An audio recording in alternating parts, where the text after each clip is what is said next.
my prime. Let me tell them one time, I've been on the grind, and this my prime. Yeah, I'm sorry for the wait. Didn't think I'd come up, y'all just need a little faith. I've been patient, just waiting on the river with an ace. Gotta move real careful, we coming surveying the place. I touch down in your city, that's a rival. Y'all got one thing on your mind, it's survival. But if you wanna take a shot at the title, call the medic, we checking your vitals. Let me tell them one time, I've been on the grind, this my prime. Let me tell them one time, I've been on the grind, and this my prime. Let me tell them one time. Sit them all in my prime. Let me tell them one time, I've been on the grind, feeling real good, yeah, all in my prime. It's about that time, say your goodbyes, cause ain't no match for the way that I grind, yeah, I'm all in my prime. Prime time, we mile high, the gate closed. Same city as voice and I mean woes. It's flatbeds for the checks, that's a bank rolls. I've been killing it, I'm guilty, case closed. Yeah, y'all are too basic, my reputation, borderline amazing. Good things coming, they just need a little patience. Ready for whatever, all you gotta do is say when. In my eyes, when I rise, I visualize. I ain't ever taking a break, you taking 5. Even if I ain't got it, know that I make the time. On my next move by the time that the ink will dry. Let me tell them one time, I've been on the grind, this my prime. Let me tell them one time, I've been on the grind, and this my prime. Let me tell them one time. Sit them all in my prime. Let me tell them one time, I've been on the grind, feeling real good, yeah, all in my prime. It's about that time, say your goodbyes, cause ain't no match for the way that I grind, yeah, I'm all in my prime.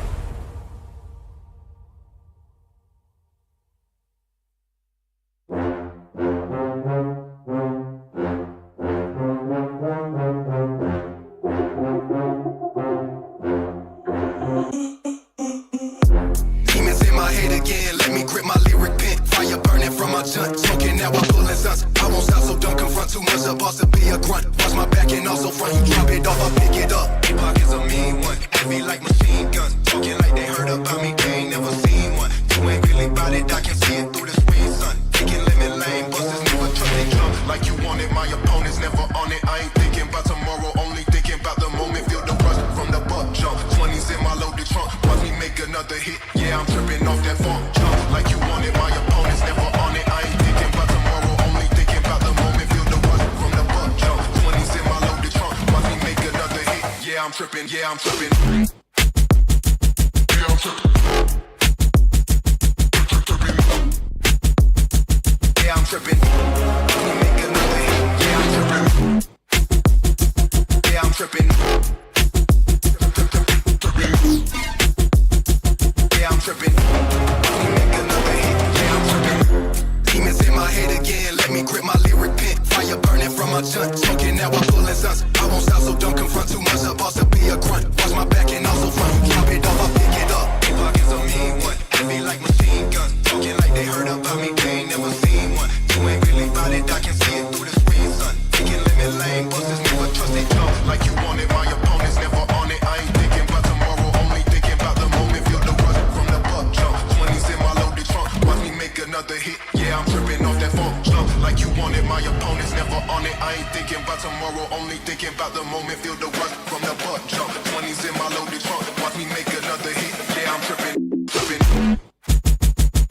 Yeah, I'm tripping.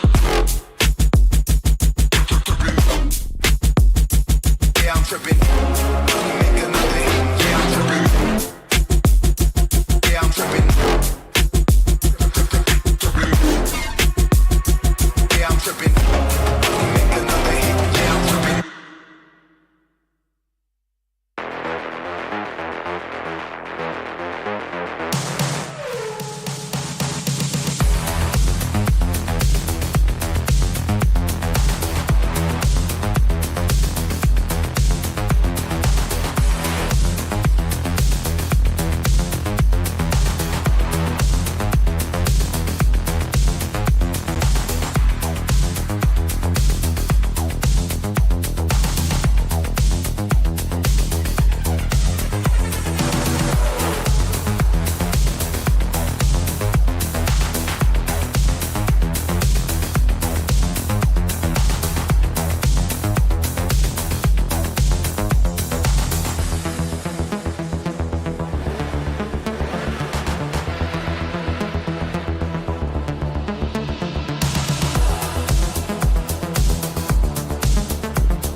time.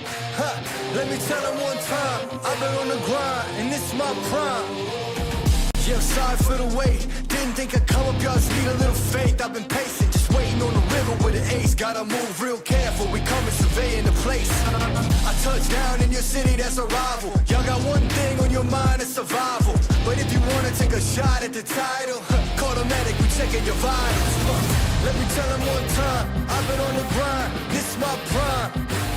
Let me tell them one time, I've been on the grind, and this is my prime. Let me tell them one time. I'm all in my prime.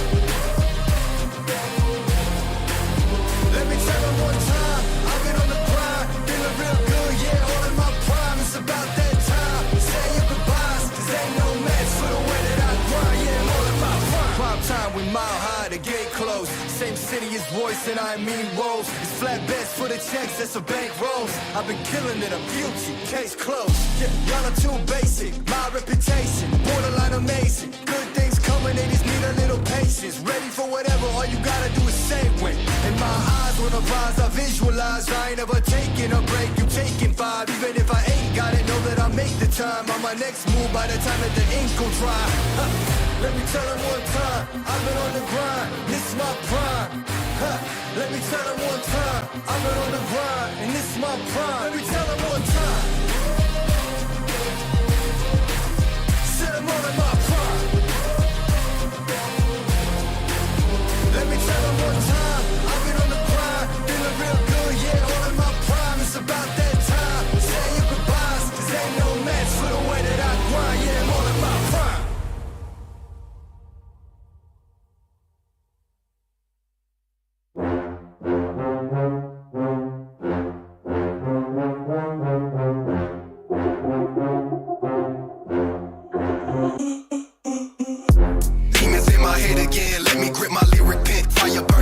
Talking now I'm pulling stunts. I won't stop, so don't confront too much. Supposed to be a grunt. Watch my back and also front. You drop it off, I pick it up. Pockets a mean one. Heavy like machine guns. Talking like they heard about me, they ain't never seen one. You ain't really bout it, I can see it through the screen, son. Taking limit lane, busters never trust they jump. Like you want it, my opponent's never on it. I ain't thinking about tomorrow, only thinking about the moment. Feel the rush from the buck jump. 20s in my loaded trunk. Watch me make another hit. Yeah, I'm tripping off that funk jump. Like you want it, my opponent's never on it. I ain't thinking about tomorrow, only thinking about the moment. Feel the rush from the buck jump. 20s in my loaded trunk. Watch me make another hit. Yeah, I'm tripping. Yeah, I'm tripping. Yeah, I'm tripping. Yeah, I'm tripping. Watch me make another hit. Yeah, I'm tripping. Yeah, I'm tripping. Yeah, I'm tripping. Watch me make another hit. Yeah, I'm tripping. Demons in my head again. Let me grip my lyric pen. Fire burning from my junk. Talking now I'm pulling stunts. I won't stop, so don't confront too much. Supposed to be a grunt. Watch my back and also front. You drop it off, I pick it up. Pockets a mean one. Heavy like machine guns. Talking like they heard about me, they ain't never seen one. You ain't really bout it, I can see it through the screen, son. Taking limit lane, busters never trust they jump. Like you want it, my opponent's never on it. I ain't thinking about tomorrow, only thinking about the moment. Feel the rush from the buck jump. 20s in my loaded trunk. Watch me make another hit. Yeah, I'm tripping off that funk jump. Like you want it, my opponent's never on it. I ain't thinking about tomorrow, only thinking about the moment. Feel the rush from the buck jump. 20s in my loaded trunk. Watch me make another hit. Yeah, I'm tripping. Yeah, I'm tripping. Yeah, I'm tripping. Watch me make another hit. Yeah, I'm tripping. Yeah, I'm tripping. Yeah, I'm tripping. Watch me make another hit. Yeah, I'm tripping.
It's the second last day of the survival stage of the BMPS 2026.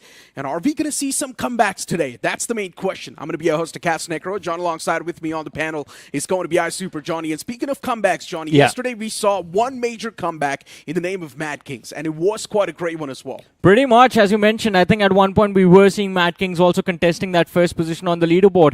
But while MADKINGS and True Rippers might have put themselves in a position where we might see these big names move forward to the semifinals, there are a few big names that are still lagging behind in this rate. I'm talking about Quantum Sparks, right? Yeah, we had big expectations from them. We have big expectations from a team like NoNx, but these teams are still stuck in the middle pack. And guess what? It's day 3. It's the day of comeback. So I'm hoping for a big comeback from both these two names. There's still a lot of big names on the latter half of the board, right? And to be honest, if you look at the last page of the overall standings itself, there are still quite a formidable names over there stuck. We're speaking of Likitha Esports, even Phoenix Esports being a part of it. And the fact that Phoenix Esports is all the way on the last spot of the overall standings, I feel like now is going to be the time. If you mess up, it's over. Yeah, I mean, looking at the bottom 4 is just heartbreaking, right? With Phoenix and Likitha Esports being there, because when we started our journey in BMPS 2026, we knew that there was going to be trouble for both these two names. Of course, new rosters on the block, it's not difficult to straight out of the gate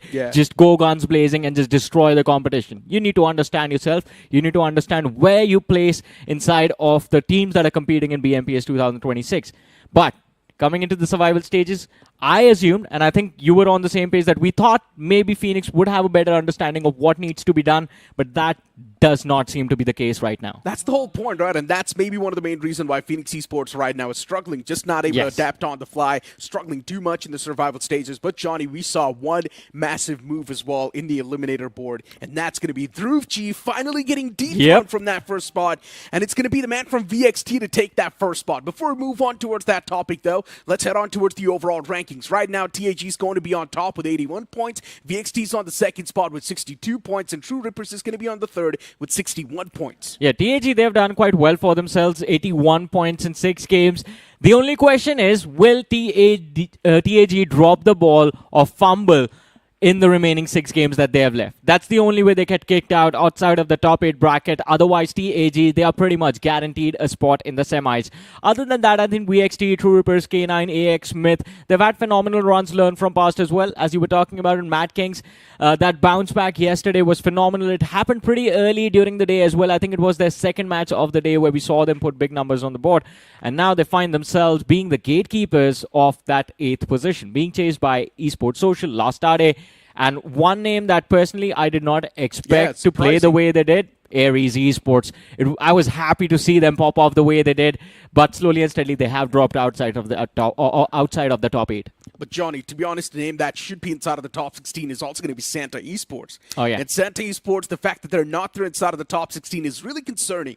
If you look at H4K as well, not doing too good. At least H4K out there slowly and steadily catching up in the overall standings, but that pace is not going to be enough. On the last page, you will see names like Rising Esports, GenX FM, Likitha Esports, even Riot Nations and Phoenix Esports. And all these teams, I still believe there's a chance they can pull off a comeback, but they need a chicken dinner with at least 25 points. I'm really surprised you haven't mentioned Team Doxy yet.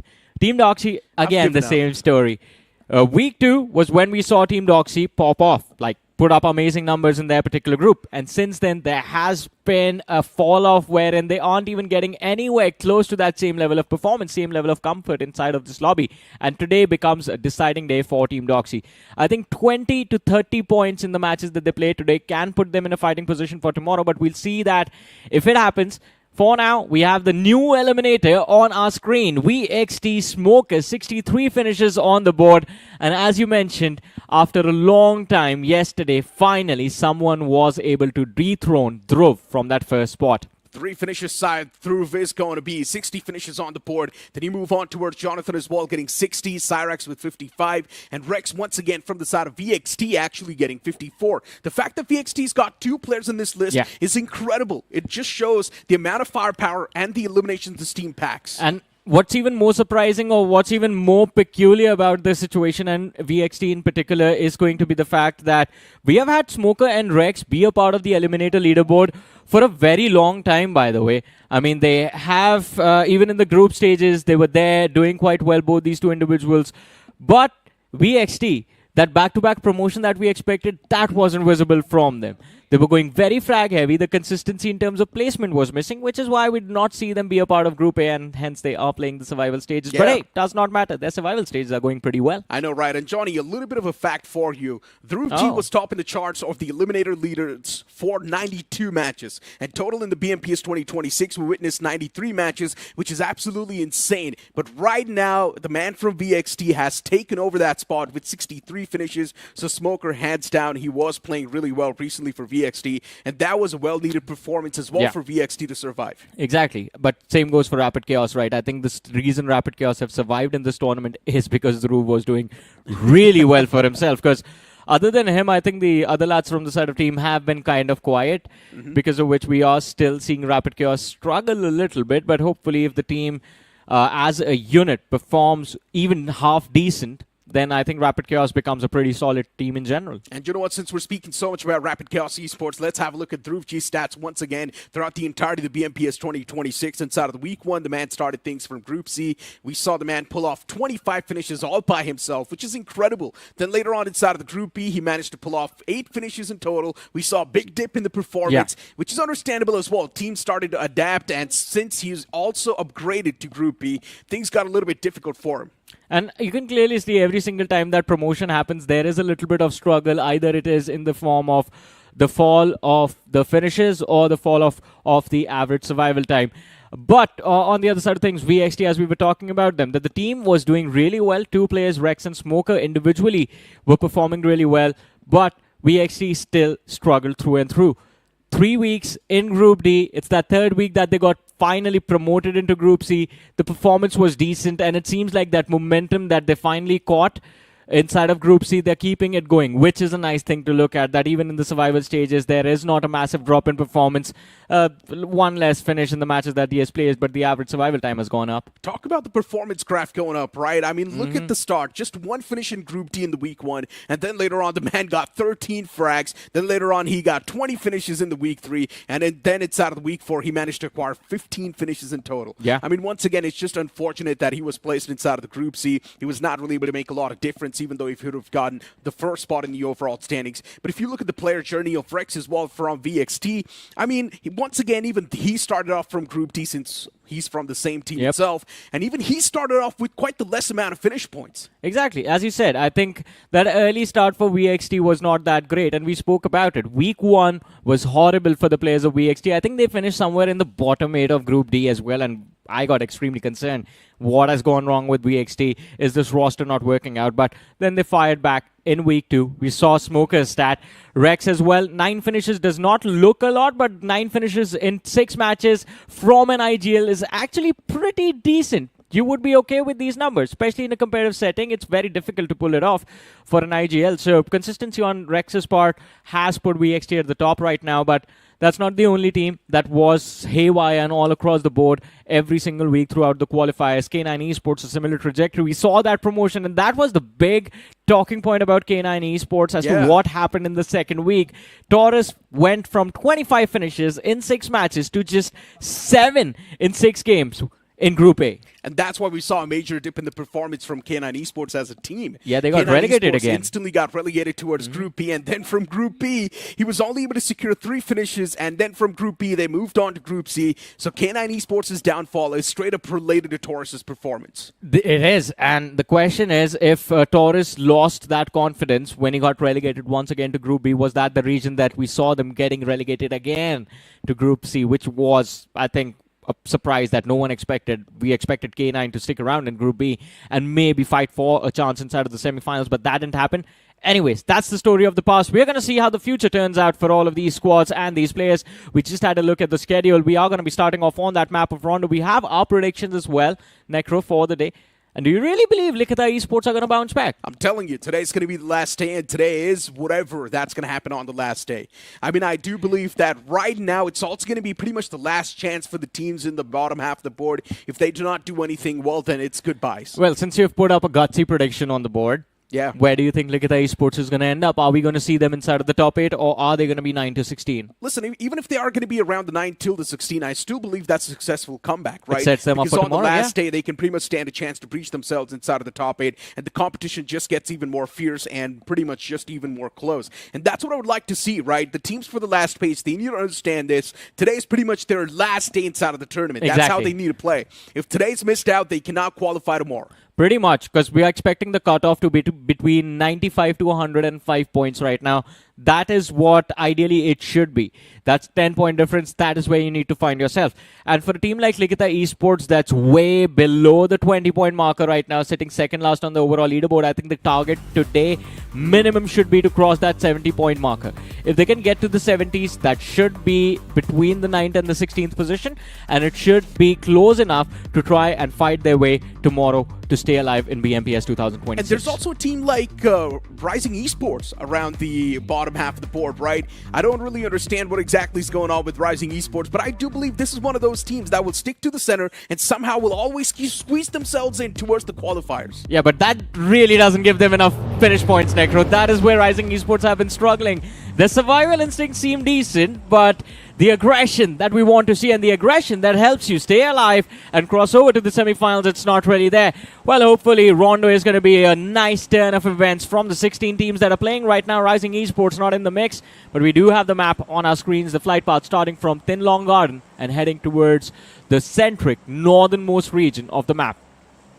Test Track as well, a part of it, and NoNx Factory is also going to be a part of the plane fly path, which means we're definitely going to be seeing a major cluster of teams dropping towards NoNx Factory and Test Track, and especially for a team like MADKINGS, we already know, sitting on the 8th spot of the overall standings right now, the pressure is going to be all-time high. And speaking of the teams on the latter half of the board, on the last page of the overall standings, I'm talking about JAGUAR FM, I'm talking about Likitha Esports, and even NoNx Esports. Right now is going to be your time to make a comeback. NoNx Esports is not playing in these groups, but in the future they will be back. Yeah, pretty much. And in this group, I think, as you said, teams on the last page, Likitha Esports, HADX is one of those names, by the way, that needs to perform. NoNx Esports, they've been struggling as well, but what is this showdown? Red Ross against Rapid Chaos, NoNx, and Gods and Esports, all in the same compound in the middle of nowhere.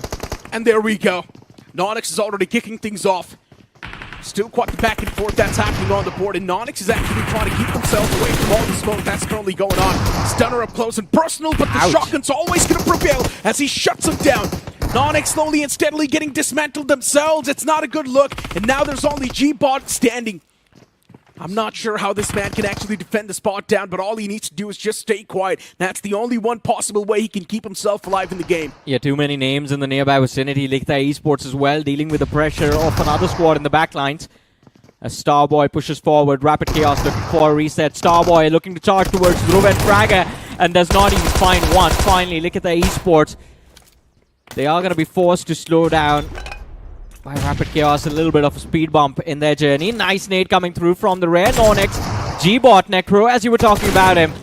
He gets shut down. A brilliant push coming through from Red Ross. Superb. Such a chaotic start. Yeah. Frags just all across the board. Something's happening everywhere. And right now it's going to be the time for Red X Rosses to make their entry inside the fight. And Ahmad, he's just the only person leading the pack and shutting down anyone that stands in his way. Probably going to go for the reset as well. There's also HADX and Likitha Esports still around the territory, and even NoNx Esports is going to be around the block. And I think we should have given enough time to talk about Red Ross as well. This is a team that's very aggressive, and they're comfortable in that skin of aggression, in that skin where they always want to take those fights proactively. 7 eliminations secured super early inside of this match, and while Red Ross, they might not have used those recalls yet, I think that just allows them more opportunity to just push the remaining players of NoNx, the remaining players of Likitha Esports, and try and see if they can hit double digits within the first 5 to 6 minutes of this match. I mean, Johnny, even VXT right now, pinned down a little bit. You've got names like Dragonclaw Esports as well around the spectrum, and there we go. AX, one quick elimination point scooped up. That's going to be NoNx FM kicked out. At least now. Once again, they'll need to go back towards the recall towers, get that reset fully, and then try and reorganize their strategies better. Looking towards the NoNx Factory, things are looking a little bit different here. Dragonclaw Esports looking to take a fight up close and personal against VXT, and VXT now dropping down a men. That's not a good look. Tap got up close and personal. If he wants, he can actually make the pounce. But look at Rex. He's got the off angle, spotting out the players of Dragonclaw. This nade might just be on the mark, and it can be devastating. Oh, not enough. Just takes away half his HP bar, but I think the prep work is done. And Dragonclaw, there it is. The first knock secured by Rex. A brilliant move coming through. Dished out enough damage to the man in the backlines as well, just making the lives of MADKINGS a little bit easier. But the finish point, Necro, it has been stolen by MADKINGS. It indeed was. And the Vaults managed to acquire 5 finishes on the block, Johnny. Crazy stuff. Good start. And for some reason, VXT still struggling, by the way. Even ClutchGuard was able to find a quick frag against one of the main players of VXT. MADKINGS now struggling. But their opponents are struggling even more. Sid getting taken down low. That's an off angle that Sim did not expect. And Nobi just straight up makes a pounce. He does not even care. Even though the EMP zone is right atop MADKINGS, they do not care about a world. One last man from Versatile Esports around the spectrum, and it seems like Smoker, he's here to steal some elimination points away. He does get that first one instantly secured. But the entirety of the MADKINGS is right front. And Smoker, what a shot! A punch in the gut shuts down the man from the side of MADKINGS, and now the problem's all across the spectrum. Can Smoker actually do it for VXT? The players were low, and Smoker is taking full advantage of the situation. The Eliminator just focusing on getting more eliminations for himself, and all of a sudden MADKINGS, they're down to the last man. ClutchGuard just trying his level best to pull Smoker towards Vision, but a few chip shots on his leg, and ClutchGuard wasn't standing anymore. Smoker with a brilliant 3K in that fight. What a shutdown of MADKINGS. I mean, they could have reacted, but they needed to play together, and it seems like coordination was just missing over there, considering it was just one man, and they got outplayed. And Johnny, that's why the man's currently on top of the charts in the Eliminators list. Yeah. Just better. Single-handedly manhandling MADKINGS. It is some crazy stuff. But from the POV of VXT, look at this, relying so much on this one-man Smoker, right? 4 finishes on Smoker, that's all VXT have right now, and they've been forced to use 2 recalls. It's fine though, even Rex is in form, right? So there's 2 players right now carrying the flag. What? And what? Raiden's off angle actually catches the players of Brett Ross off guard, and now there's another man at the front lines. Raiden instantly gets the confirmation as well, and now the man's going to be on the opposite side as well. What am I even watching Raiden? How is he even alive this right now? Eventually does get caught. AX. But still, Raiden did a lot of damage to Red Ross, and that's what matters. He should have never been allowed to take a pick onto the players of Red Ross anyway. It was a 2 versus 1 situation, and it felt like there was a lot of miscoordination between the players of Red Ross. They are getting punished for that. HADX also chiming in. Do manage to secure that finish point. Aman finally gets shut down. But Red Ross, I think it's a decent start to their day, Necro. 9 finishes on the block, and they've only used 2 recalls in this game so far. And as we have a look at the map as well, they are moving and resetting closer to the center of the circle, which right now seems to be the apartment of stadiums. True. As of now, though, still, it's really hard to say anything. Teams burning through their recalls. Ares Esports is the only team that hasn't used any sort of recalls in the game. But by the way, Necro, how do you feel about a prediction? Likitha Esports, 3 recalls used, just 2 finishes on the board. At least they got something. There's a lot of teams who have already used all their recalls, and they have got 0. Speaking of Godsend. So at least they've got something. Also TAG, by the way. 3 recalls used, no finishes. We're speaking of a free life, man. Even if you get 1 finish point off of that, that's still a W in my opinion. That is true. You will anyways be back up. Yeah, it's a free point that you're getting. If you get a lot, well then that's of course a great start. That's going to be a bonus. But even if you get 1 point off that, that's still a W in my opinion. That 1 point can actually go a long way. Look at the Esports right now sitting with 2 points in those recalls. It's not too bad.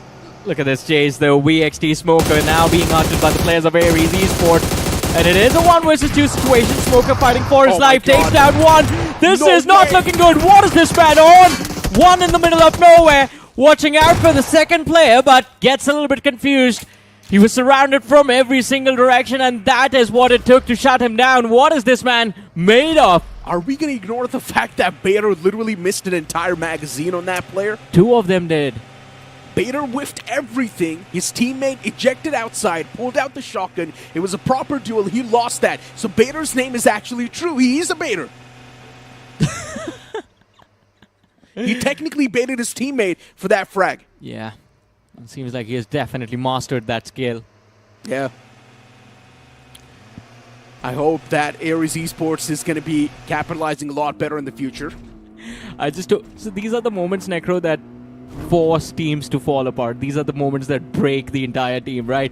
Yeah. Why did you not have my back? He was right in front of you. Exposed. There was a man in front. Yeah, Smoker just stopped in the middle of nowhere, dealt with Ares Esports pretty much because it was a 1v3. So getting a single finish in a 1v3 out into the open, that is also a win. I know, right? We gotta stop talking about VXT, man. They're really doing too well for themselves. Yeah, they indeed are.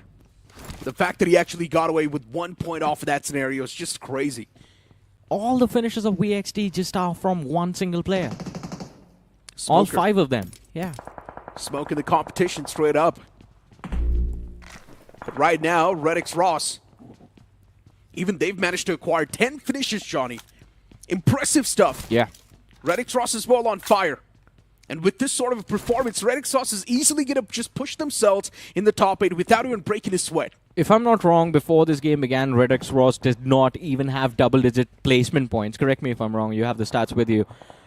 And they had a decent number of elimination. I think over 20 eliminations on the board in terms of finishes. So frag-heavy performance from the players of Red Ross. And I think this time they're just sticking to their comfort zone. Necro, if you could just be a little bit precise with the numbers since you have them with you. Yeah, they had 9 placement points at the start of the day and 28 finishes at the start of the day. Yeah, incredible stuff, right? Yeah. Like, not really surviving that much, but the aggression was looking pretty solid. And I think HADX Ross, even in this game, already double digits. So just being on that aggressive front, it can be enough, but every now and then it would also be nice to see them inside of the top 4, the top 3 of a match. Yeah, when it comes to the elimination aspect of this game itself, I think they've done the job. Yeah. I don't think they need to go for the fights anymore. 10 finishes on the board off the rip, that's more than enough. Now you can try and situate yourself in a good spot inside of the circle and camp. And they are in a decent spot. I mean, the only thing that's awkward about Red Ross right now is that 2-2 split that they have going for themselves. But if they regroup, it's going to be good. But we'll talk about Red Ross a little bit later once we have them on our screens, because it seems like AX are finally looking for a build-up, looking for a way to engage into this fight against the players of Gen X FM, and they found an opening in form of some damage, so it seems like they have a line of fire to work with, but not really a way to commit or make that bounce towards those compounds, especially considering there are teams sitting on the flank right now. It's just going to be stalemate, nothing else.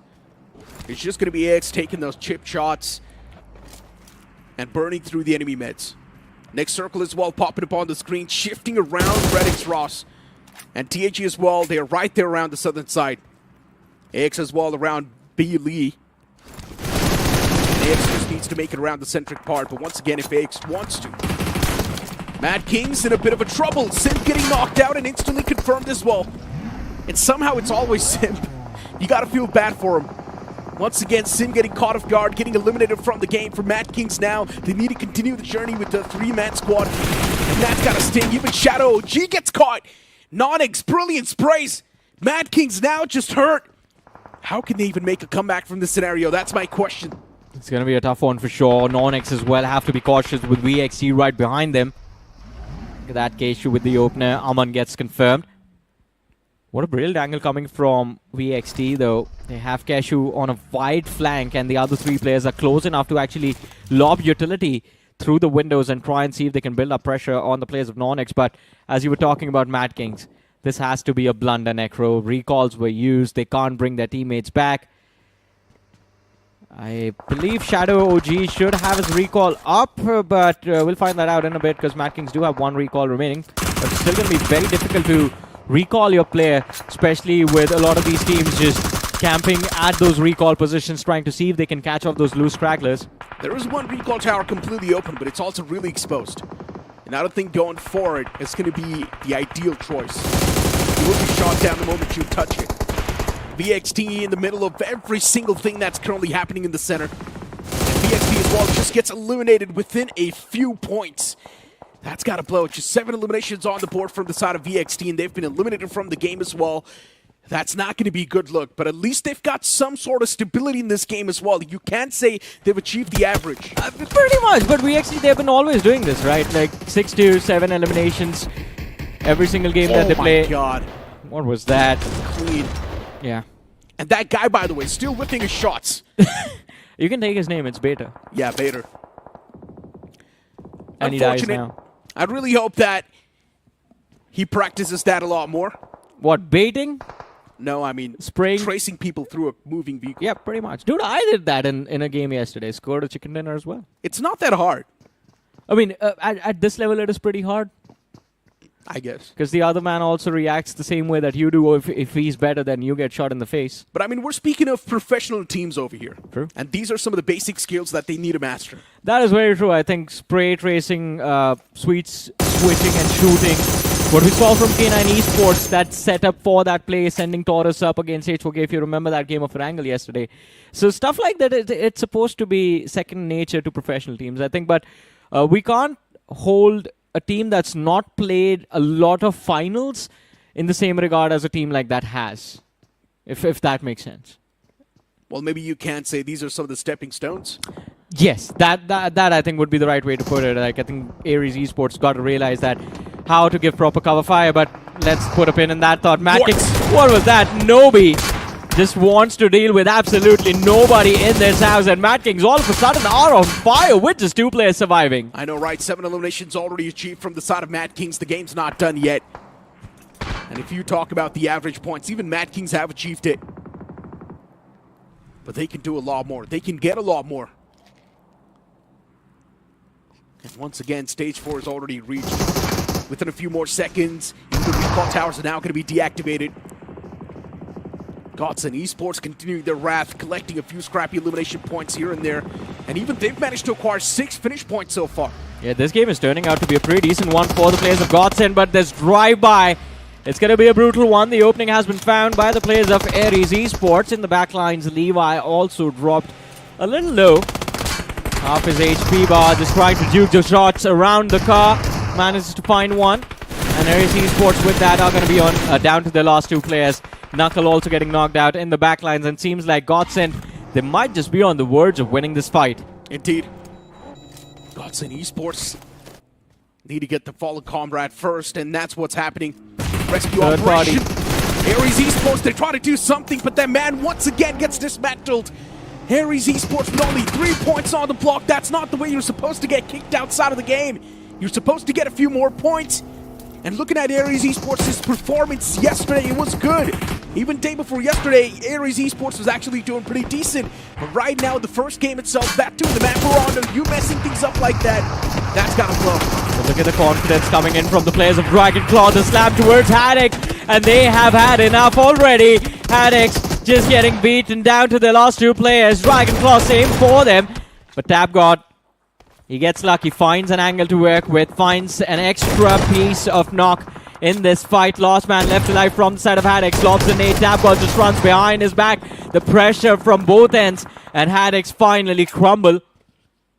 Important fight for the players of Dragonclaw Esports. They lose 1, but they have 4 finishes more. 6 points secured in this game so far, bring their total tally to 31 now. Again, HADX in a similar situation that we were talking about for the side of Ares, for the side of Red Ross, that from here you can just start focusing on position, focusing on chicken dinner. Not too bad. For Dragonclaw Esports, Rondo is going to be the opportunity. Even in the past in that game, Rondo, Dragonclaw Esports actually pulled off a 30-pointer. Yeah. So Rondo is something that can actually activate a team like Dragonclaw Esports, a team like HADX, and even Likitha Esports. But HADX is not in the game anymore, so that's a different story. But Likitha Esports, they've still got 3 men standing. Also, by the way, this Rondo has turned out to be an absolute bloodbath, to be honest. Yeah, chaotic, Just really chaotic. very chaotic. Ideally, at this time, even in stage 4, you would have at least one team that has not used a lot of recalls. They would still have 3 or 4 recalls still up. Yeah. This time around, the maximum we are seeing, or we were seeing, was 2 recalls left. Everyone else used almost 3 recalls each. And I think we are seeing a nice little split in terms of these early eliminations across the board. 6 to 7 eliminations for everyone. I know, right? Elimination points well scattered out.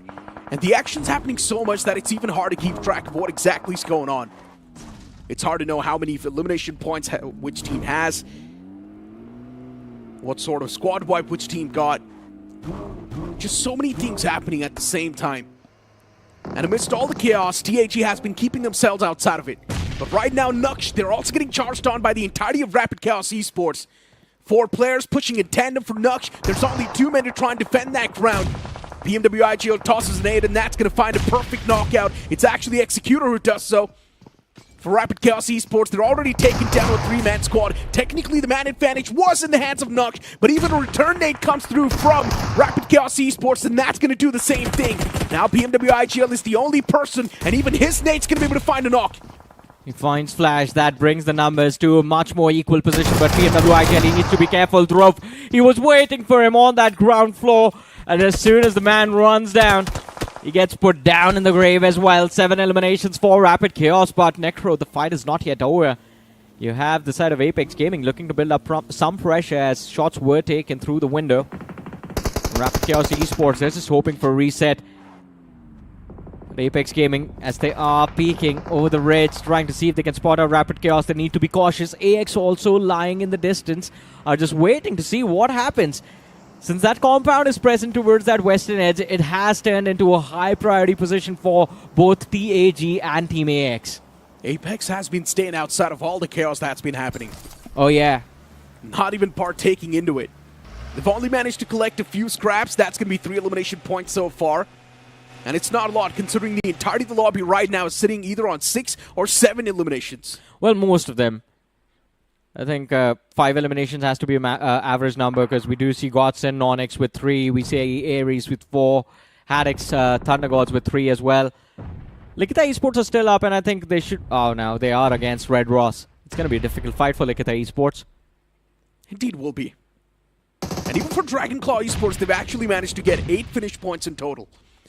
And Dragonclaw right now searching for a few more. This nade! Oh, he was so good. Does a lot of damage too, but luckily enough, the fallen man's back upon his feet.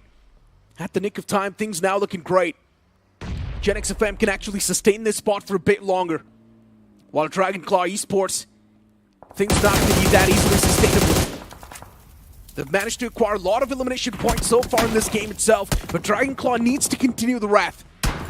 Need to get a few more elimination points, and they're also getting shot at from the sidelines. It's not a good look. And now finally they send it up close and personal against GenX FM. But there was a man up close and personal in the name of DeepOP, and he's fragging everyone out. Switches over to a shotgun, and he's going to win that duel as well. Dragonclaw Esports, they're on the verge of getting dismantled, but the damage happens on equal levels, and now the situation is down to a 1v1. What a move coming from DeepOP. Just the presence of mind to swing in and out at the right time, and of course that weapon switch and the re-swing that was not expected by the opponent as well. Just making sure that the team stays alive. Did he just throw a set of bandages at the opponent? Yeah, he did. And that's why I was surprised. What? Yeah, I got confused as well. Instead of throwing a nade, he just threw bandages like, yeah, you know what, patch yourself up, Hey, buddy. man. If someone want to fight like that in front of my eyes, I would make sure that I fight them on the best footing as well. But DeepOP, I think he's just waiting too long. Why did he not shoot? He just waited too long. I don't know what happened. Confusion coming through from DeepOP, and I think even AX were confused. Like, what was he doing over there? Okay, this has to be the weirdest game of Rondo I've ever casted. I'm not gonna lie. What's Not going just on? you, man. Action throughout the entirety of the game. We're seeing some funny moments happening. We're seeing some players just getting hypnotized. We gotta be fair to him, man. That was an intense fight. He was just trying to catch his breath. Well, then what about the bandages? What about Bader baiting his own teammate, whiffing a magazine? Are we still stuck on Bader? Yeah, I am, Loki. But you know what, AX, though? Right now, Cyrus is taken down pretty low. Apex Gaming from the sidelines now starting to clear out the entirety of the area, mopping up the floor, collecting the scraps once again. They're finding those individual knockouts, and they're finding those individual scrappy points, and it's working out. They've actually managed to acquire 7 finishes so far. Again, as you mentioned, those loose stragglers, they do pay off, especially if you start the day with somewhere about 82, 83 points, 90 points total for the players of TAG. They started with the 81. Now, along with the placements, they have 90 points in this game so far. And I think just 5 more points needed, and TAG, they're going to be through to the semifinals already. The question is, who follows up next? Will it be VXT, AX, MADKINGS? MADKINGS need a chicken dinner from this game to find themselves in a very comfortable position, and I think based on where they're playing this match from, it is possible as well. But on the other side, towards the western edge, AX going up against TAG, and surprise, surprise, it's Jelly, the one who kicked things off. He finds the opening. Can TAG capitalize on it? I don't think it's going to be possible. I mean, they're trying to create some off angles, but AX, there's already a smoke wall created. Nades are tossed out as well, and Cyrex is actually going to be confirmed from the game. That's got to blow. Even Likitha Esports taking heavy blows upon themselves, and Likitha Esports just getting 2 finishes off of this game. That's bad. Not able to back it up that well. AX now, they just want to retreat away from this spot because they know TAG wants to apply even more pressure, but even TAG is going to do the same thing. Retreat on the southern side. MADKINGS still alive, and MADKINGS might just possess a lot of threat to a lot of these teams. They currently have 8 finishes on the board. AX has got 9 finishes, and RedXRoss has the most amount of finishes with 12. But look at this, AX, they are making that bounce. RedRoss, they have been waiting for a while now for more teams to reveal themselves, and that's a clear spotting of the threat. RedXRoss know exactly where Devotee and the boys are going to be peeking from. A little bit of pre-fire from Aman. Does not catch anyone off guard, but I think AX, they have set that fight up quite nicely, Necro. They are ever so slightly inside of the edge of the play zone, and they can patiently just wait for the players of RedRoss to climb up the hill. The problem is the circle is also quite exposed. You make any move, easily someone else is going to be tracking you down. And right now, for a team like TAG to do anything, first they need to deal with the threat that's right in front. And that's going to be in the name of MADKINGS. Nade was tossed out. It's going to do a lot of damage against Jelly, but now it's finally going to be a standoff between Hydro and Nobi himself, and Hydro does come out on top. Quick reflexes from the man, quick peeks, and with that, the entirety of MADKINGS, they get dismantled. The second man gets taken down by RedXRoss from the far away. Decent outing coming through for MADKINGS, a top 5 finish, and a decent number of eliminations from this match as well. But we're down to the top 4, still looking to see who secures the chicken dinner for this game. RedXRoss, AX, LEFP, and TAG still in the mix and still in the fight. Max, though, right now getting pushed by the players of RedRoss. Aman and Superb leading the charge, and Max, he's just isolated in this. What do they call it? What do we call this? It's a small little temple. Let's just call it Wizard Tower. Wizard. No, Wizard Towers are different. They're from Erangel, right? It doesn't matter. Wizard Tower can be everywhere. Wizards can teleport, my friend. Just like in Harry Potter. Don't they need some weird dust to make it happen? Different conversation. We are talking BGMI right now. I'm just getting distracted. And I guess Learn for Past, even they're getting distracted by that team underneath them. And that's going to be the name of RedXRoss. How do you deal with them? Learn for Past is also taking damage from the sidelines. RedRoss now finally starting to drop down some bodies. No. Backs against the blue. The blue's doing too much damage, and Max from the top. He finds another strike. RedRoss elimination points getting claimed by Learn for Past, and now finally Superb. He made that pounce, but it was a bit too late. It's going to be Max who comes out on top in that duel. And now finally it's going to be the final few teams standing.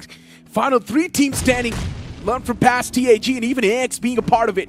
I think AX, they've made the best move possible. They waited on the sidelines, waited for RedRoss to get taken out, and now since they know where the players from LEFP and TAG are, they're on the move. Devotee, oh no! That nade was very close, chips away at half his HP, but Hydro almost getting knocked out as the nade from Arian makes contact. Both AX and TAG, they're just using and lobbing that util at each other, while LEFP on the sidelines are just waiting for these giants to collide and for them to make each other bleed. The problem is Max, he's actually taken away to his own death, and he just can't even do anything, cannot even be helpful for his own teammates. Apex Gaming tossing out the nades against AX. And there we go. Finally, a sticky bomb was placed, and that's going to explode at the right time. Man getting knocked out from AX, but the confirmation as well instantly follows up. Apex Gaming right now with the advantage. 11 finishes on the block, looking unstoppable. And they're being very respectful to the side of AX as well, as we saw Hydro looking to beat that ridge, but just backs away, showing a little bit of extra caution. And now I think the chicken dinner should be guaranteed to the players of Apex Gaming. 13 finishes on the board.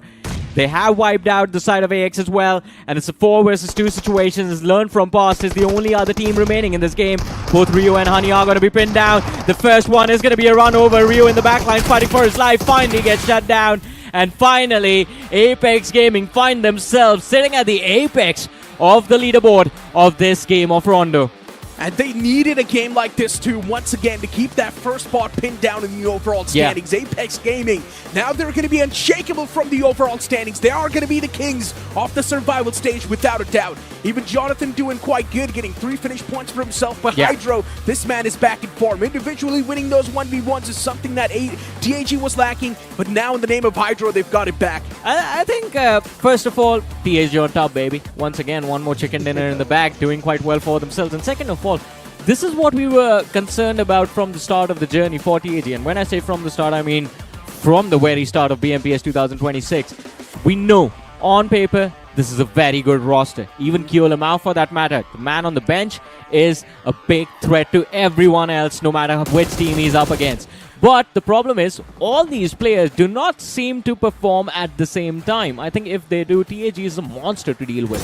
Yeah, still you can say there's a little bit of that synergy sort of lacking. We haven't seen TAG still yet in their full potential. That's what I agree. Still believe. Yeah. And I feel like that full potential is going to be seen in the semifinals when we've got better teams coming through, even from the side of Group B over there. So it's going to be an all-out brawl in the semifinals. Fingers crossed, man. Fingers crossed. Because right now TAG is doing really well. They're doing exactly as we expected inside of the survival stages. But once they go up against teams that were there in Group B and Group A is when we see them facing a real competition. Because TAG, again, on paper, this roster is supposed to easily qualify for the finals. On paper. Hands down. I mean, even Jonathan is right now in the eliminators list, right? Him getting a few more elimination points can actually just squeeze himself a better spot towards that elimination leader as well. And if you look at the overall standings, it's not just about TAG, right? TAG is anyway sitting on the first spot. Speaking of a team like AX, even they were inside of the top 3 and once again doing pretty good. So even that's not going to matter. But for LEFP, they were slipping away slowly and steadily from the overall standings, and this game is going to help them a lot now. Red Ross as well make it to the list, as right? Because they were there inside of the top 4 of this particular match, got double-digit eliminations as well.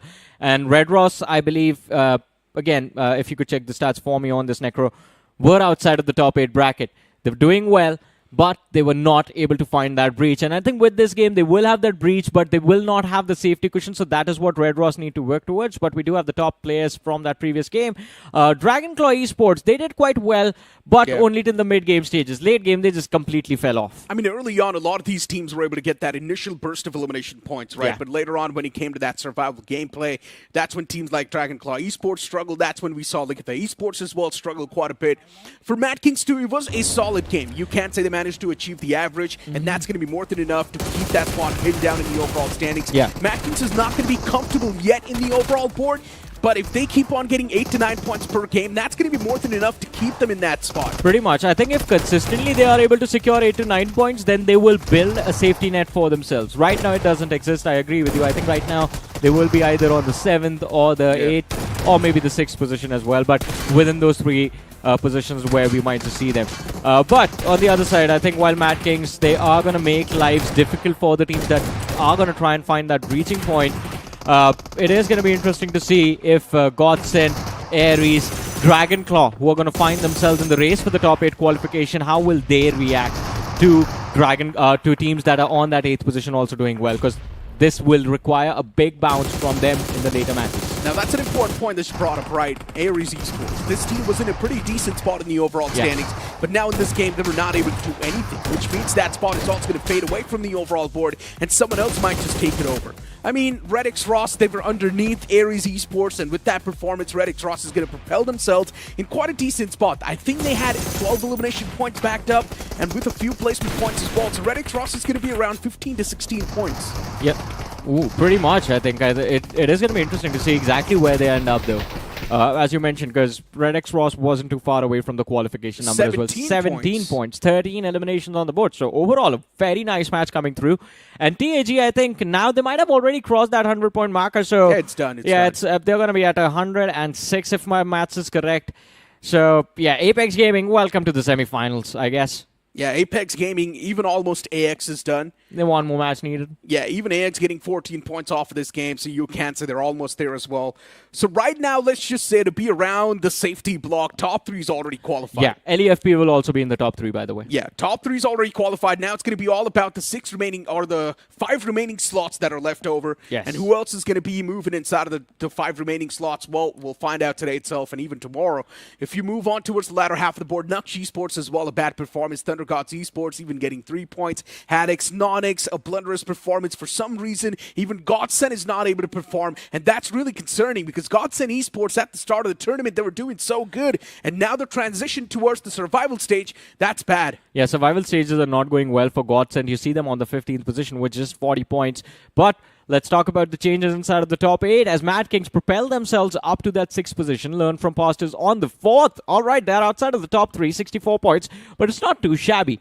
I think at the end of the day, Learn from Past should find themselves over 80 points. That should guarantee them the safety, but Easily. AX on that 2nd position with 70 points also kind of safe. Okay, I think technically it's just one team that's currently safe. That's going to be TAG. Yeah. Still 7 slots are open, and anyone else, if they want, they can squeeze themselves in. We're still looking at teams like Rapid Chaos Esports who did decent in that game, and Red X Ross actually went up by 9 positions. Points. That's a massive catapult in the overall standings. Good stuff. But if you move on and flip the page now in the latter half of the board for Dragonclaw Esports as well, it's a decent leap in the overall board, but a decent leap's not going to be enough. Now you need an extraordinary performance. Yeah, I think 20 points needed, maybe a chicken dinner on the board for Dragonclaw Esports, and they are going to instantly see them between that 9 to 16 bracket. And we spoke about it. I'm going to stick to it, Necro. I want to know your thoughts that the goal today should be 9 to 16. If you are anywhere between 17th to the 32nd position, you need to find yourself that second page standing before the day comes to an end. So let's just say if you're going to be anywhere around the 32nd position, you need around 40 to 50 points in 3 games. Yes. Which means today itself, you need to pop off. For Likitha Esports, they've already messed up. Just 2 points off the first game. Yeah. The recovery is now going to be impossible. For now, let's move on to a short break because still a lot more comebacks will be on the opposite side of this break.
Welcome back after that short break, and now a bit of a change on the panel. It's Icy Baby 1-2 with me, and Icy, after watching that chaotic game of Rondo, it was quite a random match, I'm not going to lie. Ares Esports expectations were through the roof, but they messed up as well. For MADKINGS, they managed to acquire a decent bit of points, so that's going to be enough to pin that spot down. But TAG on top, as you like to say it. Hey man, for all things considered, I think from that winner chicken dinner, TAG technically is like one more good game to pretty much securing their spots guaranteed in the semifinals here. I think they're done. Well, again, the cutoff, if before today itself here, was expected to be somewhere around 99 points to 100 here. But just to be safe, getting 120 points, you're pretty much true towards the semifinals. I would say the cutoff is going to be around 96 to 98. I don't think it's going to go more than that. And considering that, I think TAG has already done that. The moment you cross that 105 points marker, I think you're going to be extremely safe. We also did see the playing groups on the screen. Santa Esports, Esports Social is now going to be in the block.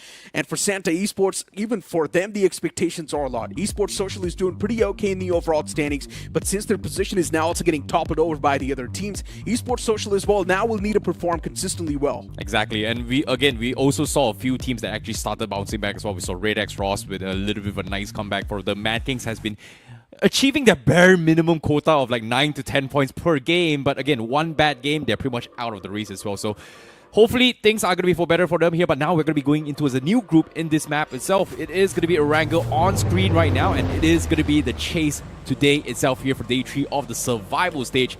It seems like the flight path is going to be coming in from the northwest corner. And of course, when we talk about potential comebacks here, True Rippers is one of those teams that you have to actually pay attention as well. The first day was a pretty decent game for them as well. One of the highest amount of points in a single day, but yesterday was a complete flop. So if they start performing badly, True Rippers might just be in the borderline of the top 8. It's not just about True Rippers, right? Even Quantum Sparks is going to be a part of the conversation. Oh, yeah. Quantum Sparks fading away at the start of the entire survival stage. They were doing really good. They had a lot of points in the overall standings. They were actually inside of the top 8 as well. But then slowly and steadily, they were fading away from the overall standings. And right now, they're in a real bad spot. So even Quantum Sparks will need a major comeback if they do want to stand a chance to do anything. The plane flight path on the screen starting all the way from Georgiapol towards Lipovka. And this one is heavily tilted up north. If the teams do want to move down south towards Norupnoy military base and even Primorsk or Ferropier, it's going to be an impossible rotation. Well, if the circle actually shifts down south as well. So far, Autobots does have one of the great track records for this kind of circles, but Autobots is not pretty much playing this game. However, we have switched up the stats a little bit here for you guys on screen here. Based on the current Erangel rankings, all the stats is based on the survival stages performance so far, and Lestade has made one of the biggest comebacks so far. In 4 games that they played in Erangel, they've gotten themselves 33 points. So that is very impressive lead considering that Lestade didn't really do too well in the qualifying stage, and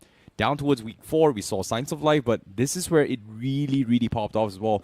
And this might be a sign that Lestade, if they continue this track record, they should be able to sneak in towards the top 8 by the end of the day. They can. It's a team with a lot of potential and a lot of experience too, so it's not even a question they can. The concern is going to be about the consistency. They can easily get one of the good burst games. They can instantly get 25 points in that one game and make it inside of the top 8. But what about the follow-up? That's where Lestade lacks. And I really hope this time Lestade Esports in the 3 games they've got to play today, they're going to be consistent. They're going to push themselves around the top 8. Not even inside of the top 8. Just be around the top 8 and the job is done. And tomorrow you can do the heavy lifting. Ooh, do you want to actually risk it as well? It's tough. Like, arguably, as much as we can speculate on, like, oh, what you should be doing and everything here, but if you perform in all 12 games and you're getting 12 chicken dinners, you're pretty much guaranteed to qualify, I would say. So, a very unrealistic goal, but hey, man, sometimes in life you gotta dream big. You know, nothing is impossible. Hey, speaking of dreaming big, I'm pretty sure NoNx Esports is doing exactly that. 32nd spot in the overall standings with 10 points in total for NoNx Esports. If they want to qualify, if they want to move around the top 16, you can't say they need about 40 points in 3 games. It's doable. We're speaking of NoNx Esports, players with a lot of potential. Yes, still fresh faces, but they can do it, man. Well, for that to actually happen, for NoNx to actually qualify, so that means 40 points for 3 games, 6 games, 80 points, gets them 90 points. That means they will actually create a vacuum and push the cutoff down low to 90 points. So I wouldn't say it's impossible, but it starts from this game onwards. So a little bit tricky, but I wouldn't say it's impossible. Yeah. My prediction for today was Likitha Esports. And in the first game, they only got 2 points. So, yeah, well, that's down the drain. Now, I don't think for Likitha Esports to make a comeback is possible unless they get a 30-pointer in the upcoming game. Then that's going to be a different storyline. Santa Esports, still a chance for them to actually push inside of the top 8, and they can do it easily as well. They've got 29 points, pretty much to sum it up, they've got 30 points. And if they do want to move on in a better spot, they need 30 more points in 3 games today itself. Or maybe you can say even they need 40 points to be around the safety block. Yeah, but speaking of safety blocks here, Rising Esports, we've seen a little bit of a difference of playstyle yesterday itself. It's always been positions, but it seems like Rising Esports has been struggling on their gunplay, and that's the reason why they didn't really rack up some serious points, because based on today's stats as well, before today, for the past 6 matches, most of their points came from placement points itself. So taking fights has been something that Rising Esports has been struggling with here. Hopefully today itself we are going to see a little bit more aggression, but speaking of aggression here, what is Rising Esports doing as well? It seems like they are trailing around here to try and loot on the go, but they don't really have a lot of vehicles to work with. So I'm very surprised that they are swinging outside of Lipovka and not going for a main city. So not exactly sure what Rising Esports' idea is going through. I think maybe they're looking to try and capitalize on a couple of loose stragglers out in the open and hoping to try and outnumber them.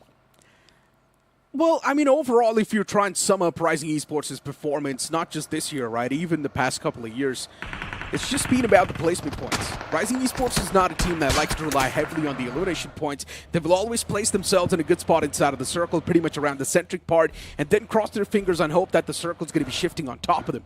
And if that does not happen, Rising Esports always struggles. And that's what's been happening recently as well. The circle is not exactly favoring Rising Esports, and when it comes to taking fights and breaking through the deadlocks, that's where Rising Esports is struggling too much. And that struggle is going to continue even more because they're not changing anything in their playstyle. Well, fair enough, but with those shots firing on towards Troy Tamilin Esports, seems like Troy Tamilin Esports, who initially did not know there was a team around them, has finally realized that, oh, there is a team around them, so they are going to be a little bit more careful. Meanwhile, Likitha Esports, they are going to swing down south to potentially catch a potential military team here. Seems like they are swinging down a little bit down low, but a little bit far off from a majority of teams. And interesting enough, based on this zone, no team has made in towards the vicinity of Nova or military base unless Likitha Esports decides to actually travel across. What is this rotation coming from Likitha Esports? They're going outside the zone. Yeah, they're going to move on towards the military island and then take the other bridge to make an entrance inside of the circle. And they think that's going to be the safest route. Huh. But there's still a few names like True Rippers, JAGUAR Esports who are going to be around the bridge, and there's a chance they can be bridge camped. But once again, it's going to come down to the timing itself, and I don't think there's going to be possibility of that happening anytime soon. Since the plane flat path was all the way up north, teams could not really make it down south. And right now, if you look at the Circle, Esports Social, Santa Esports in the Smack Center, H4K as well, pretty much around that same block, all the teams in the center, they are going to be chilling. Yeah, but at the same time, Quantum Spark on the northwest here is opting that this circle may actually shift towards Everest itself. So we've seen a couple of Everest circles so far. So I think that's going to be the gamble that Quantum Spark is going to be making here, while the rest of the pack is going to be hoping that this circle ends in towards Pochinki. So like I said, a lot of teams are going to be in the center. But again, I'm still back towards that issue about Likitha. Why did they go to Novo? Like, they had decent amount of loots. They actually went up to overloot themselves. So I'm not exactly sure. Are they waiting for like third circle before they actually push in? So I feel it feels like a very risky rotation. Hopefully it pays off, but I hope it's just not gonna bite them in the butt later on. I don't think anyone's going to be bridge camping them, so I think for Likitha, they could easily make it out. So you can't say that rotation is going to be successful for the stage 1 itself, but not sure about the stage 2. It's all going to come down to the circle shift itself. If it's going to be shifting down south, then for Likitha, it's going to be a successful move. If it's going to move up north and Likitha is messed up, good luck next time. Well, speaking of good luck next time, guess what? If you guys are looking for a brand new skin, the Spartan Kin is available right now for Gold Spin. And may luck be on all of these sides here. But on screen, we do see Myth Official waiting for a little bit run in. Troy Tamilin Esports taking a lot of gunfire.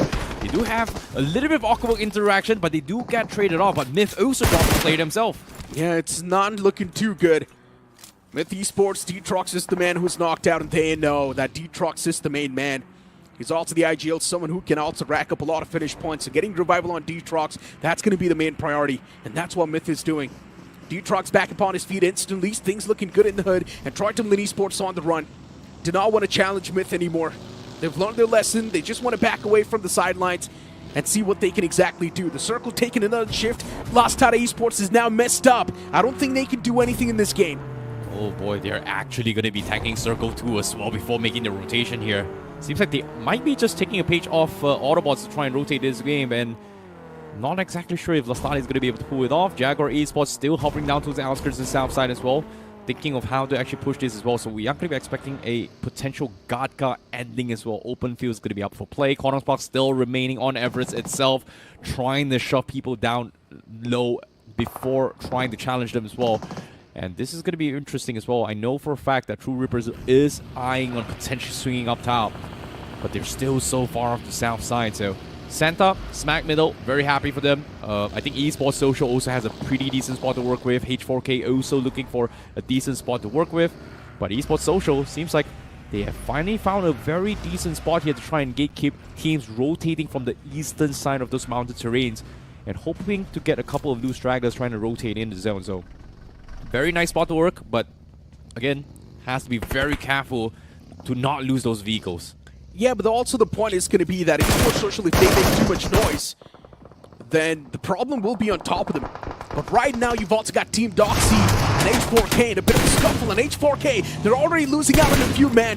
First man taken down, but on the side of Team Docs, even they've taken equal amount of damage upon themselves. H4K as well, it does not seem like they can actually stand a chance to win the fight, but the same thing can also be said for Team Doxy. It's not going to be too easy. Getting the revival on the fallen comrade's going to be the main point, but H4K right now, they might just have the man advantage. Oh boy, third parties are coming in as well. Esports Social hovering around, corner spots shooting from on top of Everest itself. And Team Doxy and H4K, they cannot afford to be outside right now. Team Doxy down towards the abyss. Gonna be in the forefront. Finds the 2 knock there just like that. H4K, they crumble, they lose too. And Team Doxy, they hold on. They get the reset as well. That was a blunder from H4K. Misplacing the utilities, and that's why Team Doxy now getting the advantage overall. How does Team Doxy even win that fight? H4K on paper is supposed to win that one, but H4K just messed up. Those nades were not well placed, and that's why Team Doxy now with the advantage, and they've also got 3 men standing. For H4K, it's just going to be Rage God. A 1-on-3 scenario. I don't think it's convertible now, but looking at Rising Esports, even they've lost out to 2 players. Phoenix Esports with the man advantage inside of the fight, and Phoenix Esports, they can actually easily make sure that they can crumble, but no, Phoenix, there's only 1 man standing, and 1 man's knocked out. Oh my goodness, Phoenix. Seems like they've made the call to the completely bailed out of situation. So Rising Esports, they will get the full reset through. But the zone is coming in. Stage 3 is on its way. They're very forefront towards the northeast corner of the circle. So rotation is going to be extremely tricky. They have to cross through Bodya. They have to cross through Everest itself. With the circle shifting on towards Ruins, this is going to hurt a lot of teams camping on the outside here. In this case, Gatka teams, not an easy rotation. Corner Sparks still has a little bit of playing room on top of the mountains, but eventually they will need to get down from the mountains itself. So Ruins, arguably, I think T7's got one of the safest spot to work with, but I don't think they do have a lot of vision to try and farm some finishes here. They can zone people out, but converting those finishes, I think it's going to be extremely difficult for at least T7 Orion. I mean, at this point in time, the moment a fight happens, it's just going to be third parties after third parties.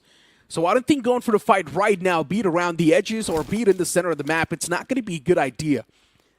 The moment you're the one to initiate the fight, you will be eliminated from the game. That's going to happen, and teams will make sure of it.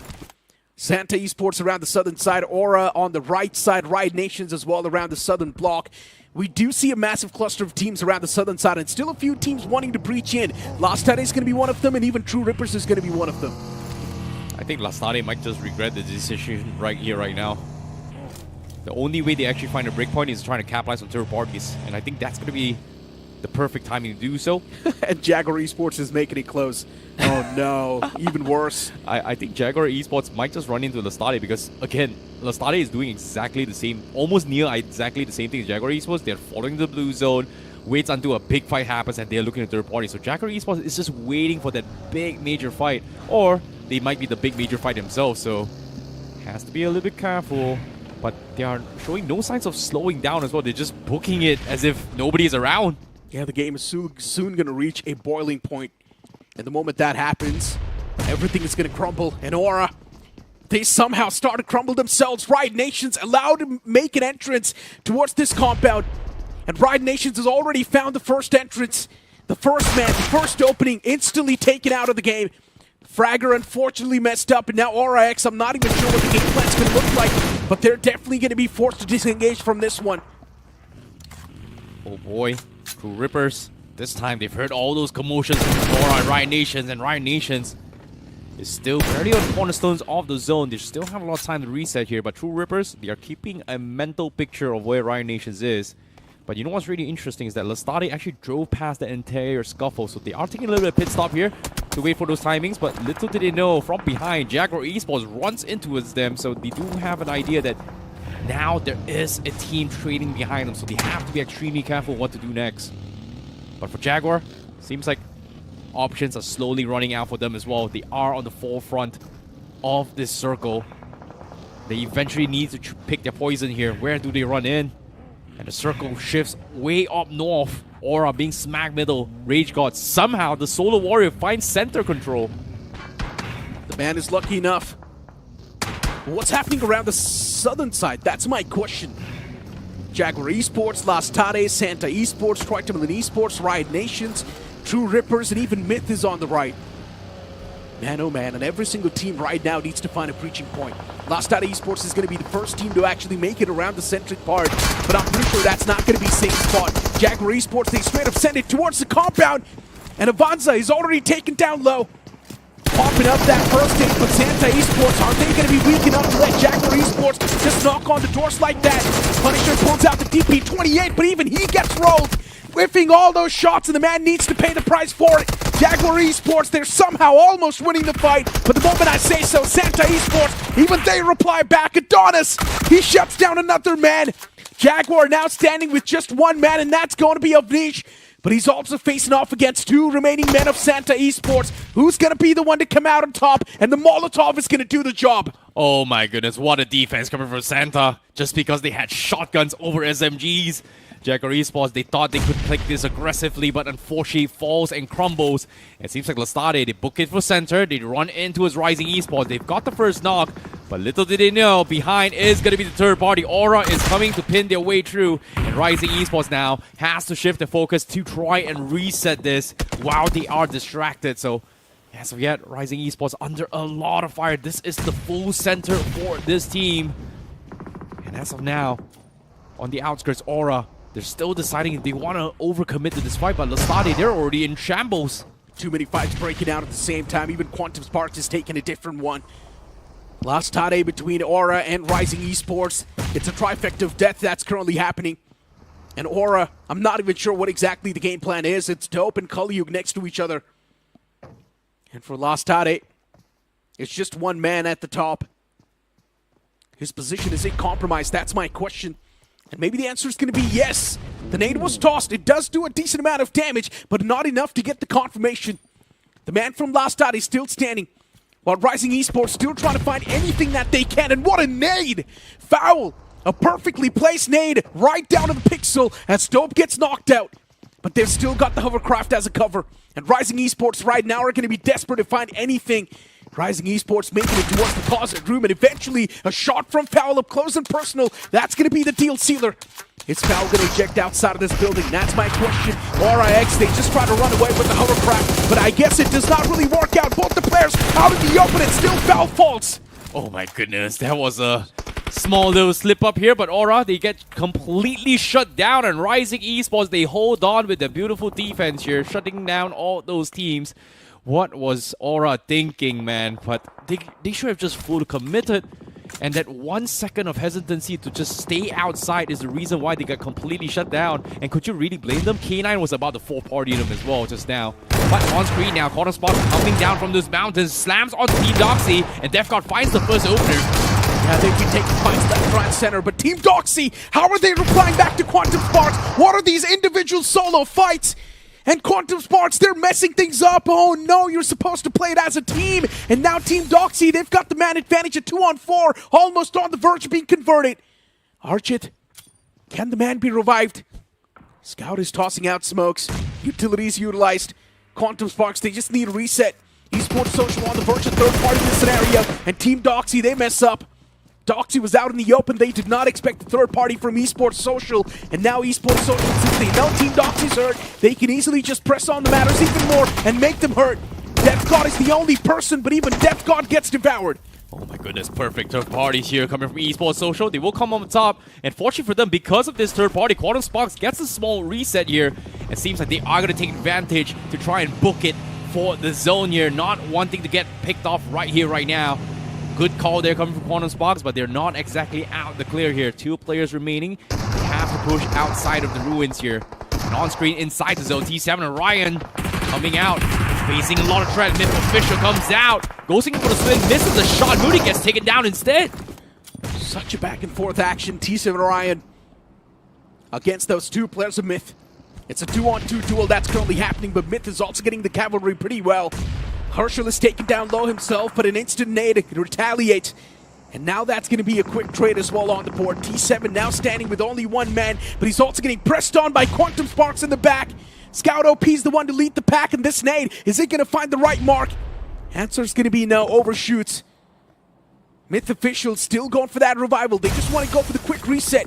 Another nade that was tossed out. It's not going to find the mark. Scout OP's just going to retreat. My goodness, Quantum Spark Risky approach, but this is very necessary as well. Team 7 completely pinned. And just like that, Myth, they will clean house. And D-Trox with the nade. Scout OP finds the opener, finds the frag as well. Perfect third parties. But they have to wrap things up quickly because on the far right, Eclipse, the solo warrior. He's also got the off angle on top as Quantum Sparks is not taking those shots yet. Quantum Sparks can actually be dismantled right now. Quantum Sparks, they just need some surrounding awareness. While speaking of Myth, they've got a 3-man squad. They've got the advantage in the entire scuffle. But still, Myth is being forced to get pinned down. There's also K9 Esports on the tail, and now K9 Esports is getting charged on by True Rippers. 3 players making it up close and personal. This pounce from True Rippers, it needs to be perfect. Even one single mistake, and instantly K9 Esports can reply back well. And there we go, Smoker plays perfectly on the sound cues. He knew a nade was pulled off from that area. Smoker finds the second knock as well. The True Rippers, they have been devoured by just one man from K9 Esports. Devastating approach. Oh my goodness, Smoker, an absolute beast itself. The setup was perfect. They knew that they were out of position. He knew he was out of position. Drops the Molotov, limited their space. Here's the grenade pin. Decides to check it and punish True Rippers. What a complete shutdown. What a defense from K9 Esports. A beautiful hold, a very clean takedown as well. And they get the full reset and the restock. And they continue to mark on the teams coming out of ruins. But seems like they themselves have to rotate out with Circle shifting them on the west side. Esports Social in prime position. Rising Esports in those compounds still uncontested. And Troy Tamalini Esports outside. On the south side, we've got Santa with Coffin and Solo Warrior. This might be an Esports Social Rising Esports chicken right here, right now. But Rising Esports, it's all going to come down to the defense. They've got 3 players standing. Are these 3 players more than capable enough to shut down teams like Myth Official, Quantum Sparks? And this one man from Phoenix Esports still hasn't decided to take any shots. Now maybe his position's compromised. I'm not even sure what Quantum Sparks is doing. Scout, have you seen him? That's my question. What are you doing? And he's still not taking any shots. Trigger discipline to the maximum. Eclipse, his position is still not compromised. There's no way Gnome from QS is spotting him. Archit, he's gonna get knocked out right here. But no, he's whiffing all the shots! Oh my god, Quantum Sparks, they do win that duel! They've got no idea how lucky they are! And now we know why Phoenix Esports is at the bottom in the overall standings. Oh no, you hate to see moments like this, but because of that interaction right itself, Myth Official is going to capitalize and Archit gets taken out. Scout now needs to make a run for the circle and he's all by himself now. The solo warrior moment here for Scout OP. He tries to push up, but his vehicle is fuming. He's running out of space. He's getting fired down and Esports Social takes him out. Quantum Spark finishes in 7th position in this game. What was that? Quantum Sparks getting 7 points. Unfortunate things. And now looking at this entire game, Esports Social, unfortunately for them, one man is knocked out. But Esports Social, they still do reply back, but even Gyro God, oh no, he gets carried away. Joyous as well falls apart. It's just a blink it and you miss it type of moment. But Manny John replies back pretty well. Myth Official now finally getting some firm replies, but D-Trox, he's inside of the smoke, prone down. Manny Jotty's got few utilities, and if these ones are tossed to the maximum, maybe something is going to be found. Oh boy. But oh, looks like Rising Esports finds something. Nice little stray nade, takes out Esports Social. Rising Esports, they're coming out to party. They are coming out to hunt down all these loose stragglers. 7 Nation in the bag, looking in prime position. D-Trox finds Troy Taman and Esports out in the open as well. Esperos wants to try and trade off, but is in a little bit of predicament as well. He's all by himself. Rising Esports knows where he is. D-Trox is gonna try and hide in that vehicle inside the smoke. Wants to go in for a swing. This 1v1 battle between him and Troy Taman Esports is gonna be very awkward, but Hesperos actually finds him through the smoke, gets the elimination, survives it to top 4 for Troy Taman Esports. 2 eliminations on the board for Troy Taman Esports. Not a lot, to be honest, and they need a lot. So Troy Taman Esports, this game it seems like they were lacking. But at least they've got the placement points still counting. Even if they do get away with 7 to 8 points in this game, that's going to be an average start. Rising Esports, 7 eliminations on the board, but they're also quite exposed. What's now going to be the game plan? That's my question. Rising Esports getting back inside of the vehicles. Krafton from the side of Santa Esports still standing, but Krafton is not inside of the circle, and that's a concern. Oh, he's been surviving here for the longest time here. Finally needs to get out of his rabbit hole. Getting flushed out from zone. But his only problem is going to be the guys coming from Rising Esports, because everyone on top will have the line of sight to look through the glasses. Well, in this case, the grass fields of where Santa ESP is. So Krafton definitely in a disadvantage. Tries to sneak his way through. And guess what? Hespero's doing the exact same thing as well. Trying to survive to the end. They do have a fantastic job in terms of placement points. Now it's going to be the major battle between K9 and Rising Esports. K9 a little bit afraid to push into the zone. Not exactly sure how many teams are inside the zone, but they all are aware of where Rising Esports is. That's for sure. So they're trying to punish the teams coming out from those compounds. So Rising Esports needs to be a little bit careful. Seems like Taurus is able to spot out Krafton far free. A couple of random taps. Krafton down to his 1 HP. Yeah, that was even right. It's just a pixel of HP available on Krafton. And soon the man's going to be dug into a coffin. K9 Esports moving in tandem now for K9 Esports. The biggest threat is going to be in the name of Rising Esports. Nades exchanged from both the sides, but none of them find any sort of connection. Another nade tossed out from Rising Esports, crossing their fingers that at least one of them is going to connect. And this nade is quite close, and it's going to find the right mark. K9 Esports, one man knocked out, but still the situation, it's down to a 3-on-3. K9 keep on tossing out utilities in the hopes of finding at least one knock. And what? He just went and stood on top of that nade. Foul gets knocked out. K9 Esports now with the man advantage inside of the fight. And if they want, they can make the bounce now. And that's what K9 is doing. But what a knock that was for Beard Baba. Finds one quick knock. K9 Esports now pushed outside of the comfort zone. They're also getting shotted from the sidelines. It's going to be Krafton griefing the game as well. Oh my goodness, what a timing as well with the circle edging in. K9 Esports, they're running out of options. They still want to take this fight against Rising Esports. They need the lucky late. But Beard Baba, fantastic hold itself.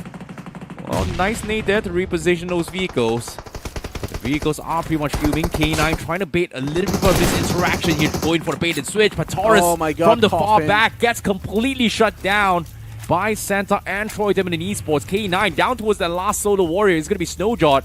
But Krafton, he has been taken out. And Rising Esports in prime position with this full reset. 3v1v1 situation. Taurus pretty much going to be done for. Unless Snowjaw tries to make an attempt, but I don't think he's going to be able to actually rescue him as well. Yeah, he can't do anything about it. The man gets taken out by the play zone. Taurus done and dusted from the game. And Krafton is such an evil man, making K9 Esports' life miserable. But now it's a 3-on-1-on-1. Rising Esports with the man advantage in the final 3. For Rising Esports to secure this game, it should be way too easy. They've also got the vehicles, they've also got the utilities to use inside of the fight. But even that man from Troy Demon Esports, he's got 6 frag grenades in his pockets. And he can also be the difference maker if Rising Esports give him the opening. Yeah, but Hesperos definitely making life miserable here for K9 for sure. Snowjot is aware that Hesperos is on his left. But for Rising Esports, they're taking it a little bit slow as well. They cannot afford to lose this advantage as of now. So they are slowly inching in. They do have the high ground, but they are surrounded by both Hesperos and Snowjot. So the only way Rising Esports loses this is that both Hesperos and Snowjot works together to take them out. Or they could settle for second place, take each other out. Not even sure what exactly is going to be the game plan now, but Rising Esports, they're basically waiting for the circle to collapse. They're waiting for the blue to force these players to move out in the open, but Rising Esports, the same thing is also going to happen to them. And even they're going to be forced to move out in the open. Rising Esports taking that advantage, just spotting their hands, advancing towards that rocket destroying. Hesperos still going for that spam inside of the smoke, but with that, even his position is compromised. And now Hesperos is going to be forced to move out in the open as well. Cannot go anywhere. Snowjot behind the airdrop. There's also going to be a constant threat looming on top of his head. But Hesperos, can he be the difference maker? Tossing out all the smokes that he's got. Now it's time to use all of those utilities.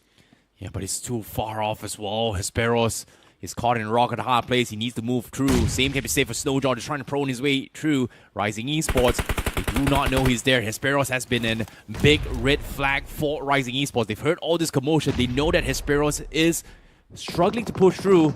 But it seems like Beard Baba is able to find the last player here from Soja. So now here comes the entire floor. 3v1. The vehicles in play, Hesperos in the smoke, and they are going to be playing a little bit game of whack-a-mole. I don't think a lot can be done in this scenario. Mates are tossed out. Hesperos is the only person who's also getting suffocated and eventually gets spammed through the smoke. Rising Esports, finally they do wake up. It's a bit of a late wake up in the overall standings, but let's just see how well and how many points they've gotten and how much they've pushed up in the overall board.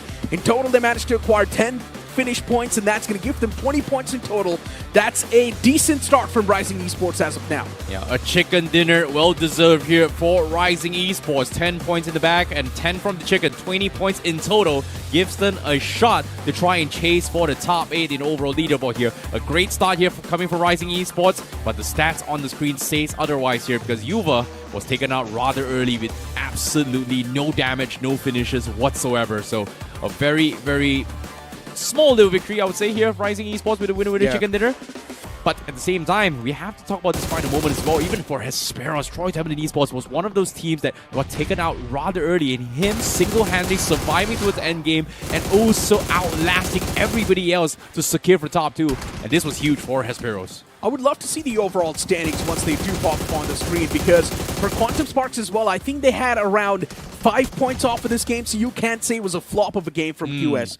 Now, if you look at teams like Troy Temple Esports, they're definitely making waves on the latter half of the board, but since for Troy Temple Esports, they were not able to secure a lot of elimination points, getting that second spot in the game or third spot in the game is not going to make a lot of difference. But for a team like Santa Esports, that is really crucial, because now the man's going to push himself inside of the top 16, and Santa Esports now has a better chance to fight. Well, that's the thing, right? There's so many what-if scenarios here, but they need a big game. I feel like teams in the latter half pretty much are in a situation where they need consistent big games to chase for the top 8, because the teams in the top 8 are already very, very far ahead from the rest of the pack. But with this MVP coming from Baba, fantastic defense against K9, just completely shutting down. Denying K9 an opportunity for the chicken dinner as well was extremely crucial, because K9 is almost at the top itself. So slowing them down is great for them, but can they chase is another question. But on screen, we have the top 5 players. We have Fao, we have Baba coming from Rising Esports. We've also have Daddy and D-Trox coming from Myth Official, who did really well doing the Ruins facility fight as well, taking a lot of eliminations here, especially coming from D-Trox, made life miserable for a lot of teams. And you did mention as well, Coffin surviving towards the top 3. Pretty decent stuff coming from him. The only reason why K9 Esports was not able to do a lot of damage to Rising Esports, it's because of Coffin. Coffin was able to find 2 knocks against K9 Esports, which is absolutely huge.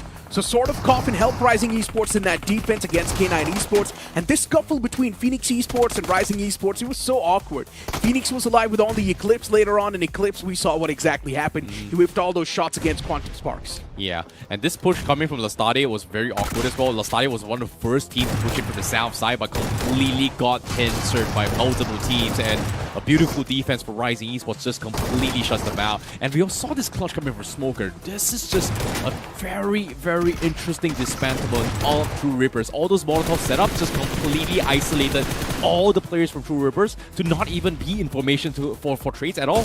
Yeah, I mean, True Rippers at that point did not even expect Smoker to actually push up like that. It was an absolute psychotic move from Smoker, which absolutely paid off. But if Smoker would have been picked off in that scenario, then it would have been the other way around. Then K9 Esports would not have been able to survive for too long. But right now, Troy Temple Esports, they got a decent game in their hands, and that's what matters. The man was able to squeeze in that second spot. Santa Esports got that third spot. K9 Esports as well, a decent bit of outing from that game, getting 10 points in total. So for Troy Temple Esports with these 9 points, now they're going to place themselves in a decent spot. Quantum Sparks getting 5 points. I still consider this a flop game, since QS is going to be losing positions in the overall standings. Agreed. Like, this is a situation where it's not just a fight between 16 teams. It is a fight from 32 teams here. 5 points is not going to be enough if the other groups are playing better than you. So I agree. Quantum Sparks definitely a little bit of a struggle here, but Troy Temple Esports, I think from this map itself, Hesperos has single-handedly got the 9 points all by himself. He found 3 finishes. He got a top 2 finish as well. That's a decent amount of points for him, but again, the team is failing. Something needs to be done here for Troy Temple Esports, and even the second half as well. True Rippers, what can I say, man? That was just a complete shutdown.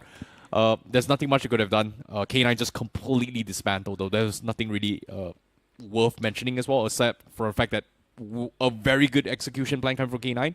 Yeah. But this consistent game coming from K9 pushes themselves into a top 5 here with 67 points. Myth official, again, a decent points here, push themselves into a top 3 with 69 points. That's really impressive. 5 points leap in the overall standings, or a 5-position leap in the overall standings for Myth. For True Rippers, though, they're fading away slowly and steadily from that top 8, which is not a good look. Learn for Past as well, now fading away. They've dropped down 3 positions, which is unfortunate. MADKINGS once again back to the square one from where they started, pretty much on the 8th spot with 60 points. HADX Ross still maintaining that spot. Esports Social as well in that same spot. Quantum Sparks actually moving up a slot in the overall standings, so that's not bad. But QS needs at least 15 points in the upcoming game to be anywhere around the top 8. Yeah, they need a massive game here, at least for Quantum Spark. At least 2 massive games to stand a chance for the top 8 here to try and defend as well.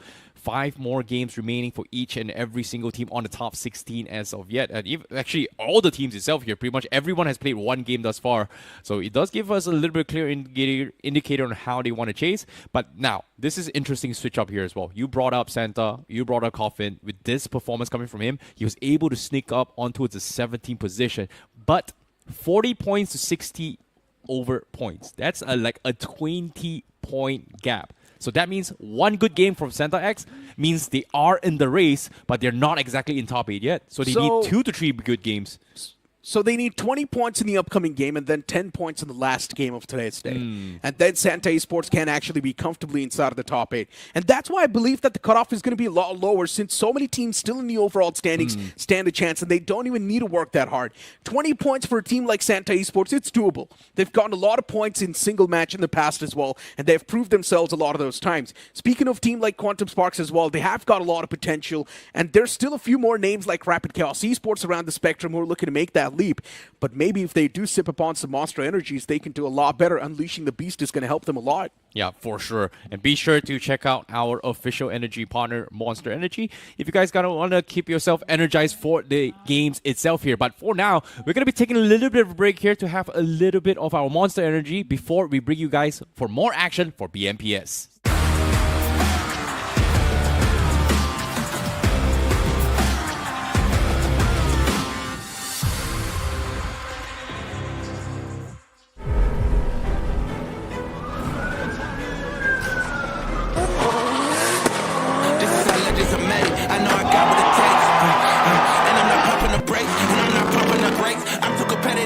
Narrative that I'm the best in the league.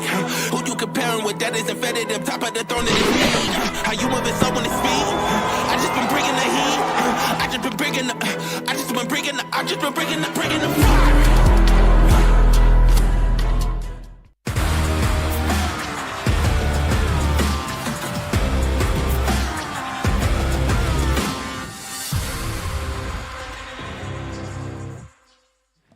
There's no shadow of doubt that Apex Gaming is playing like Apex Predators, but we're still here to find the next 7 semi-finals. Ladies and gentlemen, you're watching BMPS 2026, the English broadcast. My name is Salty, and joining alongside is going to be I, Super Johnny. And Johnny, we just saw a lot of data on the overall standings, enough of which we could digest because majority of them were actually still in competition. Barring Apex Gaming, I still feel like anything can happen on the overall standings. Pretty much, and I think with this win, even Rising Esports now stand a chance mathematically of helping themselves across that threshold of the top 8. Of course, they're going to need a few more big performances, if not the same, but getting closer to the number of points they were able to secure in that previous Erangel. And if they can do it today itself, it's all going to be good and dandy tomorrow. But again, if they struggle, then things get very tricky for them. And of course, along with them, Rapid Chaos, they've been on a decent run of flow of points on the overall leaderboard. So there is potential for them to be able to push through. Aries Esports yesterday kind of brought themselves into a fighting position, but now have fallen back. So that's also another team that you have to watch out for. And of course, then there's the usual suspects from Group B. Esports Social, Quantum Spark being there. Santa Esports, you never know. Santa Esports, if they again regain that form that we saw them in during the last week of the qualifier rounds, then even Santa Esports turns out to be a very big threat for the teams that are already in the top 8. 100%. I still feel like with 5 games remaining, anything can happen on the overall standings, and it's about high pressure situations right now. Pretty I feel much. like teams like MADKINGS, team like K9, who have got a little bit of experience under their belt, they've done it already in the past. They've performed in these high pressure matches. We'll find out if teams like Santa, teams like Ares can actually cross that pressure threshold. Ladies and gentlemen, third match of the day. Erangel gets started. And we are back in the skies once again. This time, we are carrying teams from Groups A and B, Johnny. Yeah, and it is going to be an intense one for sure, as we saw AX, the kind of form they were in, VXT still out for blood. And of course, Rapid Chaos still looking to build up that momentum, still looking to see if they can find a safe footing inside of the top 8. But we do have the flight path on our screens for this second map of Erangel of the day. It starts from Severny, the centric northern region of the map, and it's going to end towards the center, down south, just a little bit east of that military base shoreline. I mean, pretty much the entirety of the map is open and available for these teams, except maybe positions like Quarry, Ferry Pier, Primos, Gatka to a certain extent, but you will have access to Gatka if you drop towards those roads, and you will be able to find those vehicles over there. Absolutely. And to be honest, if the analysts in the background, all the support staff, if they have been doing their homework, Johnny, lately we've seen circles around Gatka, a lot of circles around Yasna Polyana as well, those rice paddy fields where majority of those games end up. I still hope that the teams have been eyeing out for those locations, try and capture them right from the get-go itself. But looking at the flight path, looking at the teams dropping down, I can't really find out any teams in close contestation apart from the ones who are still in military base. Apparently it seems like HADX, Rapid Chaos. We've got Team AX as well in there. But look at the circle, Johnny. It is going to be an intense one for sure. We have a circle centered on prison and shelter. And it is going to be interesting to see if we are going to see those early clashes, especially towards the prison hills. But just now my ears heard a trigger being pulled and shots being fired. And I wonder, is that the interaction we are seeing between K9 Esports? And there was one more team right next to them. It was Jaguar Esports, by the way. So a soft little interaction between those two sides, but no casualties this early inside of the game. So we switch focus, moving towards the players of MADKINGS, who are also quite close to Likitha Esports, especially this duo. MADKINGS, same strat every single time. Drop towards the northern Georgopol compounds, find the vehicle, and then head towards Georgopol containers and the city. This time again, they are playing the same route, but Likitha Esports could have had the opportunity of an early break, an early finish point on the board. Yeah, but I kind of like the strategy coming in from MADKINGS as well. Does give them a safe landing, especially when you know the Georgopol can get crowded, especially when the flight path is close to it. But MADKINGS dropping out of Georgopol can observe those parachutes pop off, and if it's completely empty, that is when they charge inside and of course gain all the advantage. But for HADX, I can't really understand what this drop meant for them, because now NoNx is on the hunt. It is going to be Stunner and the hovercraft, and I believe that it is only because he has spotted a couple of fishes in the water. This time though, shots coming in his direction. It seems like a little bit of cover fire. Yeah, but while NoNx, they've gotten lucky with the hovercraft, you guys can try your luck in terms of the cosmetics that you are able to find inside of the game. The Lucky Spin, it is live, so do make sure to go ahead and check it out. Quite a lot of exciting cosmetics introduced recently. Unfortunately, though, we haven't been that lucky with ours. Have you tried it though? Nah, man, I'm too broke. Makes a lot of sense. What, not trying or just being broke? Being broke, by the way. I mean, you and I were in similar shoes, so I kind of felt relatable over there. It's fine though. We'll find out if Quantum Sparks can relate that. Scout OP might just be lucky if he catches a couple of those players from MADKINGS off guard, but this time he sails across them without really a care in the world. It's Scout OP, as usual, living up to his name, living up to his role, trying and scouting those regions ahead of the rest of the squad. And I think this is a good rotation path, Johnny. Yeah. Moving in ahead from the north, they're going to come down from Yasnaya Polyana. The only threat that might actually come in this rotation path might just be Versatile, who is in those compounds already. Oh, but no, it is MADKINGS, in fact, who pull the trigger first. And they've dished out a decent amount of damage onto Archit, who, by the way, just decides to stop and fight in the middle of nowhere. This could just be bad for the players of Quantum Sparks. Now Archit again on the move. Does have the monster truck to work with, but one more shot to the body and he would have fallen. Quantum Spark lucky for a few seconds, and then it just completely takes a turn as finally Archit has been knocked out and MADKINGS are already there to react. But ClutchGod moving far away from his team is going to be the first man to be traded in this fight. 3 versus 3, Quantum Spark taking on MADKINGS. Now they desperately need Scout OP, who has gone past these fights already. Just one man left alive. Yashu in this front lines, of course, is going to get shut down. Shadow OG quite comfortably finding that frag for himself. 2 men knocked out. Can Scout OP come back in time to try and support his teammates? As MADKINGS, they've lost down on ClutchGod. That is going to be a bit low for them, but yeah. I still believe Archit is one of the key main man for Quantum Sparks, and getting him back up is going to be their priority now. Yeah, they have found the revive onto Archit, and Nobi, he's getting over aggressive, gets punished by Master. The Clutchmeister from yesterday still holds on to the composure.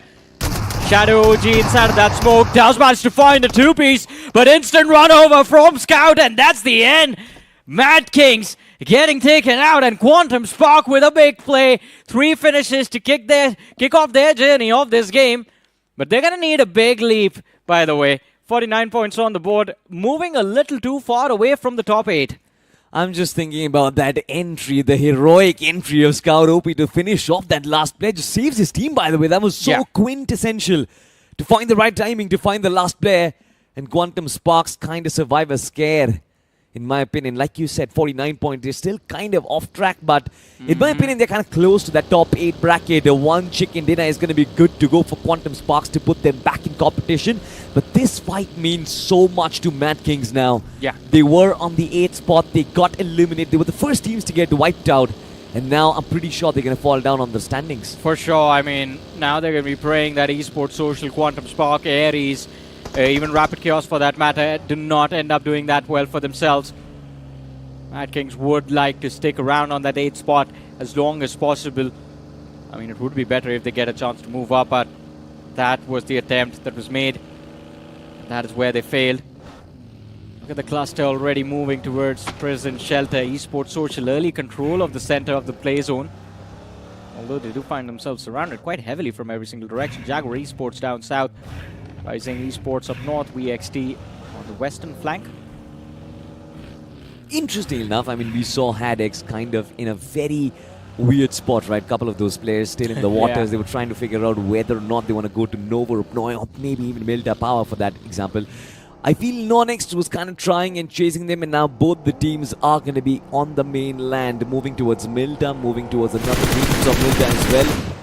We are going to hold on to that thought for a second, because Team AX now in the firing ranges, taking shots. But can they connect? Rapid Chaos looking to wipe away, looking to fly away from the situation, and Cyrax opens fire, takes down Psycho. Brilliantly done though. Finds the last man who was lacking a little bit from the rest of the team and shuts him down instantly. That is 1 finish point for Team AX, but a big blow against Rapid Chaos. Yeah, Rapid Chaos got a little complacent over there, crossing that bridge. It's a default strategy. Always going to let the first man through, give him a false sense of comfort, but it seems like K9 Esports, they might have had a false sense of comfort in this fight, as Taurus now is going to be stuck with the players of Santa Esports surrounding him. He does find the opening knock, but instantly from the flank is going to be traded out. And Santa Esports now getting a little comfortable in this compound, have found the second finish of this fight. Well, the first of this fight. They are going to have the second now as soon as Taurus is confirmed. There you go. And K9 Esports stuck in a 2 versus 4 after the revive comes through on Bandit. I think that was a good opening found by Taurus, in my opinion, but Smoker just running inside of the compound like that was completely unnecessary. Leaves K9 Esports with just 2 players left alive. Now the nades don't really do the damage. Santa Esports have a good house for themselves, and K9 will be forced to fall back. Love the way Santa infiltrated the compound, but I don't really feel they will have a long time to celebrate. Look at Esports Social. This is an absolute laser beam. Takes down Coffin, and he's been shut down as well. Instant finish confirmation coming through from Joyesh. And Esports Social. I'm quite curious why they are off center now all of a sudden. We saw them move towards Prison Hills early. And even though they are still on the hills between Shelter and Milta, It's quite an exposed position that Esports Social are going to be forced to play the rest of the game from. And of course, there's a team down there. They have been spotted out as well. But no way for Esports Social to breach through unless they find like 2 players knocked out. I'm just thinking of the fact that the forest, not the farm, it's so much out in the open. Look at these terrains, man. Yeah. If you try and take a house, if you try and take a pit stop in any of these spots, I'm pretty sure you are going to be open from multiple angles. And I think that is what the Esports Social was also kind of very worried about as well. Looking back at the fight between MADKINGS and Quantum Sparks, Nodi did fairly well to try and get the first pick, but then I kind of felt like Clutch got the vehicle tipping over as well. It wasn't really his mistake, but then he got punished for it. Yeah, he did get punished for it, in fact. And again, I think it wasn't just the vehicle flip. It was also the fact that his teammates, I don't think, were ready. They were providing a lot of suppressing fire, but the place where Clutch God had reached, they did not have vision to try and see if they could push or keep the players of Quantum Sparks away from him. He was right in their crosses, and an easy takedown was given. But again, mistakes were made. It's okay. They will have ample opportunity in the future to fix it. MADKINGS still in a comparatively much more comfortable position than Quantum Spark and Esports Social.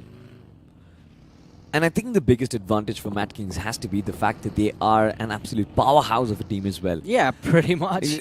When they do hit hard, they make sure that they land up as many finish points as they possibly can, and that just gives them big leaps on the overall standings.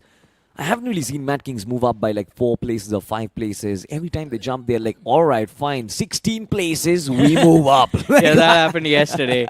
And then slowly and steadily they get readjusted, dropping down 1 position each game. Reality checks. Yeah, small little reality checks. But I mean, again, as you said earlier, MADKINGS is a powerhouse of team, but so are the rest. And I think this time around, VXT, they are showcasing exactly how much power they have within their roster, as they found the opening against the players of Likitha Esports. That nade does not really work out. It just ricochets on the wrong side of that wall.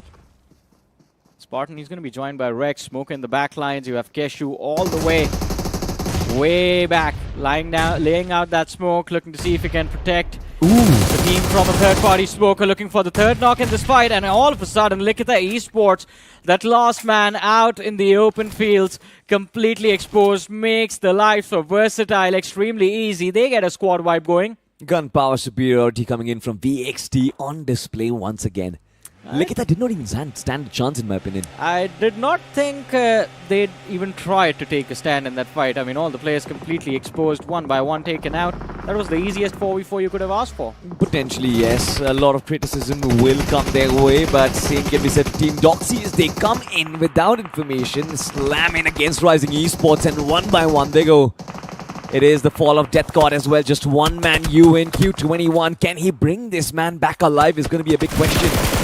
Nades and shots from the third parties keep on coming through. It's just problems after problems getting stacked up on top of another. Versatile really want a piece of the pie. Meanwhile, Rising Esports want to try and stabilize the position on the overall standing. This was a great game, by the way. Yeah. Now Versatile, they're stealing it all away from Rising. Pretty much, but I think VXT, they could be done with this match. Not VXT, my apologies. Doxy. UNQ. He does manage to bring his teammate back, but they're stuck in a very awkward position. Constant fire from the players of Rising Esports. VXT has a line of fire. And then there's the added threat of when will Quantum Spark get involved, because they also have a line of fire from the flank. You see them on the radar as well. So much utility lob towards Doxy. And again, they find themselves down to their last man. Death God is trying to deny death to his own teammate, going for a revive behind the tree. And Doxy definitely need to find a way to slow things down for themselves. They need to find a way to walk away from these fights. You're thinking of Team Doxy right now. I am thinking about Rising Esports on the other hand.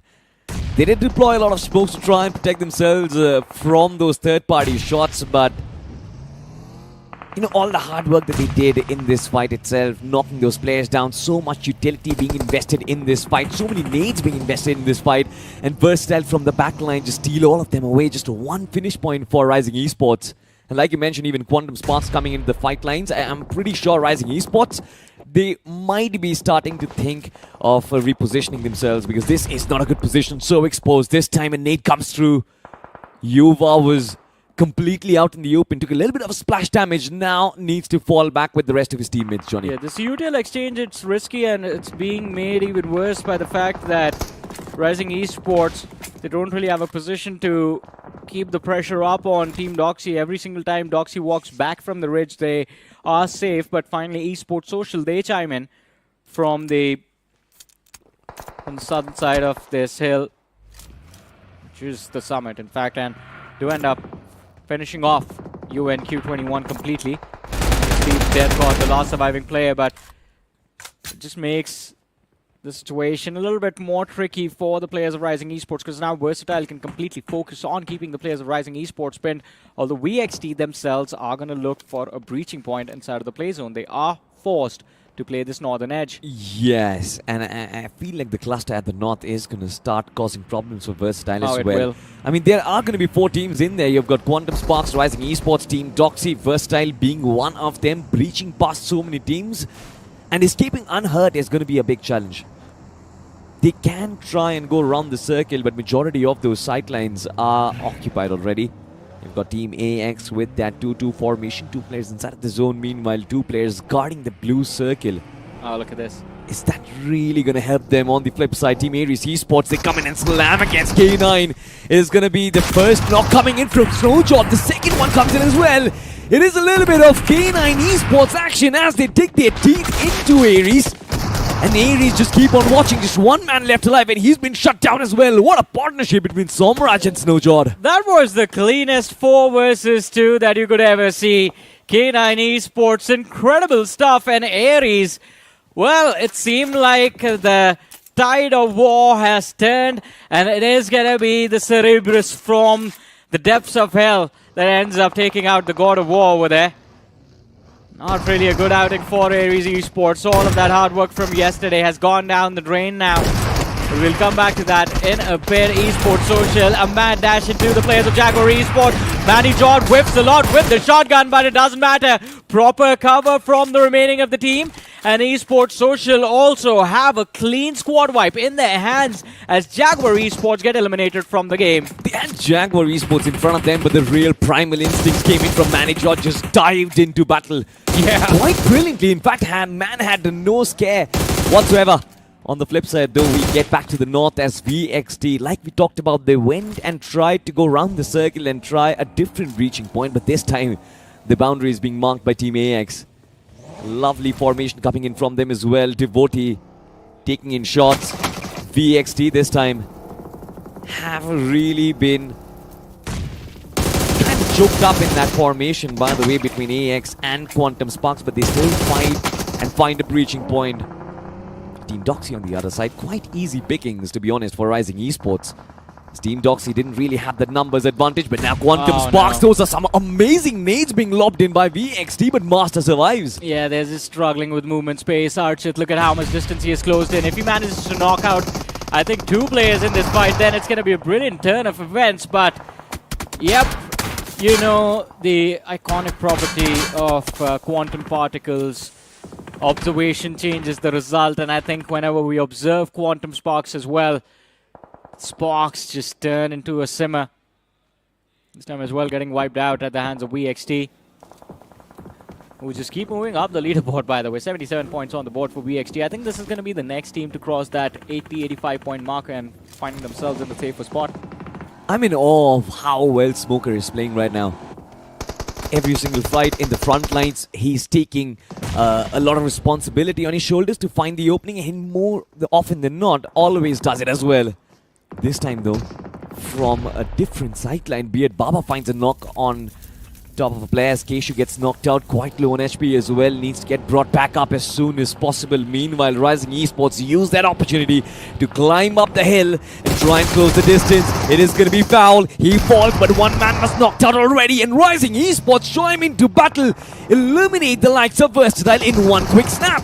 4 versus 2 situation just made worse as 2 players instantly get knocked out as soon as the fight commences, but VXT, they have done enough in this match.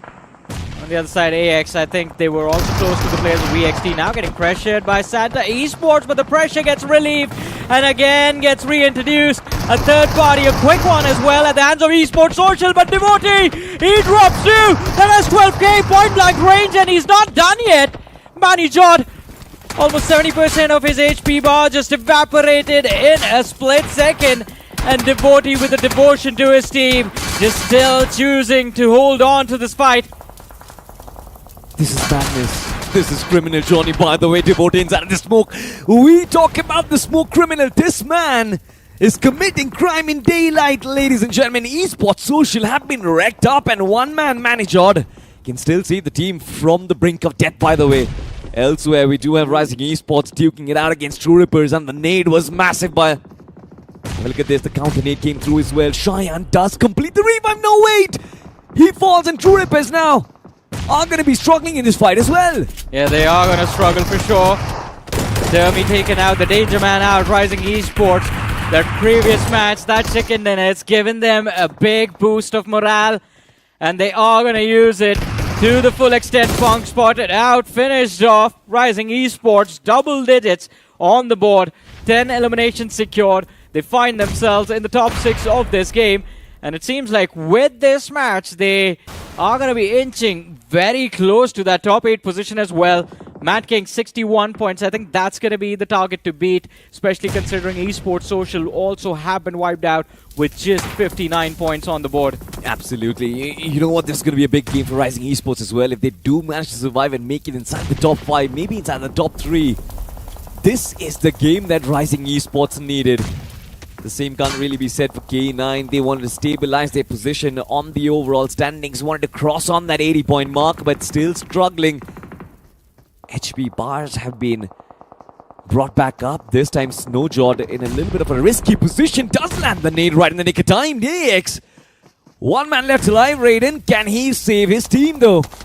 No, I don't think so. He runs back behind the shack. Looking for a revive on to Devotee.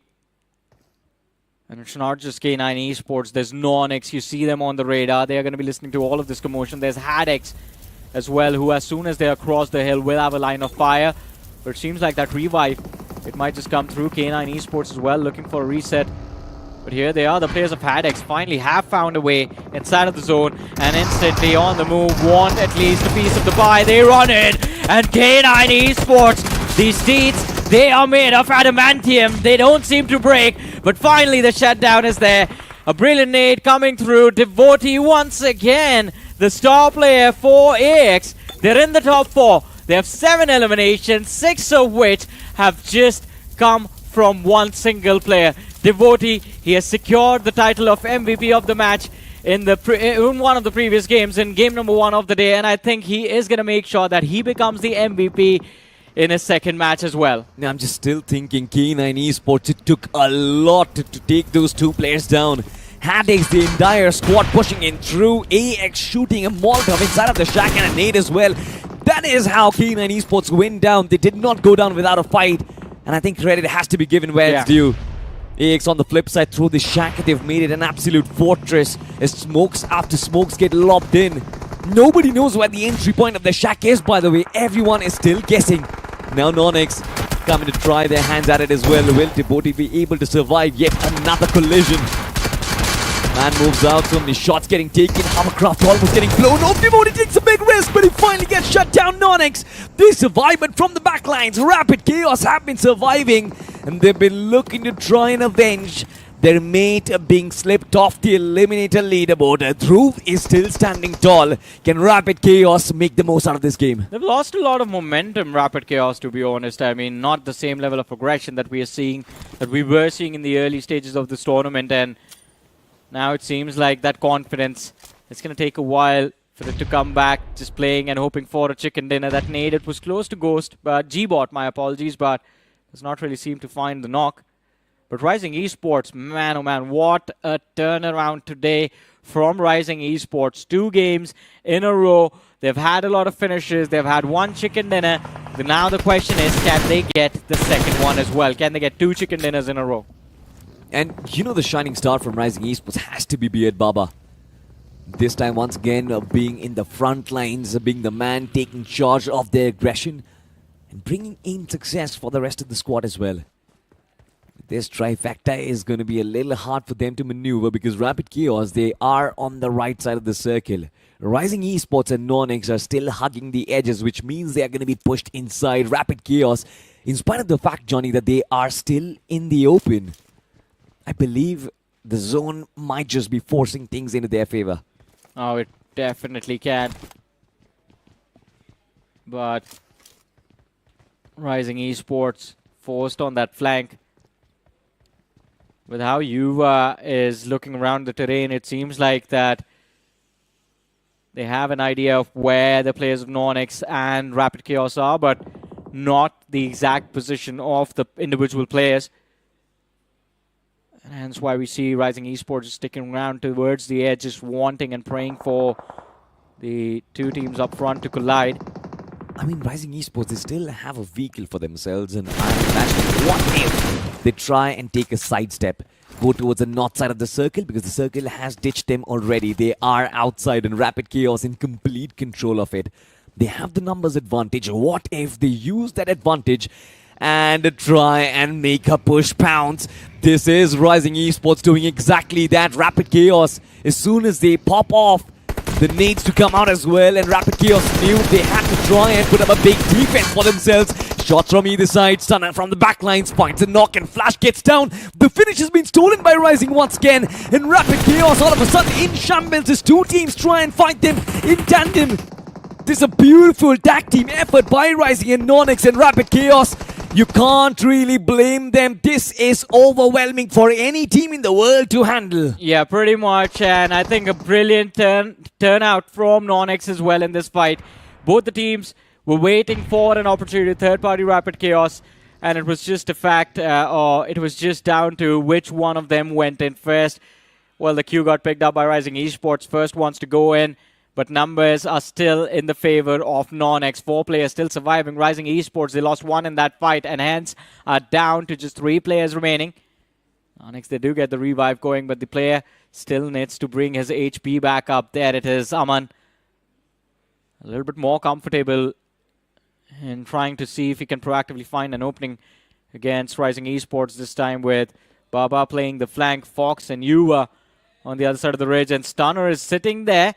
But I wonder if he has heard those vehicles, or maybe Cyrus can see these players move out into the open. It's such an important position from Stunner, by the way.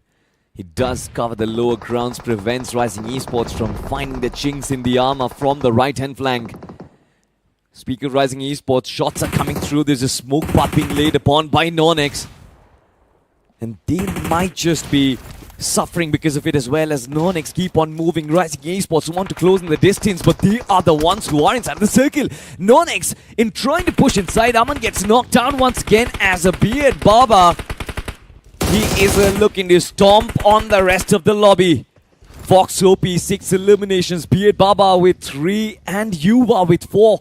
14 eliminations being found and 3 players still standing tall, Johnny. Yeah, Rising Esports, they have just gone ahead and outdone themselves in this match. 14 eliminations, as you mentioned, and still hungry for more. It seems like they almost found an opening as well. In fact, scratch that, they have found an opening in this fight, and now the numbers are finally in their favor. 2 players from the side of NoNx have fallen, and it's just down to that last man as even the third man gets confirmed. Rising Esports, a back-to-back winner chicken dinner, and the numbers just keep on rising as well, as that previous one was just 20 points, and this time it is going to be 27 points on the board. A big game coming in from them, not just one, like you mentioned, 2 back-to-back chicken dinners for Rising Esports.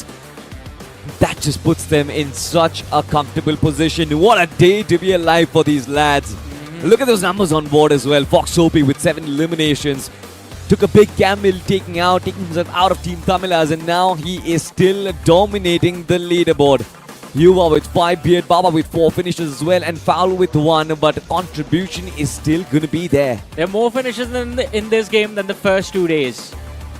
More finishes in the 6 matches from the first 2 days. It's all about waking up on the right side of the bed, Johnny.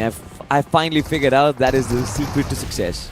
Also, it's about Necro coming on broadcast and dissing you because we were talking about Rising Esports at the start of the day. And he also did mention that, yep, this team has a lot of potential, but it was confusing with how they were playing before, on day 1 of the survival stages and on day number 2 as well. But finally, Rising Esports is here. But this again makes the overall leaderboard, and especially that top 8, a little unpredictable because if Rising Esports goes in, then who gets kicked out? It is unpredictable. Maybe. It is unpredictable for the teams. For us and the audience, I think it is interesting. I mean, I'm a neutral fan right now. I don't really care who qualifies. I just want the best BGMI to move in forward to semi-finals. And it seems like Rising Esports, they're playing pretty good BGMI right now. Yeah. And speaking of Necro, Johnny, I think everyone has haters in life. It's still fine. It's important to have haters, I think. It is very important to have haters. Trust me, I have personal experience. Yeah, you are the most notorious man in the entire community, it seems like. But to be fair, yeah, you deserve it. Anyways, focusing on Rising Esports, Fox OP, MVP of the game, 7 finishes, incredible stuff. We have top players, 3 players from the side of Rising Esports, 7 on Fox, 5 on Yuva, and 4 on Baba from this game. But I have to say, Devotee personally for me has been a phenomenal player and in an even better form than ever inside of the survival stages. This man has just been on fire. I mean, rightly said as well, but can't really take it away from Smoker as well. I feel like this man has peaked right in the nick of time. We saw the stats from Smoker week on week at the start of the show, yes. and I figured that one very important trend this man has had throughout the course of the tournament is that his graph is just keep on going up. Yeah. And I think we had discussed this yesterday as well. VXT is starting to peak right in the nick of time, especially when you want it. When the pressure matches come through, VXT is coming together. They've sorted all their errors out, and now they are a team to be scared of as well. Another team that you need to be scared of is K9 Esports, because lose out 2 players very early into the game, and the other 2 lads just, they went completely insane throughout the rest of the match. We saw this happen. The 2 versus 4 against the players of Ares, and this wasn't the only 2v4 that K9 Esports were able to execute. They also got a multi-frag again a few minutes late into the game when they got pushed. Were able to wipe out one team, and then Esports Social, I believe, were the ones who ended up taking them out before eventually succumbing to the players of AX over there. I mean, it was AX that took down K9. Yeah, and you know, it's actually funny that HADX actually tried to make that push happen. It was, I believe, a 2v2 situation where one man was knocked out from both ends, but still, it does not matter. 3 men from HADX fell like dominoes. And that is kind of what happens when you don't really use your utils to the utmost advantage. NoNx this time out in the open. Of course, the circle kind of betrayed them, because of which they could not really land a lot of points on board, but 10 points is what NoNx is going to be forced to be happy with. K9 and AX did much better with 11 points themselves, and Rising Esports in a different league altogether. Yeah, pretty much. And Rising Esports, I mean, phenomenal performance. 27 points from this match. You can see the impact of the vacuum on the first page itself, as you have team on the 5th spot, VXT, with just 9 points, all for finishes. And that means they were fighting early. They took a lot of points off the board early. And because of that, the second page does not have a big point split between the teams. Just, that is 7 points split between 8 teams on the second page. Quantum Spark, they've lost a lot of momentum. They are going to try the level best to build it up, and I hope they are able to do that as quickly as possible, because here we have it, the overall leaderboard, and look at Rising Esports, a 10-position jump, 2 chicken dinners, both on the same day, and all of a sudden they find themselves on that 6th spot. The competition is still evened up, Johnny. I mean, look at that. So many teams in their 60s right now. I'm still going to be considering teams in their 50s to be in a safe spot. Or one good game is going to propel them inside of the top 8. And Quantum Sparks kind of slowly missing that bracket. 49 points is where they stand right now. And I believe, Johnny, you know, before the end of the final day of the survival stage, if you aren't inside of the top 16, I don't really think you are going to be having a chance. If you look at the second page, I believe everybody is going to be envying NoNx right now. That big jump, that 10 point, is going to put them inside of the top 16, 46 points. That game was very crucial for this team. Yeah, I think you have to try your level best to be in the top 16 at the end of today. Tomorrow it's all going to be over. Tomorrow, it's just a fight for the top 8. If you are not in the top 8, well then, good luck watching the rest of the tournament. But as we move to the last few pages of the overall leaderboard, I think a big letdowns from GenX FM, from HADX, Doxy. We've been talking about it again and again. Likitha Esports and Phoenix not even being able to perform inside of these matches. Although hope is still there for Ares, for Santa Esports, for Godsend.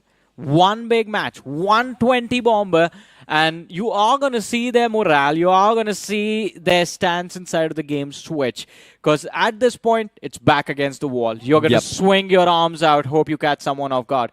But once you get into a fighting position, that is when we are going to have to bob and weave. You are in the distance of the other teams, causing you a little bit too much harm. And I guess that needs a lot of energy, lads, which means you gotta use a supply of Monster energy drinks for yourself. The black one and the white one. In my opinion, the white one does taste better. And of course, John is gonna be sipping that while I, of course, deliver the little bit of formalities as we go to a very short break, ladies and gentlemen. I can't do that, but I'll do it after this break.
Welcome back after that break, ladies and gentlemen, and it has been a very, very peculiar turn of events on the third day.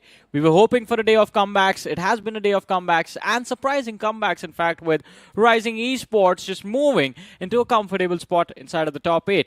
I've told you my thoughts. We're going to hear from ICBB12 now what he has to say about Rising Esports and their journey so far. I wasn't expecting Rising Esports to do well. Like, straight up, today, I thought Rising Esports was going to choke. I think they were going to mess up here. But to see Beard Baba and also Fox kind of be back in towards their usual prime as well, we saw a lot of moments of brilliance coming from them throughout the entire 2025 and even last BGIs as well. But it wasn't like an absolute dominating game. But this two back-to-back chicken dinners, oh my god, how the heck do you get so many points in two back-to-back game and out of nowhere from all the way almost near towards the bottom, sneaks in towards the top 8, and I think like one more good game, they should be set in stone to try and defend for tomorrow itself. Pretty much. I think that is what we are hoping from that side as well, Rising Esports, because you've put in so much work. This was a big feat, this comeback of theirs. They just need to hold on to this momentum. And luckily for them, they are going to be playing 3 games in a row. So there is a possibility of a hat-trick as well. But we all know, as soon as we mention a hat-trick, something happens. And I think Rising Esports is going to be within the first few teams wiped out in this game. Well, it's either the rule of threes that is going to be happening, or it's going to be third time's the charm here. As of yet, we've seen 2 chicken dinners in a single day so far. It's done by True Rippers at the start of day number 1 itself. Now, Rising Esports trying to pull a 3-peat. I think that has to be a record eventually if they pull it off. It's going to be the first hat-trick of this BMPS 2026, and I believe also the first hat-trick, the first complete hat-trick of this year as well, because we usually do see teams winning the last 2 matches of the day and then the first match of the next day, which technically is a hat-trick, but there's been a break. Anyways, it's not just them. K9 Esports, it seems like all of a sudden they have gained their lost form as well with those clutches we saw in that previous map of Erangel. But are they going to be able to repeat the same thing in the next match? Time to find the answers, ladies and gentlemen, as Erangel is once again locked and loaded up. And we are going to have the plane on our screens, this time starting from the southern edge of the military island, sticking to the eastern side and ending on Stalber Hill. Now, this is going to be a little bit interesting as well. Rising Esports did have one of the biggest jumps here in the map, Erangel. So in terms of overall ranking, in terms of just the survival stage for Erangel, Rising Esports is definitely the team to watch out for. 2 back-to-back chicken dinners. Very, very impressive stuff. But at the same time, you cannot discount Apex Gaming as well, who's currently sitting at the tippity top, being one of the only teams who has crossed that 100 mark itself. So Team Apex Gaming, obviously, you know, a lot of us are pretty much, it's safe to say they're guaranteed to a semifinals, but better safe than sorry because, again, anything can happen. But for all things considered here, with Rising Esports creating this vacuum of points just today itself, a lot of teams trying to push for the top 8 here, it's going to be shaking here. And I'm talking about teams like MADKINGS, I'm talking about teams like Quantum Spark, I'm talking about teams like Learn From Past as well, who's struggling to try and push in. So it's now or never. It comes down to this match, whether or not can they secure those points. But speaking of points here, True Rippers seems to be struggling for the past 2 days. Pretty much. This is the most intense best of the rest race that we have ever seen. I think especially with the turnarounds that we are seeing today. Already mentioned the likes of K9, the likes of Rising Esports, Red Ross at the start of the day. I had a little bit of hope with how aggressive they got. 10 finishes within the first 10 minutes of the game, but since then there has been a fall-off in their performance as well. Esports Social constantly trying to build, keep the momentum going, because slowly and steadily they've been lurking outside of that top 8 bracket between 9 to 16 for the longest of times, but haven't had that one big banger of a match that just instantly propels them inside of the top 8. That is what Esports Social are struggling with. But we talk about the circle now, centered up on that hospital area. But this is about to get intense right off the bat. Look at that. Dragon Claw and Team Doxy. They are heading for the same compounds up north. And this is going to be a fight that you cannot really avoid. Yeah, seems like it's going to be 3v1 here. DefGod picks up the gun, but did not pick up the ammunition. Emptied the entire clip. Could not get the drop. Got outnumbered, and now Team Doxy, they are going to be on the run here. Yepes with the vehicle, tries to regroup his teammate here, but he's been dropped down low. The rest of Dragon Claw is going to try and get the knock with pistols here. I think this has to be one of the most unlucky drops so far. It has, and it's the most unluckiest one. Pistols on 3 players, and all of them just spammed it on that moving vehicle. So there's been a trade, by the way. This M16 in the hands of UNQ proves to be a superior weapon in this fight. I just saw UMP, much better at the mid-range fight. There's the Bison as well in the hands of Chokeboy. Also another good weapon for this range. UNQ, though, all he needs is like all 3 shots from that burst right on the head of Chokeboy. Oh, that's a tight angle. He sees him as well. I think he did not see that small little pixel here. May have gotten a little bit too small, but that was the perfect headshot, though. But UNQ, he's getting forced there by Viper Bolte. Looking to try and close the distance. Does have UMP. Needs to be careful, though. No helmets on most of these players. Why are the players of Team Doxy back? There is no way they have the weaponry to actually succeed in this fight. Dragonclaw Esports. Oh, maybe they do. Doxy. That's a very important trade. And in fact, UNQ, he was looking for a second. Does bring the player extremely low. Yippies, he has the nade to make it work. And goes out right behind the shack. Viper Bolte dropped extremely low. Maybe Team Doxy can win this fight, I see. It could. It's down to a 1v1, I believe. Oh, it's a 2v1. Yeah, but at the same time, Viper Bolte, he's pretty much locked in with those Molotovs as well. The rest of his teammates is pretty much knocked in trying to keep that. But Yepes getting knocked off on the side. Chokeboy was able to find the last player. And Team Doxy, they lose all 4. And that is going to be the big win here for Dragonclaw to come on top. Meanwhile, this is happening as well. We do see True Rippers also having a little bit of scuffle here with Jaguar Esports. And True Rippers looking for this reset, but Jaguar Esports, they're so spread out. Punk with an off angle has got Balu pinned.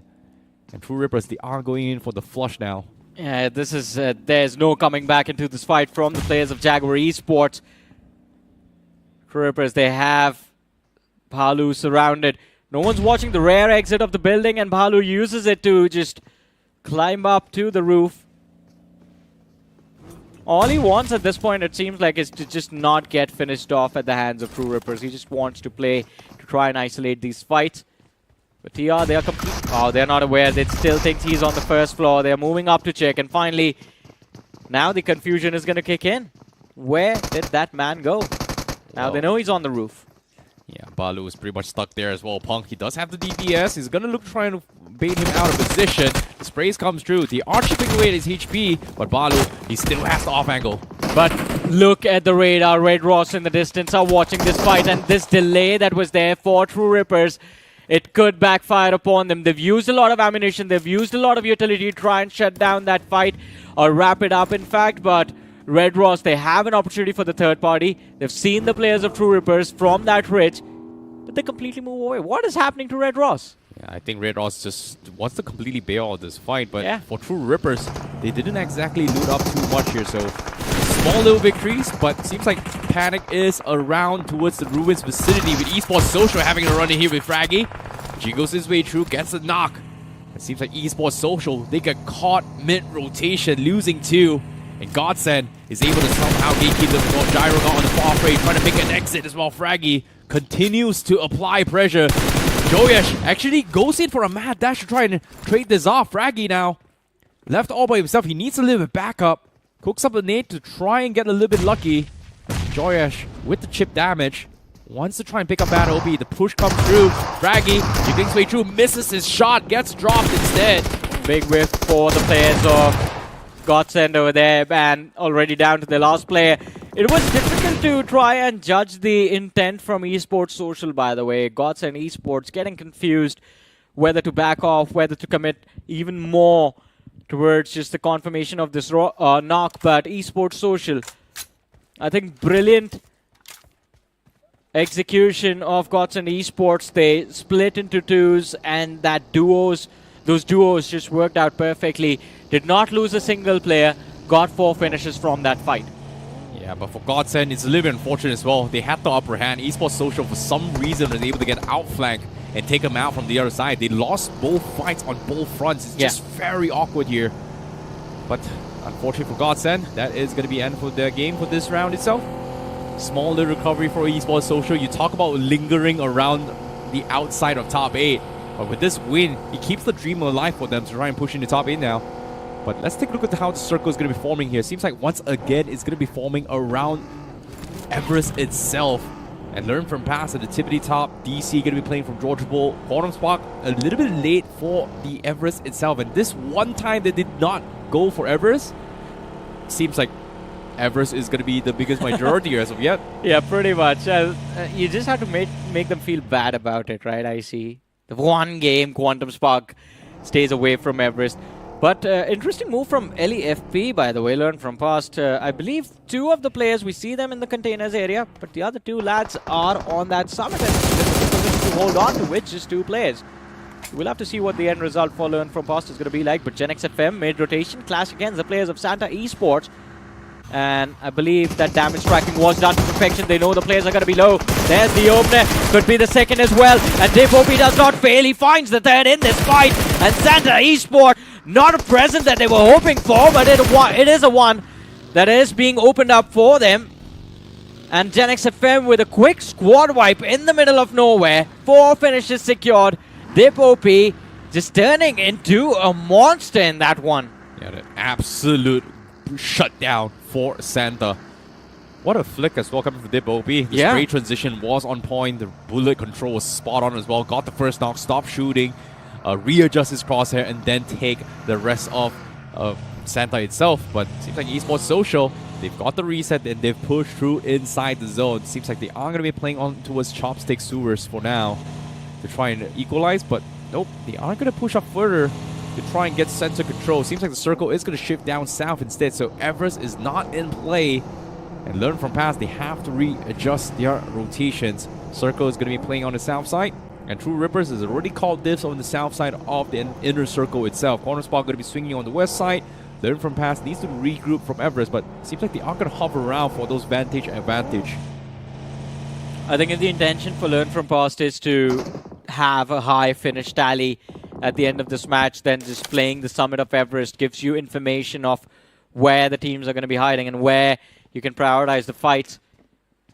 It seems like they would like to move down to lower grounds a little bit early, but let's have a look at the recap. Esports Social taking on the players of Godsend Esports. A brilliant kickstart to the fight by the players of Godsend, but they weren't able to readjust That push from Joyesh just catches them off guard, and it drew so much attention to that one knock that Godsend were able to secure in the at the initiation of that fight, that they just ignored the fact that Esports Social had moved in close to the flank in the rear. But while Godsend got unlucky, you guys can still try your luck. There's a new set of cosmetics being added to the game. The new gold spin is up and running, and of course, the first spin of the day at a discount of only just 10 UC. Yeah, be sure to check it out. But speaking of which here, Rising Esports, they're a little bit late to the zone as well. This time they do not have center control, but they have made their way into the zone here, playing around a hospital vicinity. And this is where Rising Esports is going to be put up to the test. Now, without being able to guard center control, are they going to be able to find an entry point? But speaking of gold spin, guess what? Again, another spin for you guys. It's going to be the Spartan King available. First spin of the day will be discounted. If you guys are feeling lucky, now's the perfect time to go for it and flex on your compadres with those skins. So be sure to check it out. I was always of the mindset that skins are not that important, but that has changed in the very recent days when I see all of my friends with this beautiful outfit, especially that Mustang, man, that's been introduced. Yeah, man, Ford Mustang's amazing. Yeah. A classic. But seems like the circle giving us a little bit of scare here. Everest still in play, shifts back up north, and Hospital is pretty much prime spot. And for some reason, Rising Esports gets uncontested circle. Yeah, again. How? It's the prime spot in the zone to be in. There's a massive cluster towards center, but the question is, I see Rising Esports, they have GenX FM. I mean, we see GenX FM closing in. If Rising does not expect GenX FM to be there, which ideally you wouldn't, right? The entire Georgia pool was empty. Then potentially Rising Esports could have an early exit from this game. If they take on GenX FM and if they do manage to come out on top, then this game becomes so easy for Rising Esports. Well, based on the circle itself, this might be a three-peat. It might be a hat-trick straight up here. 3 back-to-back chicken dinners is very possible. Don't announce it right now. Take your words back. We are not going to want to curse this one. Yeah, touch wood. Unjinxed. Unjinxed. Officially. Yep. Oh, well, it's going to be official once they... Well, if they do manage to touch that feat and create an icon for themselves. No more jinxing. Yeah. You gotta stop, With these teams, you never know. Okay, fair enough. Apex Gaming, though. They're living up to their name, right? They're living up to that tagline that they have, which literally means tag on top. And they are on top of the overall leaderboard right now. 106 points. And I believe still until now, the only team to have crossed that 100-point marker. Again, for some reason, they're able to do it with just 7 matches played here. This is going to be an 8-match played, so getting 10 points off this game pretty much guarantees their slot in the grand finals regardless of whatever the situation. Yeah, 106, they're already guaranteed a spot. Well, better safe than sorry, man. We've seen this happen between TAG before. The previous True Rippers, who again had an upper hand out of nowhere. The last 3 games bombs the game, less than 5 points, and then someone from underneath pulls the rug out of them. That is true. I mean, from our POV, to be honest, that's the most exciting thing to witness. But for a team, it has to be heartbreaking, just getting so close to a dream you've been chasing for the longest of times, and they're just failing just because of 1 point. Heartbreaking. And it's not just once as well. I think all 2025 was like that. Just 1 point difference between qualifying, surviving, and or your entire season just gone down the drain. Yeah, but that's the worst part, as you mentioned. Entire season gone down the drain. Months of effort that you've put in, just being consistent, trying to fight for the qualification, and it all just fades away. But hopefully this time, True Rippers, they are doing better. TAG as well, K9 as well, looking decent on the board. But K9, True Rippers, Rising Esports, more work is going to be needed just for that guaranteed qualification. We are still keeping the barrier, the benchmark at 100 points. And it seems like there might be an awkward collision between TAG and K9 Esports as we talk about TAG on that slope, have spotted out the players of K9. And talking about the circle, Rising Esports still, I believe, are in the prime spot. What about you, IC? I think they are still out in the clear for this circle itself. They can at least cut the lobby by half, but the circle is most likely going to force them out of those facilities as well. And the spot that Rising Esports is in is great for defense, but it's not exactly great for getting out as well, because crossing the road is a death sentence. There's not a lot of cover to work with here. You have to book it to try and find a little bit of spread here. And if other teams get dips and surround them, they're pretty much not going to be able to get out safely. So they have to pull a big number here. Speaking of pulling big numbers, DC coming from Southwest, they are going to try and cut rotations. It seems like the players coming in from Red X Ross are taking fire, but Zeref is pretty much out in the open here. Seems to be going to be out in the open fields. Needs to be a little bit careful here. Are we going to be expecting a potential solo warrior from them? Might just happen though. Yeah, it seems like that might just be the case. Viper Bolte, he's all alone. Luckily for him, there's no one moving in from the northern side, and I believe now Dragonclaw, they've spotted out the players of Quantum Spark just hiding in that small little house up front. The other three players, they have a safe haven to work with, by the way, the players of Dragonclaw Esports, towards the southwestern edge of the play zone. So there is no need for them to over-exert and be over-aggressive. They can just stay on the back foot, just play for survival. We'll have to see how it works out for them. On the finish feed, we did notice TAG, they find an opening against eSports Social. And there's the finish conversion, I believe. Oh no, it gets taken away. True Ripper is actually walking away with that frag.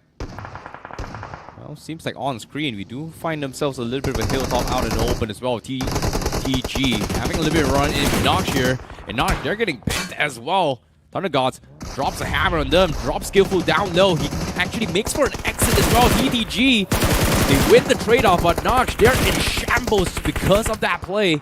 Unable to defend. Esports Social taking advantage of the situation to try and go for a drive-by, sneaks past them and makes their way into the zone itself. And they are pretty much smack middle of the zone. But look at this, there's no cover. Esports Social, they're getting shot from all directions. Look at the back line. Zeref, the first nade will be enough to dish out the damage. And if Zeref does manage to find contact, then it should be the end of the line for Esports Social. This was not a good spot to charge towards. Just a mad dash and no cover left. Just that haystack to work with. But Dragonclaw, they are getting pressured by the players of K9 Esports, who do not know that Viper Bolte is all the way up north. Dragonclaw just need to hold on for a little while for the teammate to show up. Or maybe not even that, as K9 Esports just run face first into the entirety of Dragonclaw Esports. And they're going to get burned and clawed out of existence. There it is, the wipeout of K9 from this match on the 11th spot with just one finish. It takes away the edge that they had on the overall leaderboard. The safety net will still be there for a few more matches, but not for long. On the other side of things, TTG, they get pressured by the players of TAG. A few trades have been found as Jonathan finished off. Hydro knocked out. But there's a danger man, Harsh, in the nearby vicinity. Jelly, he's looking to move in as well. And Harsh with the nade, he's hoping for the second knock in this fight. Hydro is giving them so much information. Here comes the tandem push. Jelly looking for an opener, but Harsh finds the pick, but gets dropped as well. It's up to Jelly trying to defend, but he's out of ammunition and he's surrounded. And TTG, they will hold on and they will be able to clutch things out. They get the full wipeout and now even the full reset on top of it all. What a defense coming from Thunder Gods. Brilliant defense, but that push, it felt like it was something that TAG did not plan for Apex Gaming. They might have seen Thunder Gods, but they did not expect losing out on bodies as soon as the fight was initiated. 7 finishes on the board for Thunder God Esports, who, by the way, right now are just way too far back on that overall leaderboard. Just 27 points with the 7 from this game. And they are going to just need like 30 points per game. And whatever matches that they have left to try and move up. This match and one more after this. Easy outing for the players of Thunder Gods for sure, but Rising Esports. Started wrong kind of tension on the players of Rising Esports. NoNx FM, they have found an opening. And NoNx FM, they can still be on the move, I see. They can try and gatekeep the players of Rising Esports now. Yeah, they're doing a fantastic job of that already itself. Your Rising Esports just can't exactly go out. But let's take a little replay here. You can see TAG and Hydro already keep tapped in to try and go in for the shutdown. They go in for a tandem push. They were able to find the initial pick coming from Harsh, but this spam from IC to actually go in for the first 2 pick, and Jelly already running out of ammunition, forced to back off. Immediate pressure from IC to actually take him out. So nice little interaction, gave him on top, but TAG, 0 points from this game. I see, it's a man with your namesake. Why don't you give a little piece of his advice to the players of Thunder Gods? They're constantly put under pressure. The this time around. Tracker, the first man to hit the floor. I see Closey is going to be the second. And well, there's 2 more players in the back line. Somehow they do manage to hold on quite well against this push from the players of Rising Esports. Foul, he has been dropped very low, because of which he can't really look to re-engage. True Rippers also looking for a third party. So much pressure. Rising Esports, they find the third knock in this fight. Abhi in the back line, still left standing, but finally Thunder Gods bow out. First there's Thunder, then the lightning strikes and it burns themselves. It's just down to Plasma. But Rising Esports, I think we cursed it very early into the game. Last man left alive, sandwiched, nowhere left to go. Agreed. The 4th party was just too much for TTG to handle. True Rippers with the perfect execution. Learn from pass a little bit late to try and chime in, but it seems like the reset not pretty much being spotted out here by Learn from pass. The True Rippers might just be able to creep up and actually take him out. But the last player from Rising Esports, Vow, is still undetected yet, so he might be the kryptonite for either of these 2 teams. We'll have to see, man, what the end result is going to be over there. But we switch focus for a minute. Quantum Spark, it seems like they're almost on the verge of getting wiped out at the hands of Gen X FM. Scout OP is the last man left alive. He's trying to hide his presence. Just hiding in a corner. Oh, almost gets that 180 shot, but Ghost still stays alive. Gen X FM 8 finishes on the board. And as we were talking about it, 5 teams charged for the dip. You look at the amount of vehicles that have been left. They clearly display the aftermath of that fiasco. There was Thunder Gods, there was Apex, there was Rising Esports, True Rippers, and Learn from Past. All of them made a valiant effort to try and take control of the ridges.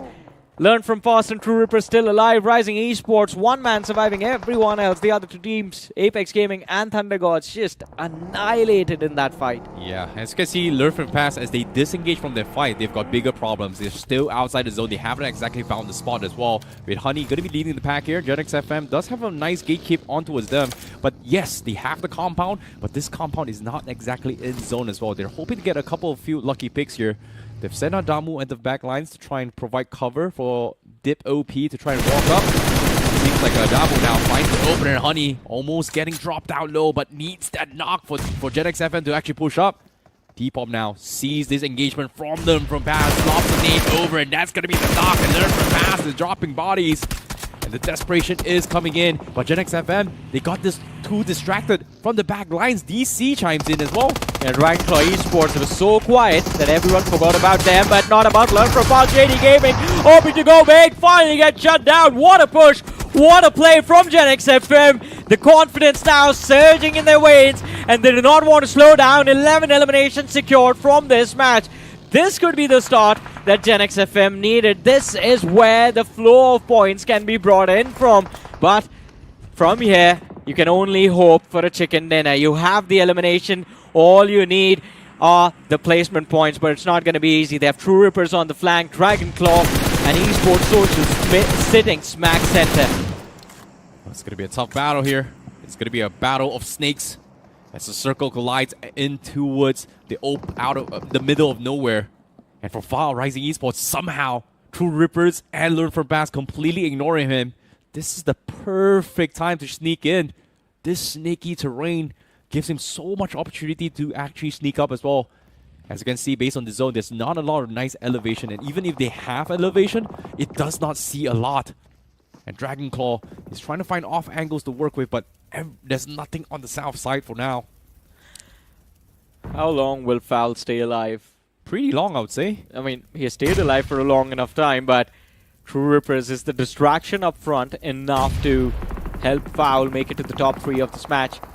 They have decent number of elimination from this game. Rising Esports, a top 3 finish would just make sure that even this game was a successful outing for them. And as we talk about True Rippers and the distractions for them up front, Esports Social is going to be a big one. That nade was lobbed, it secured an opening, but they want that squad wipe. I believe they want to make that push for the center. And Dragonclaw sitting towards the southwestern edge of the current play zone, stage 7 play zone. They also want a piece of the pie. They also want a piece of Esports Social. Yeah, George was able to get the reset here, but they just need one perfect nade. They're so low, but they're a little bit off. Gyro Gets chipped off. Fortunate this for is him, it. the first aid was able to get out in time. If not, he would have been just dropped once more. So they're still somehow holding on. But the only problem is they have no way of fighting back.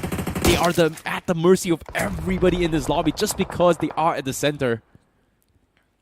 Oh, but luckily for them, they do find an opening against the players of Dragonclaw Esports. So that's one piece of threat taken out of the equation.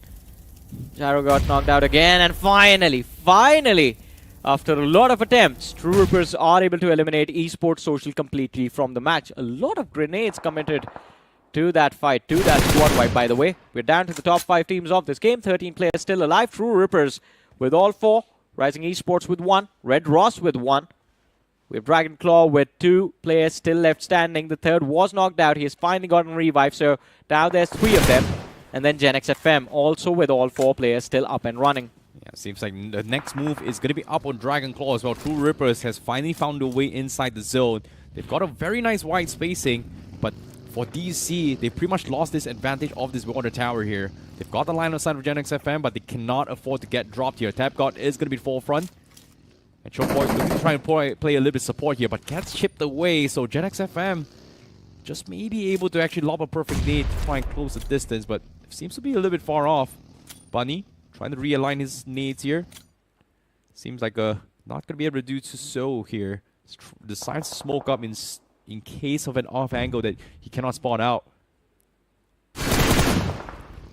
But DC still wants to hug around these water towers here before they push through. They're pinned between NoNx FM and True Rippers. True Rippers know they have to move in. And fortunately for DC, they're able to sneak in the zone as well. So not much of a problem for them. And that's good. But look at this. We have a solo warrior, Seraph. Yeah, he's been there for the longest of time. But as you were talking about DC, I think it might turn into a problem because it seems like they've walked into the range of NoNx FM's utility. There's distraction now. True Ripper Shayan knocked out at the hands of Dragonclaw Esports, and then might just draw a lot of attention towards True Rippers, just leaving Tab God alone to deal with the players of NoNx FM on the flank. Chokeboy with a very aggressive move, just circling around that haystack, making sure they have some information as to where the utility needs to be lobbed. First opening nade goes out, doesn't catch anyone. The 2 follow-up nades also fail to connect. And Dragonclaw Esports, they have to be cautious. Just 4 nades remaining on the team. Yeah, that was a good push here coming from Chokeboy as well. With the scouting nade, NoNx FM realized that their positions are compromised. Immediately reposition as well. Small little space being stolen away by DC. Chokeboy trying to extend the lead. The counter nades do not connect. But DC, they're still in a tight scuffle. But throughout all this engagements and trades here, True Rippers are slowly sneaking in even closer to the east side. And guess what? Turvey actually finds an angle and drops one of the players for DC instead. Yeah, the distraction was a little too much indeed. And finally, Dragonclaw are getting punished for it. True Rippers looking to utilize their numbers to the maximum. They found Viper Bolte, and Dragonclaw all of a sudden are down to their last players. By the way, look at the amount of utility True Rippers have. And Omega is closed in the distance between him and the players of NoNx FM. Now, one after the other, the utility goes flying. And True Rippers still haven't managed to catch anyone off guard. Look at that. All of a sudden, they just lobbed 7 grenades to try and put pressure on the players of NoNx FM. And not a single knock was secured even after the 7 nades went flying. On the other front term, he just wants to make sure that Dragonclaw Esports will be extinct from this match soon. Oh my goodness, True Rippers, what an aggressive play. They took advantage of the situation, needed 2 teams, took all the space away, and little did they know, Zaref is still right behind them as well. This is going to be the biggest kryptonite for True Rippers. But with all this nade stopped over, they've pretty much done the job. They found the player from DC, and they will be eliminated. NoNx FM now needs to push up. The counter nades come through. They find Omega. But as of yet, True Rippers, they still are unaware of that one solo warrior behind them. Yeah, it's even trades between the 2 sides, NoNx FM and True Rippers. And as you mentioned, Zeref just thrown right behind the players of True Rippers, can ruin their day completely for whoever remains in this fight. Another man gets shut down. NoNx FM down to 2 players. The trade again comes through 2 versus 2 between the 2 sides, but Termi falls. And it's down to a 1v1, I believe. Zeref, can you clutch out the win? Can you secure the chicken dinner for your team? And I think he might have. He has done it, Zeref. What a day. Red Ross, what a clutch coming through. An absolute menace to everyone. The one finish he gets in that match is the last finish of the game as well. 92 damage dished out for the chicken dinner. That has to be a record-setting performance inside of a competitive game. Lowest damage by a team, maybe. I think we'll have to check up on the historic figures. Lowest damage by a team and the chicken dinner. And I also believe that has to be the lowest average survival time by a team for the chicken dinner. Exactly, but unbelievable steal here coming in from Zaref. That one nade, the perfect timing as well. True Rippers cut out the competition, but they took too much heat. And Zaref with the perfect timing. What a steal here. Red X Ross has kept the dream alive. This one play gave him 11 points from this game. What almost looked to be a disaster for Red X Ross with this one play. Oh, we got to take the replay. We have to take a look at this replay. But again, absolute domination here for True Rippers. They completely took advantage of the fact that this major nade where, oh, we've got a lot of nades. Let's send up Termi to cross to try and pressure DC. Termi gets a drop onto his DC. Great, beautiful. Now they shift their focus to Gen X FM. They've got them completely pinned in. But what went wrong? It felt like Gen X FM's counter nade was the reason as well. I think Gen X FM started here, goes for a swing, drops Termi down low. Peng was the last player left. And then Zaref with this one nade. Oh boy, Ghost FM. Oh, wow. So Punk lobbed the nade before he died. Zaref's nades got Punk, and Punk's nade ended up finishing the last two players from Gen X FM. It's a good game of hot potatoes inside of BGMI. So, okay, so based on that interaction, True Rippers got third. Yeah. But they still got that 1 point off Gen X FM after that. So Gen X FM got a position point for top 2, but Zaref took the last player and stole the chicken dinner. That is just a... Hey man, that's the best part about this match. This was the most exciting endgame we have ever seen. And to be fair, this is... I don't want to use harsh words, but it was a horrible, horrible presence of mind from both the two sides of True Rippers and Gen X FM. You see 9 players remaining. There are 4 from your end. You know Gen X FM is there. They saw all 4 players from the Gen X FM side. Where's the 9th guy? You've got to be cautious about him. Fair enough. I thought they were... Considering how long they were playing those angles and Zaref did not shoot a single shot for the past, I don't know, 4 circles. This is a little bit awkward as well. But at the same time, these are your top 5 players here. Ghost FM with the number 1 spot, Termi, Chokeboy, Dip OP, and also Punk. But personally, I feel like the MVP should be Zaref. Zaref, yeah. I agree with you on that. I don't care, like, Ghost FM MVP, not like Zaref snatching chicken dinner. Yeah, you should be the MVP, man. Yeah, if you make a play like that, you should get the MVP of the match. I think we need to come up with new criteria. I think we'll just give special shout out to Zaref on our social media for this play, man. This was unpredictable. No one thought this was going to happen. I don't think even Zaref thought it was going to be his win. This has to be the first chicken dinner steal. This has got to be the biggest heist of the entire BMPS 2026. Yeah, first big steal of this game.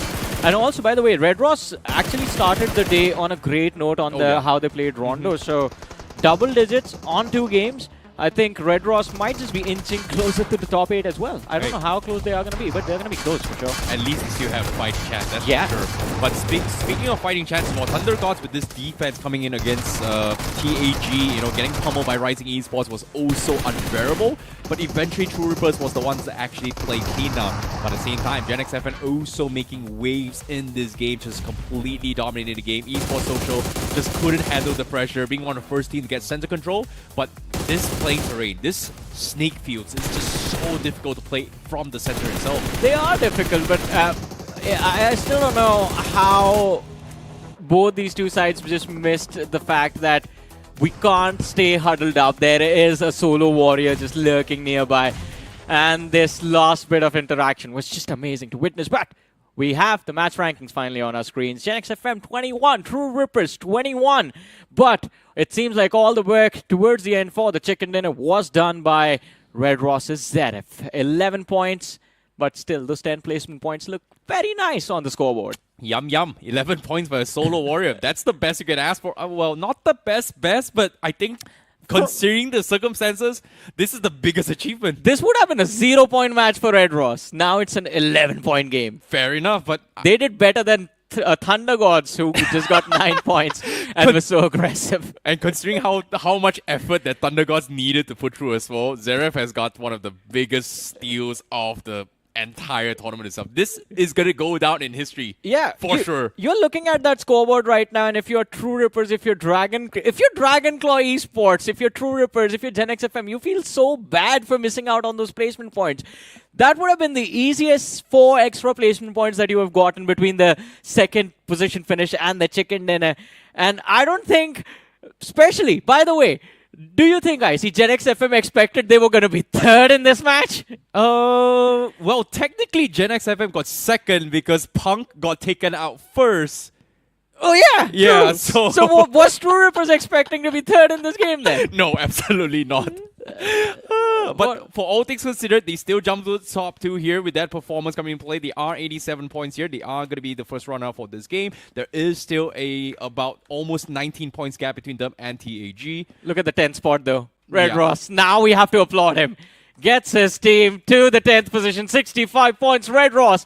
They're just 1 point shy of the top 8 now. They started the day on the 3rd page of the leaderboard, but today has just been phenomenal.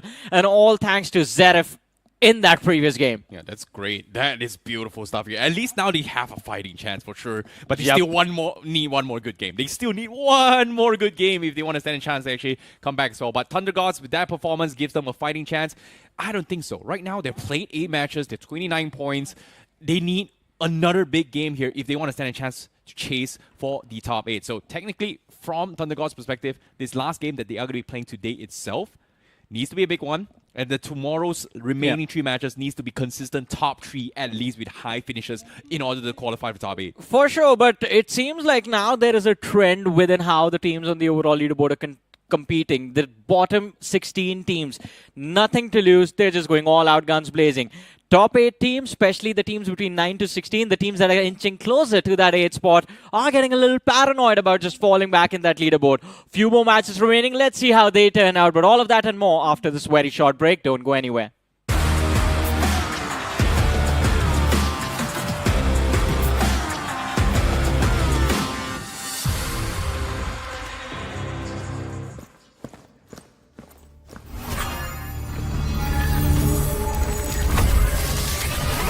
Remember the golden fields.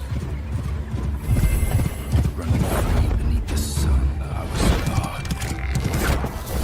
I was she.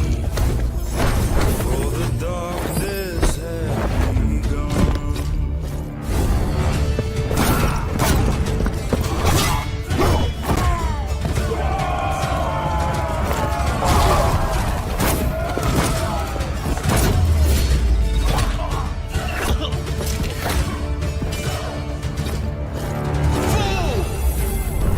Think the light will save you. I am the hooves that crush the bone. I am the hunger. I am the bone you locked me deep, but I am cold.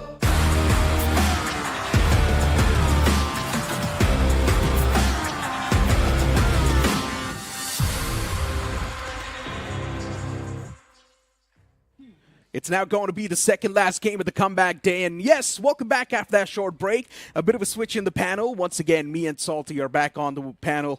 And Salty, speaking of that previous game, what the hell was that? Redix just getting a chicken dinner with 11 points with 1 finish point secured. I think that's for the first time we're seeing it happen. Yeah, they were kind of contesting for the pacifist title, isn't it? I mean, Yeah. it's been a long gone era where people used to actually do that, go in for pacifists.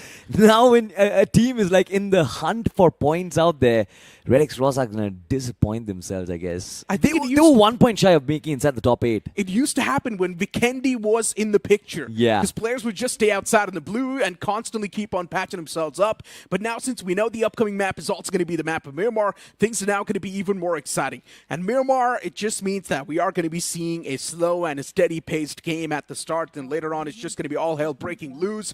But if you move on towards Group C and D, because they are going to be the upcoming 2 groups to play. Absolutely. Then, of course, you've got teams like Learn From Past. RedX Ross is still going to be in there, I guess, maybe 1 or 2 points shy of making inside the top 8. I think this team can certainly make it, and there are a lot more teams as well. You look at Myth Official, they had a rather, say, a shaky start. I still believe nobody apart from TAG and Versatile have kind of confirmed their slot inside of the semi-finals. So, right now, this 2 matchups, the last 2 Miramars, is going to be so important. I personally believe the moment you cross that 105 points marker, you're going to be extremely safe. And I don't think the overall cutoff is going to be more than 100 points either. I think it's probably going to be around 98 points or 99 points. It's probably going to be somewhere underneath 100. What do you think? I mean, I was actually looking at an average of 10 points per game, but that has been broken right now. So maybe an average of 9 points, 12 multiplied by 9. Somewhere around that 105 point, 102 point mark as well. 100 points, I think, is going to be the safety barrier for now. Teams will have to target that. I personally do think that it's going to be underneath 100, but anything can happen, man. At the end of the day, we cannot really look at the future and tell what's going to happen. But one thing is for sure, since the upcoming map of Miramar is also going to be inside of the picture, we are going to be seeing quite a slow and a steady start. Which means since we're seeing so many comebacks off the rip today, Rising Esports was the one to pull off a comeback. We also saw a couple of more comebacks now pretty much loading up on the screen. And you know what? Speaking of things loading up, even the plane's now going to be in the skies. The map of Miramar is also booting up on the screen, starting all the way from La Cabrera towards the southern side, towards Los Leones. This plane fly path seems perfect for the teams. Absolutely. Dropping anywhere, I guess you are going to be safe, you're going to be fine. But kind of depends on whether or not you are safe around that territory. I'm kind of expecting a couple of drop collisions maybe, but even though there are no such rivalries between the teams inside of the survival stages, we might just get to see a couple of drop collisions happen right from the get-go. You've got a couple of teams ejecting themselves. NoNx Esports, RedX Ross, Naksh. Where do they go to? That's a good question. And I guess wherever they decide to go to, just make sure that they're not going to be contested by anyone else. Right now, RedX Ross and Rising Esports have pulled off one of the biggest comebacks so far in today's day. And usually day 3 is supposed to be the day of comebacks. But I'm a personal believer in the fact that other than the day 1, every single day is a day of comeback. You can easily pull them off. And if you look at the Miramar rankings as well, for RedX Ross, the performance hasn't been that great. But for a team like Learn From Past, God Sent, they have been popping off on a different level. Can't really say much about RedX Ross right now. They are in that very shaky spot as the circle does come up in front of our screen, lads. Seems like Riot Nation, they are traveling with yet another team. We'll have to find out which one is it, but a fight in the early phases is imminent. It is Godsend and Riot Nations. Both are landing simultaneously. And for Godsend right now, it needs to be do or die. If they don't really make it well inside of this game, I'm pretty sure they are going to get dismantled. Look at this! Fraggy with a knife! And an AK from Punk is going to destroy Godsend and their hopes. One man down. A little bit of a fight back coming in from Godsend as well. Riot Nation dropped down a bit earlier compared to the side of Godsend. And now the man's also got his hands on the shotgun. There we go. Z-Punk finally ejecting outside. And Levi knows it's also going to be pounced on pretty soon. Shotgun up close and personal is, of course, going to have the advantage since right now, no one's going to have those West as well. So the nerf for the shotgun's not going to be viable anymore, but it doesn't even matter. That nade's going to chip the man so low that even one single bullet, that's going to be the difference maker. As Riot Nations, they do win that initial clash, but the damage is already done. 2 players lost in the fight. Riot Nations to pull off a comeback in the overall standings. Now it's impossible. It was a big gamble by Riot Nations to actually not give up on the position and try and take that fight against Godsend. Especially when those first couple of knocks fell, I kind of thought that maybe Riot Nations, they were set on the back foot. But what a brilliant comeback, especially coming in from Punk. That AK just doing so much damage against Godsend. Godsend, their dreams of potentially making it inside the top 16 took a big dent over there. 42 points on the overall leaderboard right now. Just 2 points secured, and now I'm pretty sure they're going to be pushed back down even further. This is also going to be the last game for NoNx Esports, by the way, Salty. And NoNx Esports in today's day, once again, terrible. No good performances, no good points. All the way far back in the overall standings on the 32nd spot. That's got to feel bad. At least maybe try and push yourself outside of the bottom spot in the overall standings. At least that's going to make you feel a lot better. At least you were not all the way at the bottom. And even you guys, something that's going to make you guys feel better is to get your hands on this lucky spin. Since it's live inside of the game anyways, I would love to get my hands onto this one, man. It's the Pro Series crate as well. Yeah, absolutely. It's a good spin, but the point is, it is called a lucky spin for a reason, Necro. But never mind. We'll find out if the teams are going to be lucky. Whether or not can they make that run towards the top 8. You've got to feel bad for H4K nonetheless. They're missing on that semi-finals berth by just 1 point. Now struggling inside of the survival stages. Comeback that we were expecting is nowhere to be seen. This time Punk takes some shots. Damage has been done. Adi landing those final few bullets. He knows a lot of damage has been dished out, but still H4K can push up. It's a 2v4. Yeah, the players fell back the moment they saw the man pull a nade in. And now for Riot Nations with a 2-man squad to defend this spot, it's going to be impossible. Shotgun's not clicking that well for Riot Nations, but eventually one man, he's able to find that quick trade as Wizard gets knocked out and confirmed. Riot Nations, they have been eliminated successfully from the game, but still H4K, they took some damage, and that is not something that was supposed to happen. Wizard, why are you making a solo push? That's my question. Again, lapses in communication. H4K, the one time it kind of feels like this team has found rhythm. They are playing flawlessly. The other H4K seems to be in shambles, and this kind of proves my point yet again. Wizard just pushing up all by himself. I think he should have found the information that, you know, your teammate has got knocked out. There's a revive going on as well. The final player is not in that same compound, so why would you even try and take the fight? Here's a question which might not get answered, but I'm pretty sure one which will get answered is your ask for speed, and get a fort for yourself, man, if you want speed. Beautiful car. Amazing creation by a human being. Sometimes you really sit and wonder. Humans have created so many great things, right? Yeah. And one of those greatest things has to be vehicles. Amazing invention. And later on, even looks, speed, power, everything was implemented. I thought you were going to say the best invention is the Ford Mustang, but... I mean, there's a lot of different type of vehicles inside of the game, right? Yeah.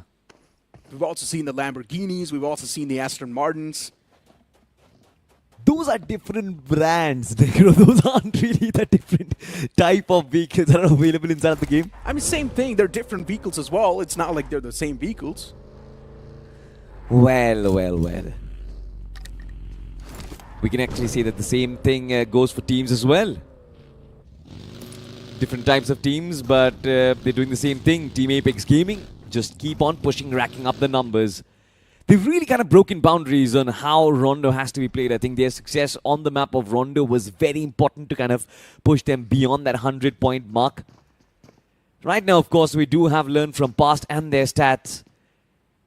And we also did have the Miramar rankings, and learn from past. They do stand a chance of actually making a big leap. Right now, they are on that 8th spot. I don't really think they should be comfortable with it, though. Of course they're not going to be. On the 8th spot means your head's going to be on the swivel the entire time. You can be kicked outside of the top 8 any time.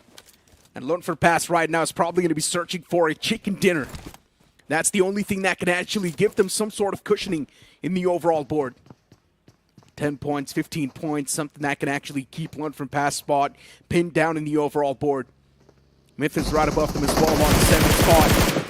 Redix Ross engaging inside of a fight against the players from Dragonclaw Esports, and Dragonclaw, they're on the run. DC taking too many shots upon themselves, but those connections not brutal enough. Not a lot of damage dished out. They are on the good side of the circle, by the way. Right on the outskirts of that central cluster. Redix Ross, if they are careful, they might just watch a couple of those teams pass by. That does give them the opportunity to kind of land those initial shots, but we revisit that initial fight once again, and Punk just went haywire with that AK. Knew that the other team does not have any weapons whatsoever. Now he just ate that nade. Did you see that? Yeah. And he did not even lose a single bit of HP. Absolute crazy, man. But the circle shifting on top of Chumasera. H4K now finding themselves in the best possible spot. Even RedX Ross are now going to be feeling pretty good about it. Nux too trying to enter from the left side of the map, but I highly doubt it's going to be too successful, since Dragonclaw Esports is probably going to be colliding against them pretty soon, and even Phoenix Esports is making that breach. You know, teams are going to be loving this circle once again. All the fans of Chumacera, this is your time to rejoice. But you've got to find those high ground advantage. If you are in the cluster that stands down beneath in the urban lands, you're going to be under a lot of pressure. But if you do get the high ground for yourself, the top side of Chumacera, you're going to be so happy with that positioning. The entirety of the warfare in front of your eyes. This time, the H4K do try and take a pit stop at this place. Top grounds of Chumacera being spotted. RedX Ross on their crosshair. Shots were taken, but nothing was found on the other end of it. That's why maybe retreating is now going to be a better option. And that's what the opponents do. Genix FM still trying to find something, and that's going to be a better spot. TAG against Myth. Two of the teams currently inside of the top 8 for TAG, a lot comfortable in the top 8. It's also going to be the last game for Team Apex Gaming in today's day. Spotting out the players of Myth fade away in the far fray. TAG still constantly taking those shots, but no proper connections. It's just about inflicting that pain. It's just about instilling that fear in the opponent's minds. But for Myth, it's just all about finding a better spot, a stable spot inside of the circle. Problems are going to be escalating. Especially when you keep on playing matches after matches, not in a consistent manner, of course. The random shuffles as well as the round-robin format causing difficulties for teams out there. But look at this though, Thundergods from the far fray taking shots like beamers down there close. He does find a knock for himself, but the rest of the team, can they line it up? It's a push, an ambush coming in from Thundergods once again. Icy closing in the distance. Meanwhile, learn from past. Did they find the reset is going to be a big question.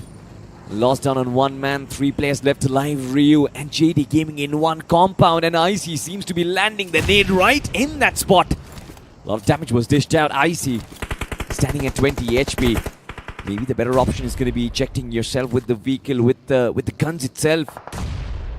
But can learn from past, especially JD Gaming all by himself. Hold this one down. TTG, they're still looking to use the numbers to their advantage. JD Gaming under a lot of pressure. Rue this time takes a lot of shots, but no connections being found. He gets knocked out as well. He literally whiffed all the shots. Whiffed the shots on the man who was inside of the building, then whiffed the shots outside as well. That's not a good feeling. Learn from past now, a chance to try and defend. Seems like it's going to fade away. The man still got JS9 to try and play a lot better, but can he do so? Can he connect all the shots that are currently needed? He was too busy boosting up, and then the opponents make the pounce. Big mistake from JD Gaming. Shouldn't have done that. Should have held down that staircase, but in the end, NoNx Esports, they find the right nick of time. That is a blunder coming in from Learn From Past right there. 9 matches played, 66 points on the board, and they needed this game to be a banger to try and keep themselves inside of the top 8. But tomorrow seems to be a day of comeback for Learn From Past. They will have to do so as well, otherwise it's going to sting. Yeah. On the flip side, have a look at the circle though. TAG right in the best spot in my opinion. They also have Aura X in their back line, so maybe there is a fight brewing up, and Thundergods as well is going to walk up straight next door. Can TAG hold on to that position for a while is going to be a big question. Does have control of the high grounds though. And this hills can allow TAG to kind of swing their arms a little bit more, spread their wings. At the end of the day though, I highly doubt TAG cares about anything. They're probably just trying to practice for the better future. Semifinals is now going to be the next stop for TAG.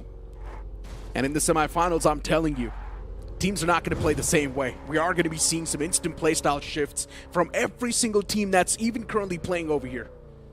Those 8 teams that are going to move on, they're going to face a massive reality check on how big of a difference there's going to be in the lobby.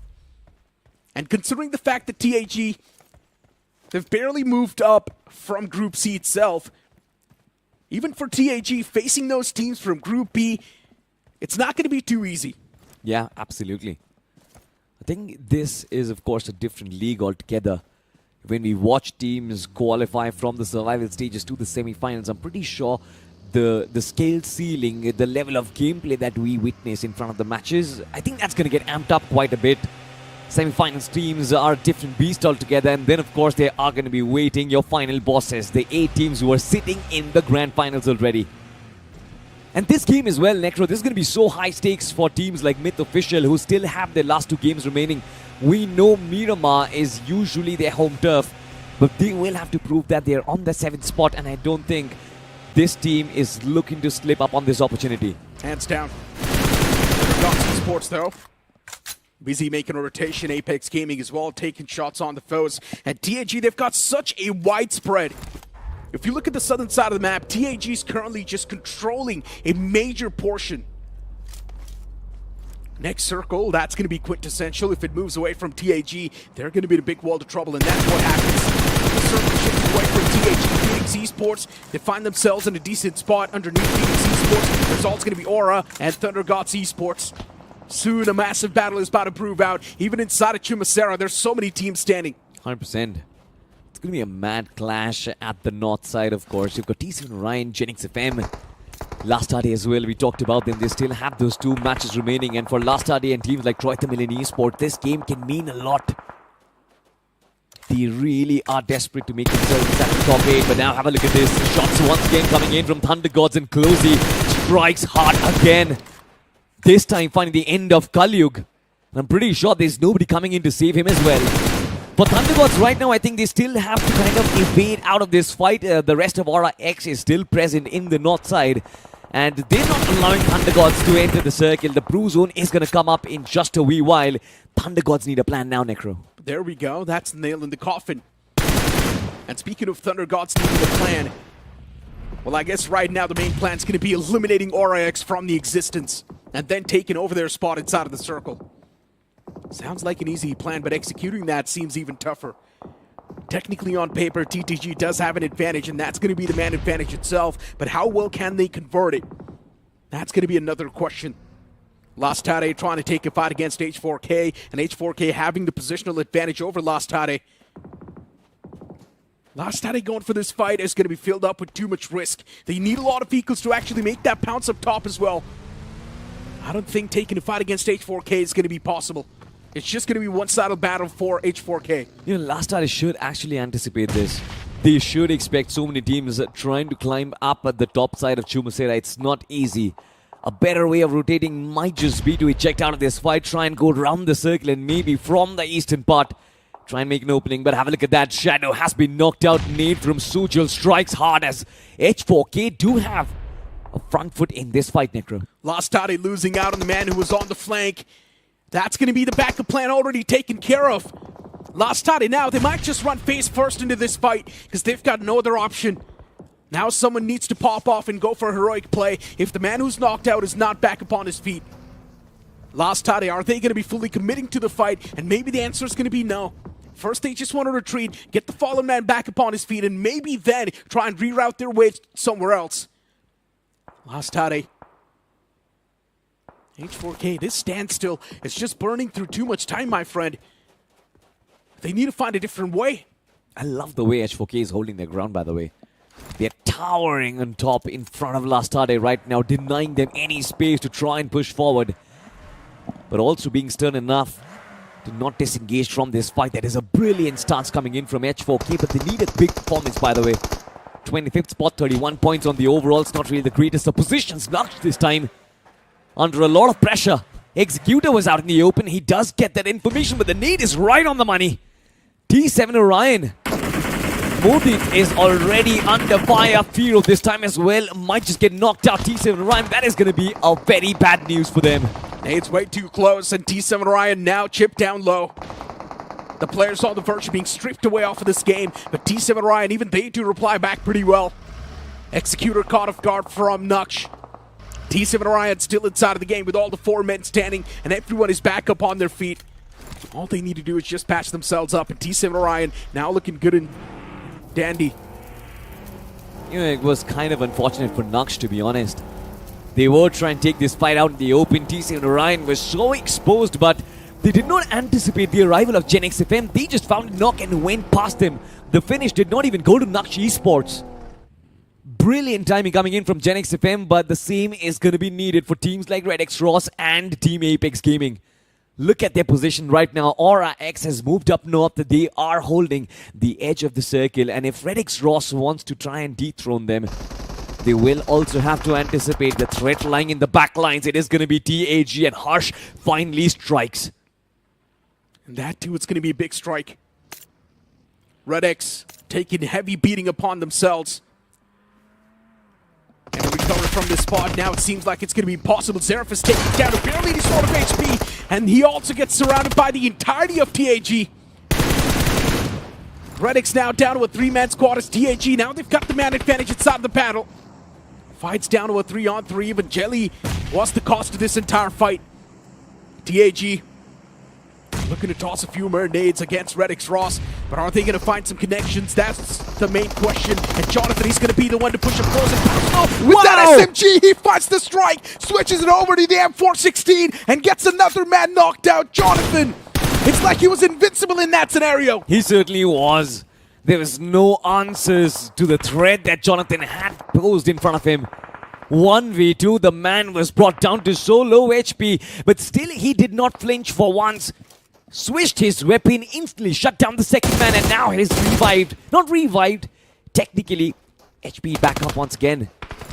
Taking this fight, trying to go in for a 1v3. Red X Ross, they're slowly closing in the distance. It was a risky move, and they paid the price for it. Phoenix from the backlines, finding that frag. Red X eliminated completely from the game with 0 finish and 0 placement. Which also means now it's going to be affecting their overall standings a lot more. In the first 2 games that they played, Red X, they were on point. First game of Rondo, Red X had a lot of elimination points backed up with a few placement points as well. Rondo was a hit. Second game they played, they got a chicken dinner with 11 points, and now third game they get 0 points. That's quite unfortunate. Consistency not exactly there, but even Lost Tade pretty much following the same footstep. 3 finishes on the board, no placement points. Even Lost Tade, they mess up. They mess up big time, in my opinion. This was an opportunity for them to try and build up on that lead. They did take up this fight against H4K. And H4K, in my opinion, they were absolutely pinned down. That was a good reset coming in from Last Tade, but should not have overextended. Dragon Claw this time coming in to shut them down. No rotations, no anticipation coming in from Last Tade, but the same can be said for Myth Official as they prepare for this fight against the AG. Smokes have been laid out, Necro, and they are slowly disengaging. It is a very surprising stance coming in from Myth Official. The circle as well, moving in no man's land. No one's currently in the advantageous spot. Phoenix Esports around the southern side, Aura as well, pretty much around that same block. Myth Official with 5 elimination points secured. They're looking pretty decent in the overall standings as well. TAG is now going to be the big opponent for Myth. And TAG's only got 2 men standing, so to convert that frag, it's not going to be too difficult. It's Jonathan and Hirsch standing, and TAG can fall apart very soon. But this duo can actually pack a punch as well. I respect what Myth Official is doing right now. They're yet to find information whether or not it's 3 or 4 players in front of them. But I guess as soon as they find out they have that numbers advantage, Myth Official might just get pushed up. But TAG till then can capitalize on this opportunity. Shots, players out in the open. Harshil was quite exposed, but Jonathan kind of falls back from that. A brilliant nade came through, a lot of damage dished out. TAG slowly are taking a back foot in this fight as Myth Official look at Detrox. The flank on that left-hand side can be devastating. Harsh still hesitating to come out in the open, take those shots, but Myth Official, you have to prioritize the circle, you have to move inside. For how long is Tag going to keep you at bay? I'm pretty sure that's the question even Myth is currently wondering. And Myth right now is just too scared because they know the slot for the top 8 is on the line. Myth, if they slip up even once, everything's going to be down the drain. And for some reason, TAG did not even know where he was getting shot at from. Jonathan, though, still pretty lucky. Gets back in the cover in the nick of time, and now utilities from the side of Phoenix Esports tossed against Hirsch. Jonathan busy taking a fight against the players of Aura. Utility is not exactly finding the right mark. Myth Official as well taking down shots from the opponents. And right now, Phoenix Esports, with that Pinnacle in control, it seems like they're pretty much dictating the pace of the game. For now, at least. Because as soon as the circle does shift, Phoenix Esports will be left with absolute no man's land. Have a look at that. Myth Official. T-Trox does find the end of Harsh, though. That is a brilliant knockup that gives them a lot of space to work around. But like you said, Phoenix Esports on the top of the hill for now is going to keep Myth Official at bay. Meanwhile, yet another fight going on as Jonathan looking to duel it out against Wanted, and this time he gets shut down and not enough for TAG, but AuraX get what they exactly asked for. 2 finishes, and they still stand tall with those 2 members standing. Phoenix Esports, at least as of now, it seems like they've got the power spot to play with, but soon the circle's going to move away from them. They're on the edge, and even if they're about to close in, next stage is going to be quintessential. Next circle's going to be important. Is he going to be shifting in the open lands once again? And maybe the answer is going to be yes. Everyone's waiting for the next zone shift, and it's just going to be popping up in the center once again. Shrinks down even more. Myth Official now getting pounced on by the entirety of Phoenix Esports, and Phoenix Esports, they crumple. That pounce was not too well coordinated. Both the players instantly getting dismantled, and Myth Official, mechanics on point. Spray was on point as well. Tracing down the opponents to their death, and now for Phoenix Esports, it's just one man standing. No! And even that one man is actually dealing a lot of damage against Myth. I highly doubt Vengeance can do a lot now from this given stance. He's going to be taken down as well. Why would you do that, T-Trox? Just send himself into that fight. Had no cover fire from the backlines available, just gave his life away. That is an absolute throw coming in from Myth Official. 2 lads still left alive, but I'm not really sure. In fact, make it 3. They can still make this work, in my opinion, but that 4 men was needed because Myth Official have to travel so much distance right now. The circle is far away. Elsewhere, have a look at this. T7 Orion, Thunder Gods, as well as Naksh, caught in a triple threat. Nades inside of the compound. It doesn't really connect with the NoNx Esports, but T7 Orion, this is going to be such a risky position for them. And once again, NoNx on the receiving side of the spectrum. We've never seen NoNx be the one to inflict the pain. NoNx is always on the receiving end. And that has been the main concern with this team. They're just never too dominant. Always playing it scared. Right now as well, BMWI, he's trying his best to do something, but it's too late. There's only 2 men standing for NoNx. And they're probably not going to be good enough to try and hold it all down. Even the Blues on the move, halfway pretty much inside of the house as well. BMWI knows soon he's going to be forced to move out, and that's what's happening. All the players getting sprayed down by NoNx FM, and man, oh man, these bullets are going to be packing a lot of punch. NoNx FM watching out the players of NoNx make the entrance outside as they waltz out from the window, and BMWI, he also gets the confirmation against the man of T7 Orion. Final 2 men standing for T7, and they were not able to do a lot against BMWI, but eventually he gets eliminated. He still finds a knock, by the way. That is so surprising in that situation. But unless and until T7 Orion, they get eliminated, can't really credit that they finally get taken down. That is going to be important for them. Just 4 teams left alive and 9 players inside of this lobby. It is so scrambled.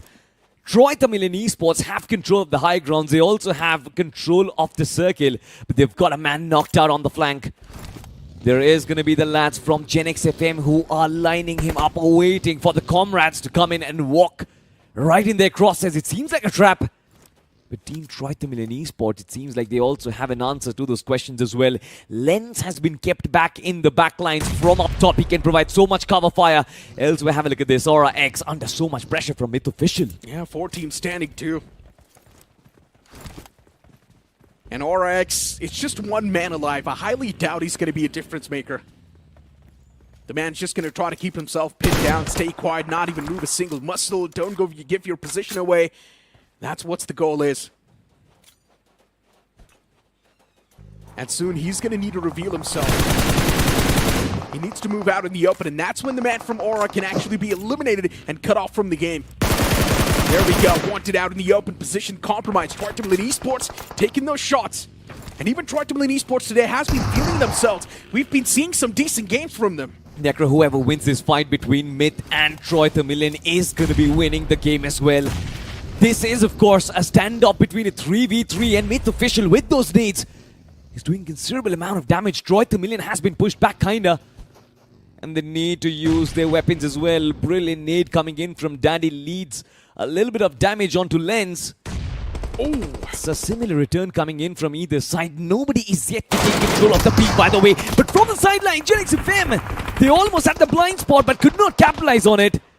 This time, JAGUAR FM, they are now resorting back to just one man left alive. But Troy Million, they keep on firing bullets. JAGUAR FM, they could have done a lot better in that scenario, but they messed up.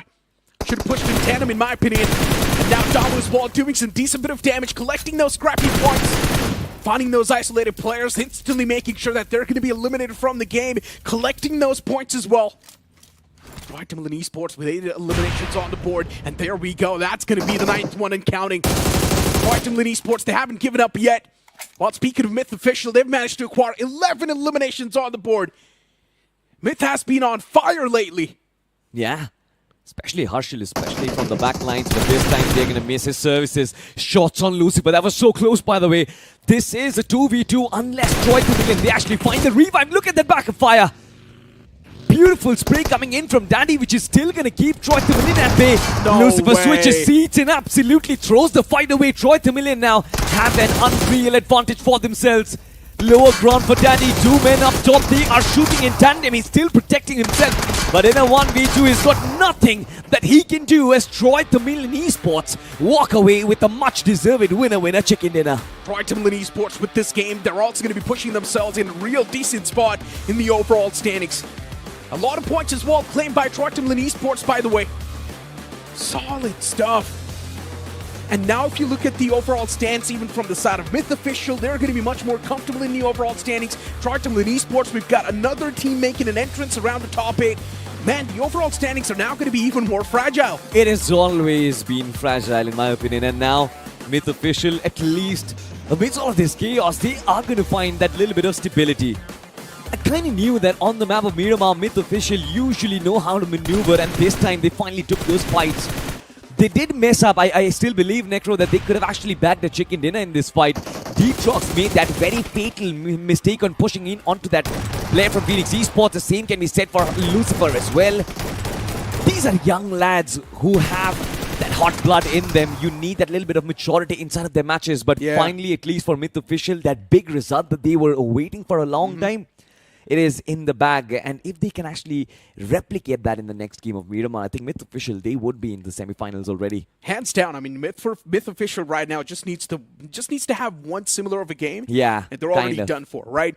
Now, speaking of the teams that were not really able to have a lot of success in this game, and one of the names is going to be Learn From Past. Now, expectations were through the roof from Learn From Past in this game, since we knew Learn From Past, they had no other option than to perform, but they still messed up big time. If you look at the MVP for that previous game, it's going to be Lens from Troy Million Esports, and what a time to wake up as well. Troy Million Esports throughout the entirety of the qualifier weeks were missing, and right now Troy Million Esports is back in form. Lens is performing the same way he's supposed to perform. Even for JAGUAR FM, it was quite a decent game, but JAGUAR FM is way too far back in the overall standings to do anything. Yeah, absolutely. Kind of shows how the signs of life are important in the early stages of such crucial junctures inside of the tournament. JAGUAR FM, had they built a performance like this, maybe inside of day 2 as well, I would have said they had a chance, but now it's going to be still very shaky for them. And in my opinion, Necro, after this game, majority of the teams from the second page of the overall standings, they might just start losing hope right now. Hands down. I mean, we're speaking of the last page, right? Last page is already out of contention. Yeah. Second last page, you can say 4 teams maybe do not stand a chance. It's just about those 4 teams that are currently left over. It's about the teams that are left over in the upcoming groups that are going to be playing. And there's a chance that maybe in that one single group, in that one single game that's left over for today's day, someone can pull off a magical comeback. Someone can get 25 points and instantly bring themselves back around that spectrum. You know, if I am desperately looking for miracles, just like this one, of course, Jonathan just finding the second frag was technically so brilliant. But again, if I look very closely, I believe anybody beyond that 50-point mark will have a chance for sure. I'm expecting, with the last 3 games remaining on the final day of the survival stages, a miraculous performance would mean somewhere around 45 to 50 points. So if you have 50 points in your arsenal, you're still good to go, in my opinion. Yeah, of course you are. let's just say more than 45 points, and there's still a chance you can actually do something. Yeah. But in tomorrow's day, you're going to be needing around 15 points in the span of 3 games. Now, the question is that possible for a team that's already been struggling? In my opinion, the answer is going to be no. Because that just means that you need chicken dinners in 2 of the games with at least more than 15 points. Yeah. And for a lot of these teams, it's not possible to do so. I mean, today we saw Rising Esports do it. If Rising Esports can do it, anyone else can do it. But at the end of the day, man, what are the odds? Pretty low. 100%. When you've seen MADKINGS do it, K9 Esports do it as well. But for now, we do have the match rankings in front of our screens, and Troy Thamilian will get a chance of maybe taking a page out of K9's book for themselves. 21 points in this match itself. And they can potentially double it up and maybe climb the stairs on a major comeback inside of the top 8. Myth Official, 17 points, extremely crucial, kind of stabilizes them inside of the top 8. GenX FM, Aura X, Phoenix Esports, TC and Orion. For these teams, I guess, the chances are going to be extremely slim. Yeah, of course. Even NoNx Esports, they're just way too far back. NoNx Esports has been on a major loss throughout the entirety of the survival stage. They've been making some questionable decisions, and that's why now NoNx as well is just consistently flopping. Dragonclaw Esports, at the start of the day, we saw a great start, but now in the last game itself, they fade away in a pretty bad manner. Dragonclaw Esports needed a lot of points in this game, too. If you talk about the first game in Rondo, Dragonclaw Esports got a decent bit of elimination points. Then later on, the performance was not exactly consistent, fading away. And if you move on towards the overall standings, now Myth is officially inside of the top 3, and they have taken 4-position leap. That is actually a brilliant result. Look at for Troy Myth. Thamilian. Troy Thamilian, they've got a game in hand as well. Versatile have a game in hand, and Team AX and Myth also have a game in hand. For Myth Official, they will have a chance of potentially crossing that 100-point mark, and I'm pretty sure these lads are looking to do so as well. But I'm looking at Troy Thamilian, I'm looking at Rising Esports, I'm looking at Versatile. The next game is going to be so crucial, but if you look at the other side of things, Quantum Sparks has been slipping down 50 points from 9 matches. Dragonclaw, like you mentioned, they have finished their matches for the day, 52 points. A comeback is going to be needed tomorrow. And the same can be said for Rapid Chaos as well. I don't want this team to get eliminated from the survival stages, but with the way they have been playing around and even Roof kind of falling short in these very crucial matches, Rapid Chaos not really looking too good. Yeah, you know what? Looking at the overall standings, I don't think the cutoff is going to be more than 100 points, hands down. Because right now, the team on the 8th spot is sitting with 68 points. I think the maximum the cutoff can increase to is by 30 points. So it's probably going to be around 98. That's what I'm saying. And I think that's what the cutoff is going to be around. But if you look at teams like Quantum Sparks with heavy fan bases still on the latter half of the board, even learn from past expectations were through the roof from this banner as well. And if you flip the page even more, you will see teams like Likitha Esports. Likitha started off in a decent spot in the overall standings, but right now they faded away all the way back to the second page. It's unacceptable. Even Aries Esports, they were inside of the top 16 when they started the day off, and right now they're just fading away constantly. 100%. And you're talking about last Saturday inside of the survival stages. I'm looking at GOTS and Esports, who are such a blinder of a form, by the way, coming in from Group D, making their way towards C, then of course in B as well. They kind of were a little short from actually making it inside of Group A as well. But it's unfortunate, man, that this team now is struggling, and it's struggling very hard. But ladies and gentlemen, we still have one more game remaining before we close the curtains for the day itself. We'll be back after a very short break. Don't go anywhere.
As promised, we are back after a short break with a small change on the panel. IC Baby 1-2 is joining alongside with me for the final game of the day, potentially also bringing the curtains down on the third day of the survival stage, IC. we haven't had a word against each other for a while now. What do you think of the overall standings, and how many teams do you still feel have a chance at the top 8? You're expecting me to drop a harsh truth right here, right now, an ugly truth, right? Yep. Okay.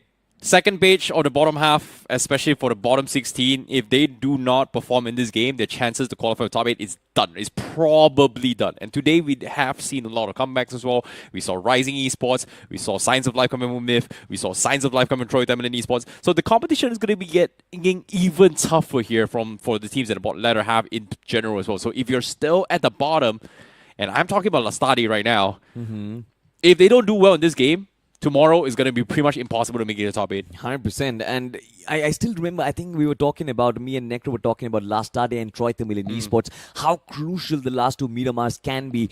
Troy Temelin Esports with their chicken dinner send themselves in that top 8, but last Saturday kind of miss out, and now they will be reeling to try and make something happen from that last game of Miramar. I still believe I see anybody who is beyond that 50-point mark is going to have a chance maybe, because the cutoff still stands around 68, 69.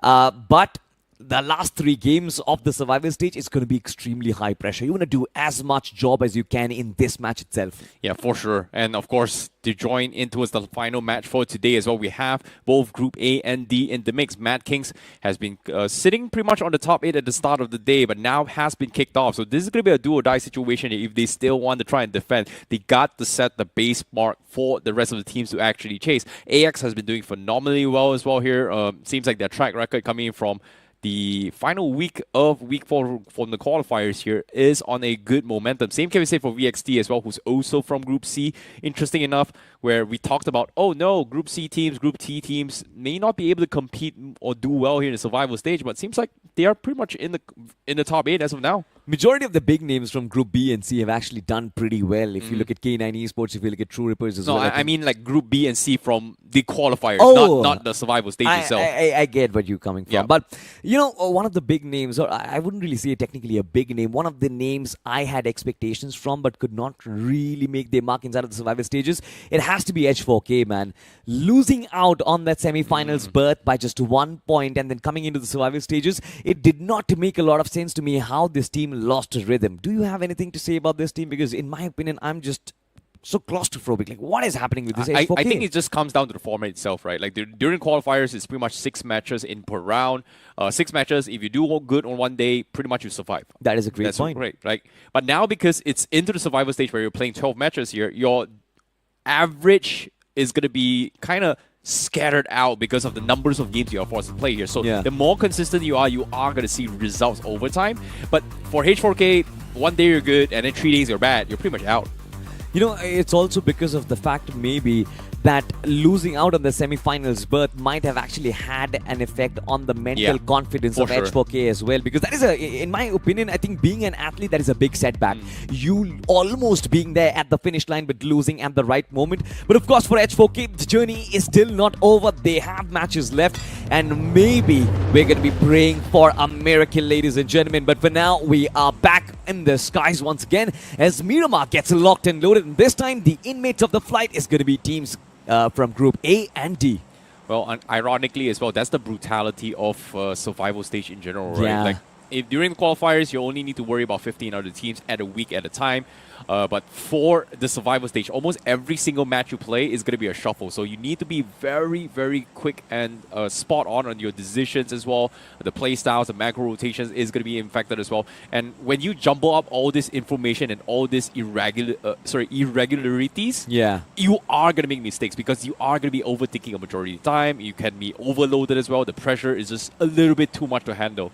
And of course, for those teams who do well under pressure, they're going to be doing okay here. And in this case, I think Troy Temelin Esports had one of the luckiest top 2 finishes as well, with Hesperos clutching a big time in the earlier rounds, and then now with the chicken dinner as well. This is a good morale booster. They are on a good track. But again, sometimes luck is a factor. Sometimes consistency could be a factor as well. There's a lot of unknown in these scenarios here. And again, survival stage is all about chaotic. You know, battlegrounds in general, it's just so chaotic. There are X number of factors, in my opinion, which kind of determine whether or not a team is going to be successful. But You mentioned a very important thing. I believe when the pressure stages like the survival stage comes around, it is the experience which keeps you forward. You look at the experience, lads. K9, True Rippers, they did fairly well. AX, Myth Official had experience of being under pressure, and Myth is doing phenomenal right now. Meanwhile, a team like NoNx Esports, they had come in from the open qualifiers. They did really well when the stages were not so cutthroat. Now they are struggling. It's going to be very important to find out where does that team end up on. MADKINGS, certainly a heavy hitter inside of the lobby. We know they can score big points on the board, but now has actually been pushed back once again. They are on the 12th spot on the overall standing, 61 points I see. They need a big game in this one at least, because if they don't really end up inside of the top 8 tomorrow, I believe their confidence is going to take a big hit, and MADKINGS love that momentum. Yeah, and as of yet, again, MADKINGS, you know, they've been somewhat consistent so far, but today has been just blunders after blunders. Things hasn't been looking out for them as well. Very true. But for Troy Diamond Esports, that chicken dinner, propelling them into a top 8. This is a big win for them. But again, consistency is going to be a factor as well. And of course, they are going to be the gatekeepers here with 68 points. So our tentative cutoff for top 8 based on yesterday's performance was somewhere around the 98, 99 point marker here. Once you cross the threshold, you're pretty much guaranteed safe. But again, it depends on the lobby itself. But as soon as I say this, MADKINGS looking for a very important pick here. Clutch God finds a stray, and that's going to be Troy Diamond Esports losing a play right from the get-go. So the question here is, can they pick him up, or will MADKINGS actually convert these points here? It came and hit him like an absolute truck. He was not expecting to get shot like that, but Aiden this time is going to get picked off. Brilliant. Brilliant spree coming in from Clutch God in that scenario. MADKINGS will get off the mark, but that is going to be a big hit for Troy Diamond Esports. They will have to do away with the three-man squad, but now they are at least inside of the circle. But talking about the circle, I say it is taking us towards Los Leones, towards Impala, towards Puerto Paraiso. And I'm not sure if this is going to be an urban warfare at the end, because that would be so unfair. So many teams out there. Well, for all, you know what's really unfair here? It's unfair that I haven't gotten the Spartan King set right now. And for these guys who are seeming to get very, very lucky here, now's the perfect time to actually get the Spartan King gold spin set itself. Because the first spin every single day is discounted. So be sure to share your luck with me, because, well, I do not have those luck at all, unfortunately. Is it like a currency form in your country, luck? Like, can you share it like that? Just hey man, sometimes in life one spin is all it takes, but I've never seen that in my life. I've got to hustle, I got to work hard, I got to be consistent, man. You gotta be consistent, but you also have to be very wise. You know, while you are opening spins like that, make sure I am beside you so that I can maybe share a little bit of my luck with you, if that is how it works. But we're going to dive back into the game, lads, and this time AX, 52 points, 52 finishes from the points. Quite a good recovery from where we saw them, especially in the qualifier stages. Come at the time, it seems like I'm at the man. Hey man, for all things considered, AX is still the defending champions of BMPS 2025. So it's not really fun to watch without them defending the title if they don't make it to the grand finals, and for them to actually step it up big time here in the survival stages when it matters the most. They are on a good sign here, because considering that how the journey for AX is, especially after last year's BMPS, we've seen so many shuffles coming from the AX, and now they've gone back with Cyrix towards the picture as well. It took them a while to adapt to each other, but eventually they got it done. Yeah, because of that, I think a lot of credit has to be given to Devotee as well, because today this man was on top form. Oh, speaking of top form right now, it seems like Troy Diamond Esports may have just lost their form a little bit here. The two games that they've got big here, one from Hesperos. Now, in this game, they're down towards the last two players right from the get-go. Being the first team with two players taken out in this game right from the start. And ironic enough, Hesperos also not part of the picture as well, with him clutching it big time early on. It's time for heavy lifting here, at least for Maxi also and Lens. You know, all the teams who are still fighting around in this region has to be wary of the fact that AX can come and snap into the fight any moment in time. Still lingering around the edges of this fight itself. MADKINGS taking a couple of shots. Likitha Esports as well, trying to fly away from the situation. Troy Diamond did everything in their power to try and defend their compounds, and so far they've been successful. MADKINGS has been shooed away a little bit, and Troy Diamond Esports might just get a second shot at life this time. Hopefully, but at the same time, getting center was great, but the parting choices wasn't that great for them as well. They just could not find any cover as well. There was just too many nooks and crannies. They were just slowed down completely as well. But with the circle actually shifting down southeast corner here, the two main islands still in play. I don't think we are going to see that island ending. We've seen a few scams, but I don't think it's going to scam us like that, right? Man, that is too far-fetched, to be honest. But on the DOA status, MADKINGS, they actually have a player knocked out. That is Shadow OG, the big man is falling. Is, of course, going to be a sign of concern for MADKINGS. They want a Shadow to be alive till the ending stages. He's been one of the very big reasons why MADKINGS have managed to put past big numbers on the board. But as soon as I say that, he gets picked off. That is a big, big blow to MADKINGS and their hopes, of course. But the rest of the three players, I hope they can pack a punch. Yeah, MADKINGS not exactly in a prime position as well. But on screen now, NoNx and T7 on the far north border of the circle. They've been having a little bit run in as well. T7 with the opener here. Phantom finds a knock, but gets traded off as well. So it's going to be a 3v3 here between NoNx and T7 Orion Esports. Does have the shotgun. S12K on him. T7 Orion. It seems like NoNx have no idea this man was hiding. Beautiful turnaround, and this time Moolit finally finds the opening. Shotgun strike, the double up is there as well. T7 Orion, they're doing a good job, but finally he needs a little bit of cover fire from the rest of his comrades. And where are they is going to be my big question. Where is the rest of T7? They are spread off. They are trying to get Phantom as well. But for Stunner, he's left all alone. What a clutch there coming from Moolit. Now forcing NoNx down towards the two players here. They are going to try and double down to try and pick up Phantom. And Moolit now, he's going to try and get out to safety here to try and bait NoNx out of position. NoNx trying their very best here to try and find a pick. Now through the cracks of the windows, drops Moolit down low, needs to reset. But he is surrounded, eventually gets flushed off, and now it's going to be a 2v1. But that's going to be a drop here from Cyrus. Now it's going to be a 1v1, and he just might be able to wipe off T7 right here, right now. Circle coming in is going to chip away, both down very low, but eventually the clutch comes into his T7 and Orion Esports with Phantom down towards the last tick, but he could not pop the bandage in time. The circle will claim him, and just like that, two teams taken outside the zone. What a mad fumble coming in from T7 Orion and NoNx. And to be honest, T7 Orion shouldn't really have faced that reality, because that man finding the 1v2 early on in that fight was brilliant, but the rest of the teammates could not follow up. NoNx as well.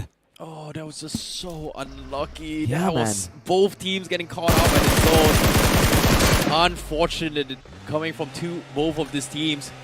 Two teams straight off the game, 14 teams remaining. That is a good sign for the rest of the lobby itself to try and give chase for the top 8 and secure some points. But on screen now, VXP has a little run in. MADKINGS has been taking beatings here. Seems to be able to get out, but they're not exactly in the clear yet. Smoker tries to line up that shot, but could not really track him. MADKINGS finally are making that entry inside of the Lost Laners, but this time Clutch God is going to find a knock. Troythumlin Esports in a world of danger out in the open. That is not how you do it! But what? Nobi still finds a knock. He did not have an idea where the player was. Clutch God is still going to push up. And look at this man go as well. MADKINGS is on a mad run, and this time they just keep on putting bodies after bodies down underneath. What a clutch here coming in from Clutch God. Pushing at the right moment to strike. Completely wiping Troythumlin Esports by himself, while Nobi was able to survive the front from HADX as well. And just like that, MADKINGS survives their push into the city itself for Los Leones. But let's break it down here on how things actually happened here between T7 Orion and also NoNx. Moolit with a surprise catch as well, was able to drop them down. No, Cyrus with a long trade was able to find them one player outside. Now towards Phantom, who just got picked up, could not find time to actually reset his health. Was able to get that one-tap headshot to confirm that last player from NoNx, but unfortunately could not patch himself in time because of the blue. You know, there's still another fight brewing up. H4K this time. This was such an important game for them, but VXT, it seems like they are making a mockery of H4K right now. Just one man is inside of this fight, Sujal, and he's trying to lob this nade up into perfection. A little bit of damage was dished out, but I can't really see the rest of his teams. There are the dots on the minimap, but are they taking a part in this fight is going to be a big question, and the nades come through. VXT, they know exactly where this man is, and of course the splash damage is going to absolutely wither down Sujal. H4K losing down 2 men in quick succession. Not really the best of starts that you could ask for. Yeah, but for VXT, they're still continuing on their momentum here for a high fragging game. Great start for them, but seems like we do see another scam from the circle itself. It is going to push out every single team out of Los Leones as it shifts out towards the east side. The mountain terrains are pretty much unoccupied yet, but Lestade and Team EX in a very easy rotation pathway. Aside from the fact that they have to take each other out, but for everybody from the city, they are hard stuck in the city. There's no way out here. It's just overly populated right now in Los Leones. Absolutely, but MADKINGS, that high ground advantage. Clutch God from up top can rain down death and destruction. Simp and Nodi, of course, on the lower ground. They know this can actually be brutal. Clutch God knocking them down from up top, and then those two players finding those finishes as well. There are at least 5 to 6 teams inside of Los Leones right now. There's, of course, a cluster outside of Los Leones, where you've got the likes of Aryan, where you've got the likes of Myth Official, you've got also Rapid Chaos and Lestade as well. These two clusters, who's going to be the winner of it all? Big questions being asked right now. MADKINGS still trying to venture on the outskirts, on the outsides of compounds. I think can be a potential risk, but HADX keeps on challenging teams after teams. Considering that they are right at the edge of the zone as well. Everybody needs to push out. HADX has to defend. Sim was trying to find an entry into the zone. Has decided to back off as well, knowing that Clutch God does not have the line of sight to provide him cover fire. Clutch God does have a very good spot to work with, but next spin, Sim has been spotted out. Makes it through into safety. Frenzy almost getting the knock. Clutch God knows exactly where he is, but he does not have the line of sight here to actually take down Frenzy. So MADKINGS, they are spread out. They need to find a way to get out. And Clutch God cannot afford to be knocked here. Needs to get out of that high ground. Frenzy misses the timing to spot out Clutch God. He is able to go down a level, so Frenzy may have just missed out an opportunity to actually shut down Clutch God. Very true. Oh, he has gone too soon. Clutch God running down though. Finds a small little angle down towards the last pick, but eventually Vengeance is able to take him out. You know, I was getting a hunch, man. MADKINGS, they were not in such a bad position, and they kind of looked overconfident in majority of their fights. Players going out into difficult terrains. Clutch God going up top as Simp moving out in the open as well. You are 100% gonna get shot, especially if there's gonna be an urban warfare. So many teams holding different angles. NoNx Esports this time being successful, and there's gonna be no man trying to save Clutch God this time. Oh wait, I actually spoke too soon. Nobi. That is a big call coming in from Clutch God. It can actually result in the end of MADKINGS, I see. Oh my goodness, that is unsavable, but Nobi, he's going to try anyway. Clutch got any random stray bullet, he's done for. He makes a move, he bleeds out as well. Nobi has to pull the perfect pixel resurrection, but no, he was out in open. And Phoenix goes for a spray down. That's going to be another point in the hands of NoNx Esports. What a blunder here for MADKINGS. Why did they make that call? Oh, you hate to see moments like this. I don't really believe MADKINGS will be able to recover from this. Just one man left alive. Simp is going to be the last man maneuvering around these compounds and fences. Can he move inside of the circle is going to be my big question. He has to eject himself outside of Los Leones. That is going to be a long run for him. And on the other side, there's going to be VXT. Teams like HADX still waiting for Simp. But what a massive throw coming in from Nobi. There was no need for that, actually. 2 men going ahead inside of the final circle. MADKINGS could have done just enough. I think the only way Clutch God could have survived was that Nobi is right at the bottom of ground 4. And Clutch God takes a leap of faith down here and hoping that maybe Nobi is able to catch him with the hit here to try and stop the fall damage through. But even then, extremely risky. Clutch God was pretty much done for. There was no reason for them to actually commit for the save. So very, very risky gamble. I think Clutch God was having a little bit of a tunnel vision as well, considering that he was knocked off. He could only see from top, but did not realize that underneath him there was also a window of a crack that actually peeked through as well. Oh, what a mistake. That play, in my opinion, I'm going to call it an absolute delusion, because when you are stuck over there, when you get knocked out, we call it already. There's no way anybody can come and save you from that situation. Doesn't really matter if you use smokes, doesn't really matter if you try and use a little bit of covers as well. It's so much out in the open. But enough of that as we move ahead at Riot Nations from the south side of the circle. They did make that entry, but now have a look at this. Aura X looking to challenge their position, and Riot Nations, they were already struck once. Sunoju was actually quite down on HP. Finally is going to be able to heal back up once again, but the nades do keep on coming. Aura X. It is an absolute explosion coming in from the skies, but Riot Nations keep on holding through. Some way or the other, they just keep themselves alive. Boy, Riot Nations pretty much lost one player. They do get a trade here from Punk with the nades. Aura unable to push up. And as of yet, Riot Nation is focusing on this reset here. They are playing on the south side. Aura needs to push into the zone, but from behind, Rapid Chaos is looking to try and third-party this, so they have to be a little bit careful. Aura still focusing on trying to pick up Dope. Punk continuing on the pressure here to stop Aura in track. And guess what? Rapid Chaos, they tried to chime in, but they lost Fragger and decides to back off from this fight instead. That is the worst third party that I've seen in some time now. Rapid Chaos, the timing of the third party wasn't really perfect. No information was there. Aura X turned back and they slapped against Rapid Chaos, snatching a man away from them. They will have to continue with a 3-man outfit, but Aura X still hold their ground, which is a brilliant thing, by the way, as of yet. On the flip side, have a look at this Vengeance from NoNx Esports. Is going to be one of the last men standing from his team. The rest of the team kind of get absolutely shut down. I don't know how. We saw that on the finish feed. They were in such a great position, but still, NoNx Esports and their struggles don't really seem to end, and the same can be said for Likitha as well. 8 matches played, only 16 points, but finally Starboy does find an opening. Riot Nations now, they're arguing double down for the push. Starboy missing every single shot, gets shut down instead. Riot Nations somehow hold on.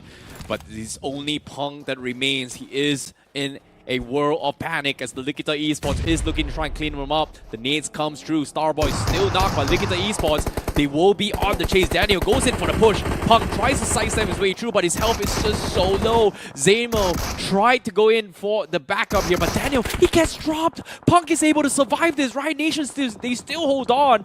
But the third party from Aura is going to be coming through, and Likitha Esports, they also are going to be in a scramble. Scrappy plays after scrappy plays, once from Likitha Esports, once from Riot Nations. Rapid Chaos chiming in as well. That is not really the kind of BGMI you would want to watch. A lot of mistakes in that trade fire. Aura X this time, of course, is going to be looking to back off. Their first priority was to protect their men numbers. Now having done that, having found the opening as well, they want to send it in against Likitha Esports, and quite easily is going to find those hit markers inside of the smoke.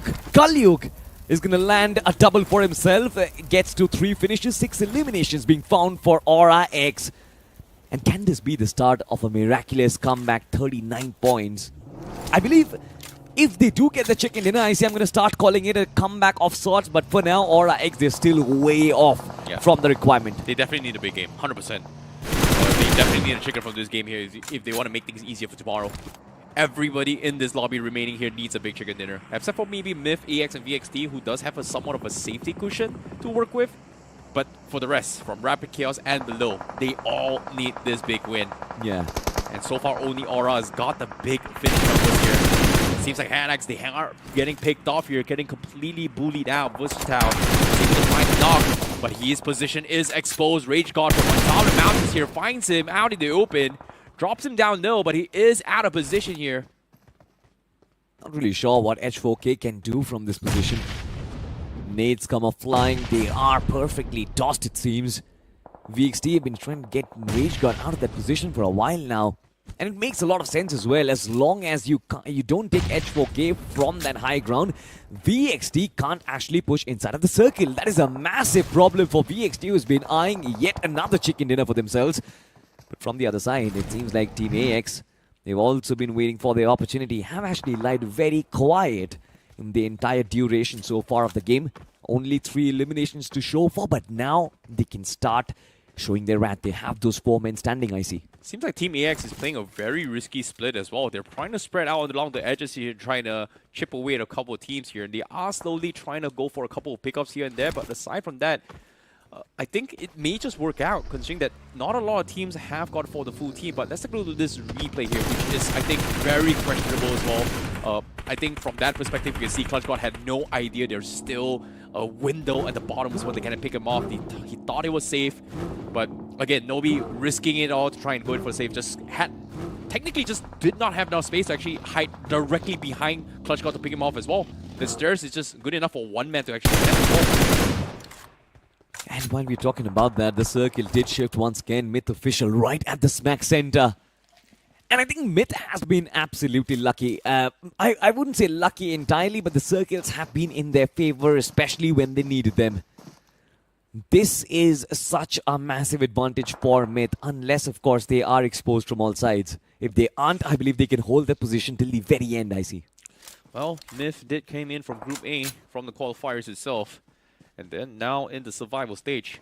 And they've just pretty much proven themselves here why they should be back into the Grand Finals again. 100%. Well, they started from Grand Finals, started their journey all over again in BMPS. And this is just them showing us why they are one of the best teams in the country itself. We'll find out, of course, if they can convert this chicken dinner. It will be very important for them to touch that 100-point mark. But as of yet, Team AX still holding outside of the circle. They will have Rapid Chaos right next to them. It is up to them whether or not they want to take that fight initially or they want to move inside of the circle first. But we do have a replay of that fight between Phoenix and Ares Esports. It kind of felt like Ares, they rammed in this fight. Phoenix did not really have a proper usage, a proper stance, before which they got absolutely taken down. Yeah. Speaking of potential takedowns here, Rapid Chaos, one of the teams, especially for Drew, who's been the eliminator for the longest time. Seems like the pressure is starting to kick in here for Rapid Chaos. Today, we haven't seen a lot of performance here coming from Rapid Chaos, and look at them, they're on the 14th position as well.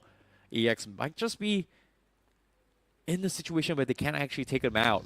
Considering how spread out AX is here, they already have somewhat of a control inside the inner circle. The only ones left outside is going to be Devotee and Cyrex, and they are still maintaining the pressure to keep Rapid Chaos in check intentionally to try and set them up in a position, or in this case, trying to set up Rapid Chaos in a position where his teammates from AX is going to be able to fire as well. It's going to be a slow, methodical bait here coming from EX. But west side here, H4K, Wizard does have the high ground, and Ares pretty much on the ditches here. Wants going for a pick, but Wizard actually exposed himself and got picked off from EXT. Bad play once again coming in from H4K, I guess. Even though in that situation, nothing much could have been done, but splitting up, especially when you're just a two-man side, I don't really think that is the best of options for you.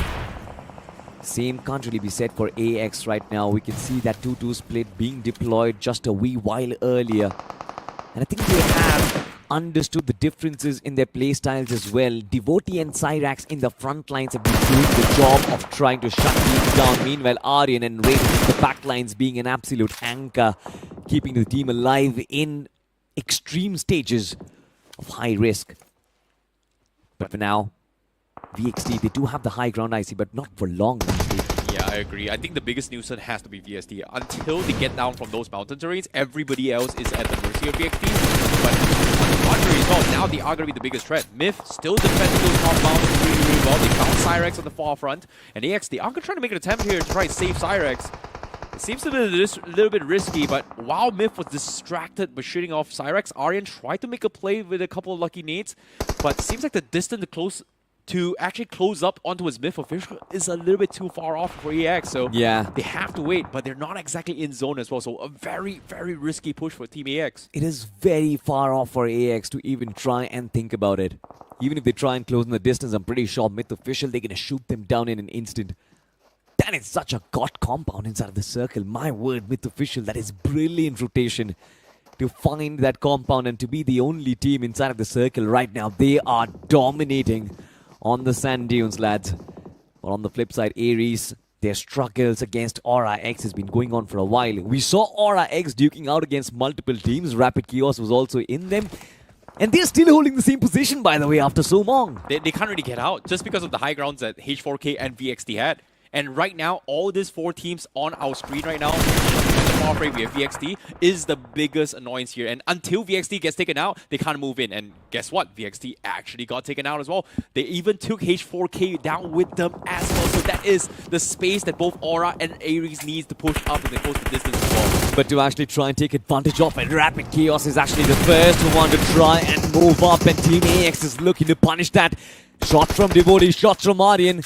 And a spreads and shreds through their armors. Not a lot of SP left on Rapid Chaos to actually stay alive. Psycho gets taken down. NoNx, they themselves are taking a lot of shots.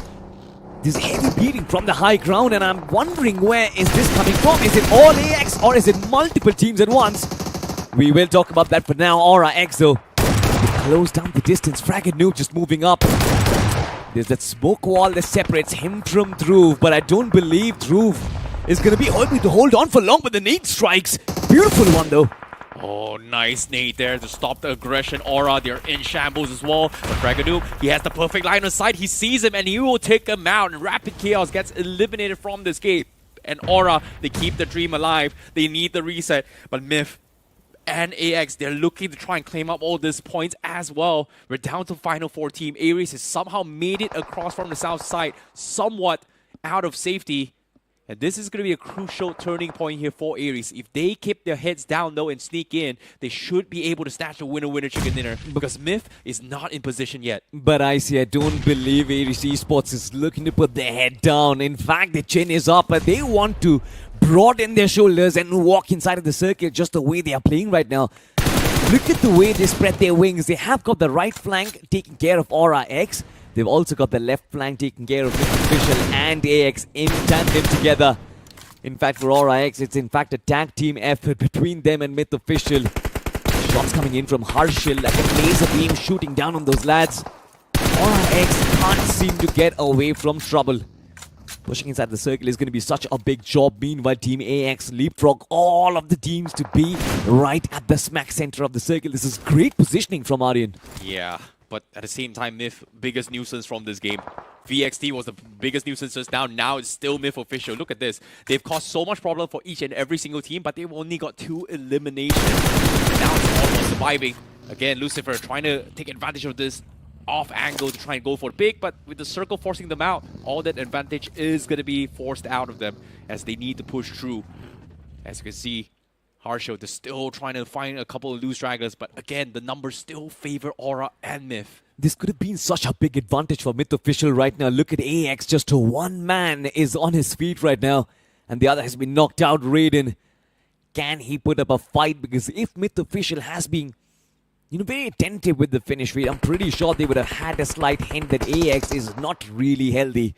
Snatching the center of the circle away from them gives them such a big advantage before the final circle closes in, and it's time already. This is Stage 9, ladies and gentlemen, and we have 4 teams left alive. Ares Esports, Myth Official, Erangel, and Aryan.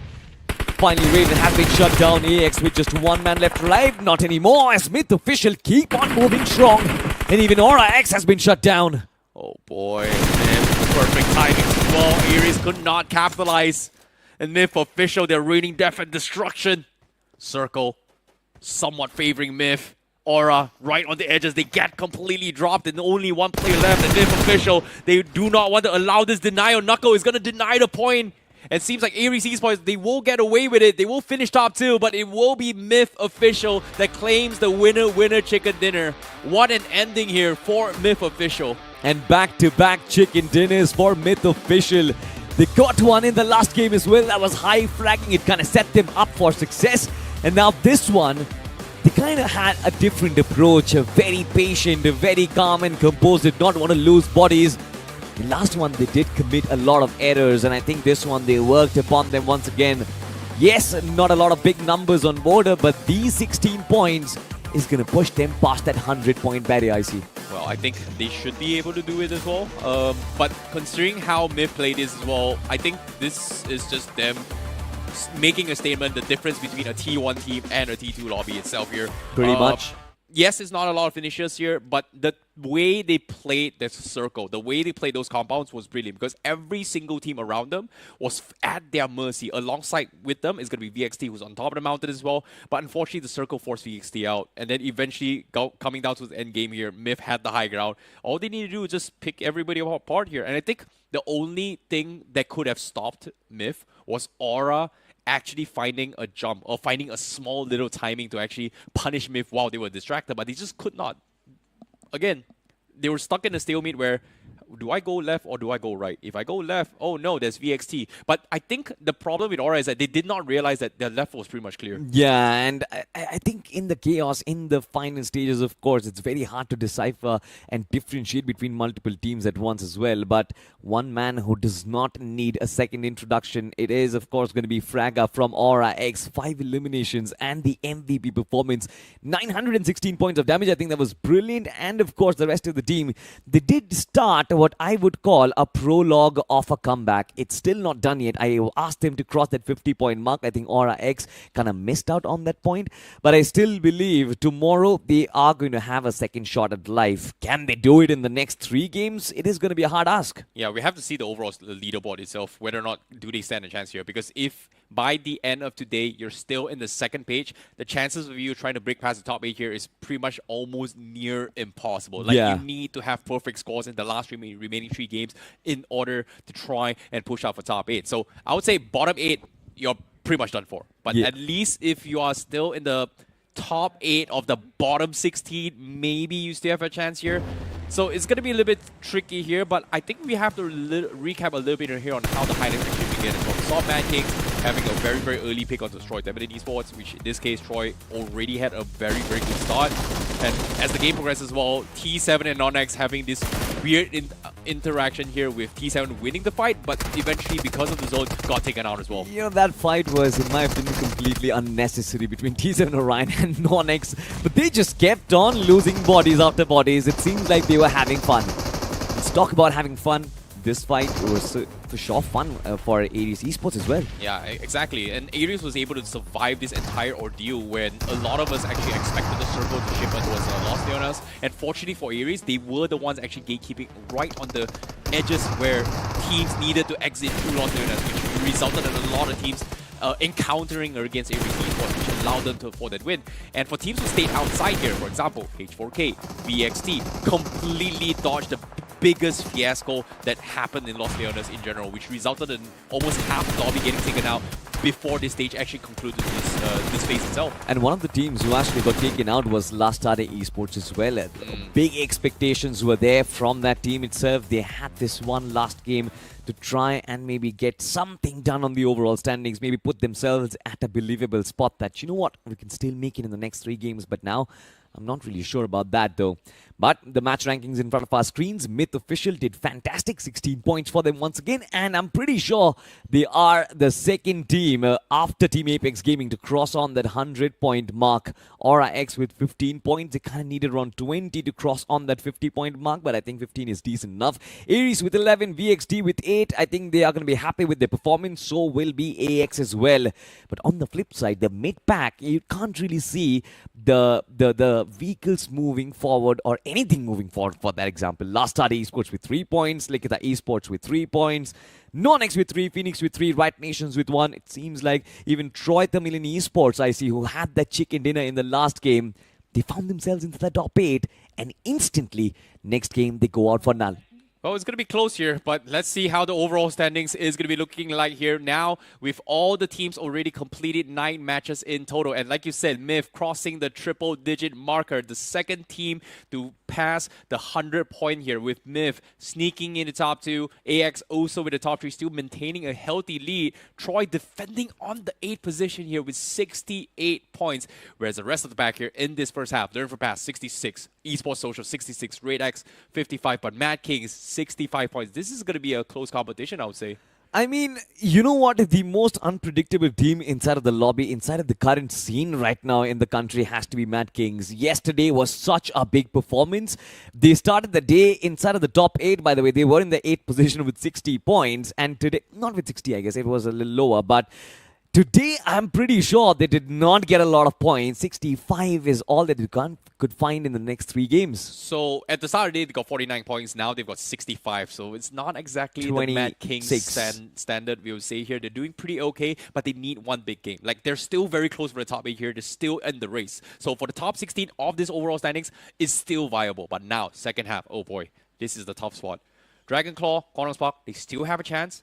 But I believe that NoNx, T7, Orion, and everybody else from 1 point below, they are 1 game behind from the current top 8. And why I say it's going to be one game here, there is at least a 20-point gap. So one big game from anybody from here onwards gives them a shot for the race, but they need all 3 games to make it happen. You know, I'm just going to say it, 9 matches played for the entire lobby. Tomorrow, if you have a Rondo for yourself, you might stand a chance because that can change the course of action. But lads, we do have a new eliminator. It did happen yesterday, the surpassing of Dhruv after such a long time. But Smoker, he keeps on adding up his numbers, 75 eliminations now. And that is such a stacked up number, by the way. And this man looks quite angry, I see. Is he angry on you, though? Oh, not really, but he's definitely very happy for now. I think he's just... That face wasn't happy. Well, he looks angry. I think he's pretty much instilled fear onto everyone here, but secretly, I think he's pretty happy about this year. He's got a 10-point lead over Jonathan right now in the eliminator standing. Dhruv actually falling down in 3rd position here with 63 finishes. And based on current standings for Rapid Chaos, their chances of surviving the survival stage, their journey just might end right here, right now, especially for tomorrow's journey. Cyrex also going to be chiming in as well. Devotee also making a big entry into the top 5. And you talked about Devotee's performance. Today has been phenomenal. Yesterday has been phenomenal. And now he's part of the elimination leaders. I see. I really am surprised by 2 teams today as well. I think VXT and as well as AX has been phenomenal. Of course, Devotee has been phenomenal. Is the performer of the day, by the way, with 15 eliminations and 15 knocks. 14 eliminations and 15 knocks, by the way. 2,477 points of damage. But you look at the average survival time of Devotee, 26. That is insane. I'm pretty sure this man is actually making it to the final circles almost every single time. That is just a stacked up stat. Exactly. But for all things considered as well, you guys can say Devotee, in terms of stat, he's the MVP. But personally, my MVP has to be Zverev here. Red X Raw snatching the chicken dinner away from True Rippers. That is a big win because now this has to be the lowest winner chicken dinner out of today itself. 11 points. Winner chicken dinner coming from Forever Red X Ross as well. But for the rest of the pack here, we have Apex Gaming doing really well. The first chicken dinner pretty much passing to the 100-point mark. Rising Esports with 2 chicken dinner, which allows them to actually give a good chance to actually push for the top 8 as well. And they are currently doing pretty okay in the standings as well. So I think the biggest comeback today has to be Rising Esports. Absolutely. It's not just Rising Esports as well. I kind of believe that Myth Official with those last 2 Miramars also kind of did fairly well.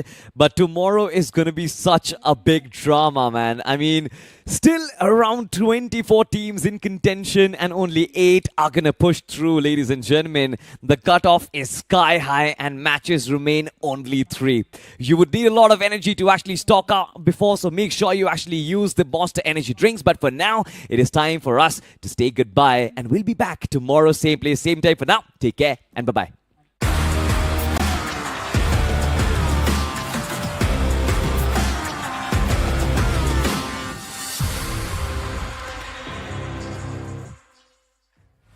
Let me tell them one time, I've been on the grind, this my prime. Huh. Let me tell them one time, I've been on the grind, and this my prime. Yeah, I'm sorry for the wait, didn't think I'd come up, y'all just need a little faith. I've been patient, just waiting on the river with an ace. Gotta move real careful, we coming surveying the place. I touch down in your city, that's a rival. Y'all got one thing on your mind, it's survival. But if you wanna take a shot at the title, call the medic, we checking your vitals. Let me tell them one time, I've been on the grind, this my prime. Let me tell them one time, I've been on the grind, and this my prime. Let me tell them one time, said I'm all in my prime. Let me tell them one time, I've been on the grind, feeling real good, yeah, all in my prime. It's about that time, say your goodbyes, 'cause ain't no match for the way that I grind, yeah, I'm all in my prime. Prime time, we mile high, the gate closed. Same city as voice and I mean roles. It's flat bets for the checks, that's a bank rolls. I've been killing it, I'm guilty, case closed. Yeah, y'all are too basic, my reputation, borderline amazing. Good things coming, they just need a little patience. Ready for whatever, all you gotta do is say when. In my eyes, when I rise, I visualize. I ain't ever taking a break, you taking 5. Even if I ain't got it, know that I'll make the time. On my next move by the time that the ink will dry. Let me tell them one time, I've been on the grind, this is my prime. Let me tell them one time, I've been on the grind, and this is my prime. Let me tell them one time, said I'm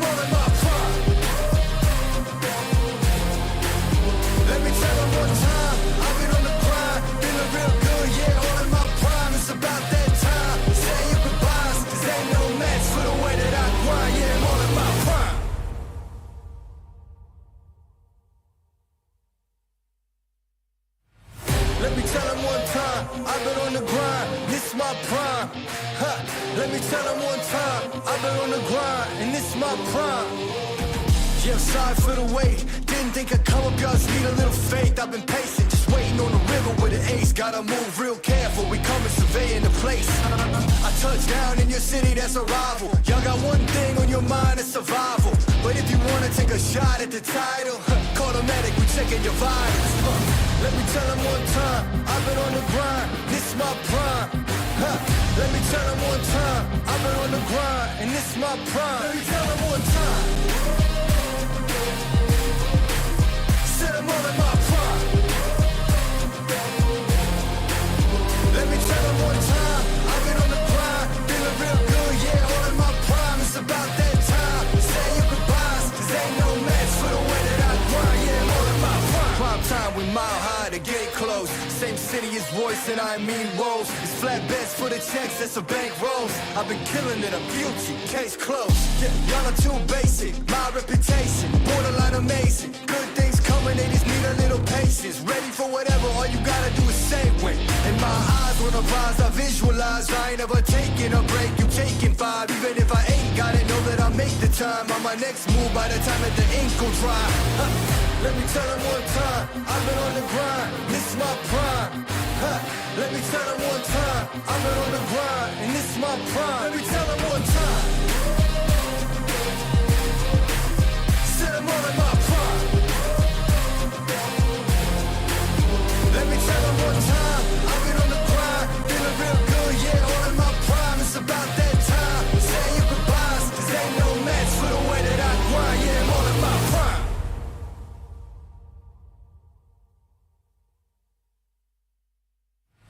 Let me tell them one time, I've been on the grind, this my prime. Let me tell them one time, I've been on the grind, and this my prime. Yeah, I'm sorry for the wait. Didn't think I'd come up, y'all just need a little faith. I've been patient, just waiting on the river with an ace. Gotta move real careful, we coming surveying the place. I touched down in your city, that's a rival. Y'all got one thing on your mind, it's survival. But if you wanna take a shot at the title, call the medic, we checking your vitals. Let me tell them one time, I've been on the grind, this my prime. Let me tell them one time, I've been on the grind, and this my prime. Let me tell them one time. Said I'm all in my prime. Let me tell them one time, I've been on the grind, feeling real good, yeah, all in my prime. It's about that time, say your goodbyes, cause ain't no match for the way that I grind, yeah, I'm all in my prime. Prime time, we mile high, the gate closed. Same city as Royce and I mean Rose. It's flat bets for the checks, that's a bank rolls. I've been killing it, I'm guilty, case closed. Yeah, y'all are too basic, my reputation, borderline amazing. Good things coming, they just need a little patience. Ready for whatever, all you gotta do is say when. In my eyes, when I rise, I visualize. I ain't ever taking a break, you taking five. Even if I ain't got it, know that I make the time. On my next move by the time that the ink will dry. Let me tell them one time, I've been on the grind, this my prime. Let me tell them one time, I've been on the grind, and this my prime. Let me tell them one time. Said I'm all in my prime. Let me tell them one time, I've been on the grind, feeling real good, yeah, all in my prime. It's about that time, say your goodbyes, cause ain't no match for the way that I grind, yeah, I'm all in my prime.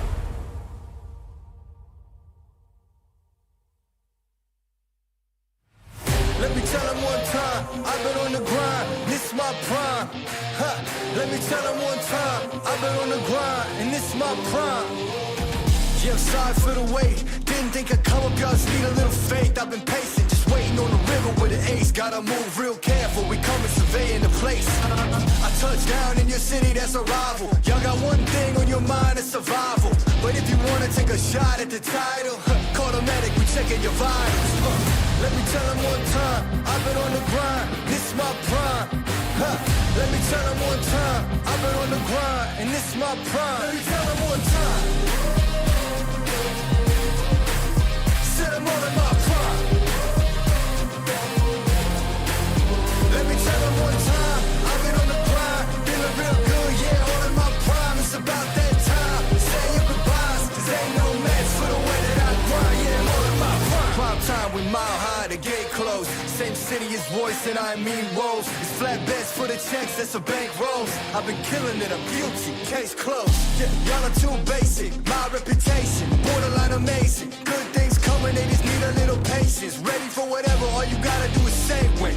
And my eyes wanna rise, I visualize. I ain't ever taking a break, you taking 5. Even if I ain't got it, know that I'll make the time. On my next move by the time that the ink will dry. Let me tell them one time, I've been on the grind, this is my prime. Let me tell them one time, I've been on the grind, and this is my prime. Let me tell them one time. Said I'm all in my prime. Let me tell them one time, I've been on the grind, feeling real good, yeah, all in my prime. It's about that time, say your goodbyes, cause ain't no match for the way that I grind, yeah, I'm all in my prime.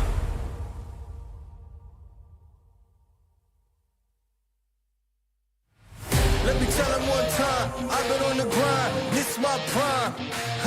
Let me tell them one time, I've been on the grind, and this is my prime. Yeah, I'm sorry for the wait, didn't think I'd come up, y'all just need a little faith. I've been patient, just waiting on the river with an ace. Gotta move real careful, we coming surveying the place. I touch down in your city, that's a rival. Y'all got one thing on your mind, it's survival. But if you wanna take a shot at the title, call the medic, we checking your vitals.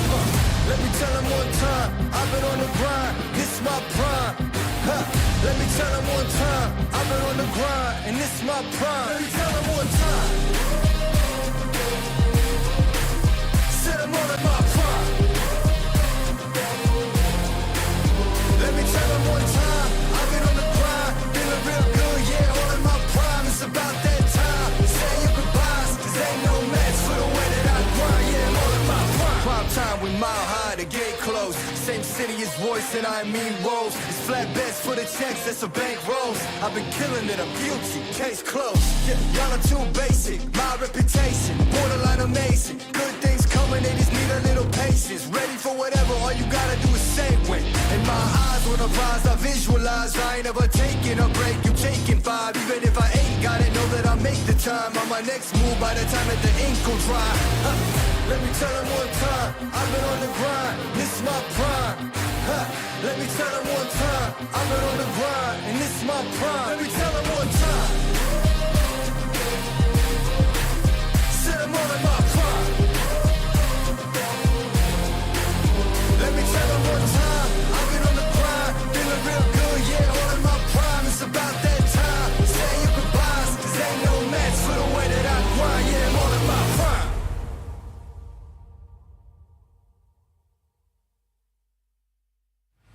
Let me tell them one time, I've been on the grind, this is my prime.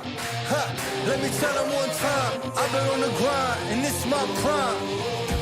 Yeah, I'm sorry for the wait, didn't think I'd come up, y'all just need a little faith. I've been patient, just waiting on the river with an ace. Gotta move real careful, we coming surveying the place. I touch down in your city, that's a rival. Y'all got one thing on your mind, it's survival. But if you wanna take a shot at the title, call the medic, we checking your vitals. Let me tell them one time, I've been on the grind, this is my prime.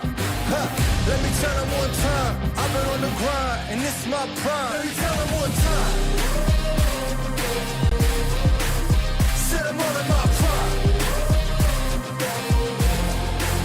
Let me tell them one time, I've been on the grind, feeling real good, yeah, all in my prime. It's about that time, say your goodbyes, cause ain't no match for the way that I grind, yeah, I'm all in my prime. Prime time, we mile high, the gate closed. Same city is voice and I mean woes. It's flatbeds for the checks, that's a bank rolls. I've been killing it, I'm guilty, case closed. Yeah, y'all are too basic, my reputation borderline amazing. Good things coming, they just need a little patience. Ready for whatever, all you gotta do is say when. And my eyes wanna rise, I visualize. I ain't ever taking a break, you taking 5. Even if I ain't got it, know that I'll make the time. On my next move by the time that the ink will dry. Let me tell them one time, I've been on the grind, this is my prime. Let me tell them one time, I've been on the grind, and this is my prime. Let me tell them one time. Said I'm all in my prime. Let me tell them one time, I've been on the grind, feeling real good, yeah, all in my prime. It's about that time, say your goodbyes, cause ain't no match for the way that I grind, yeah, I'm all in my prime.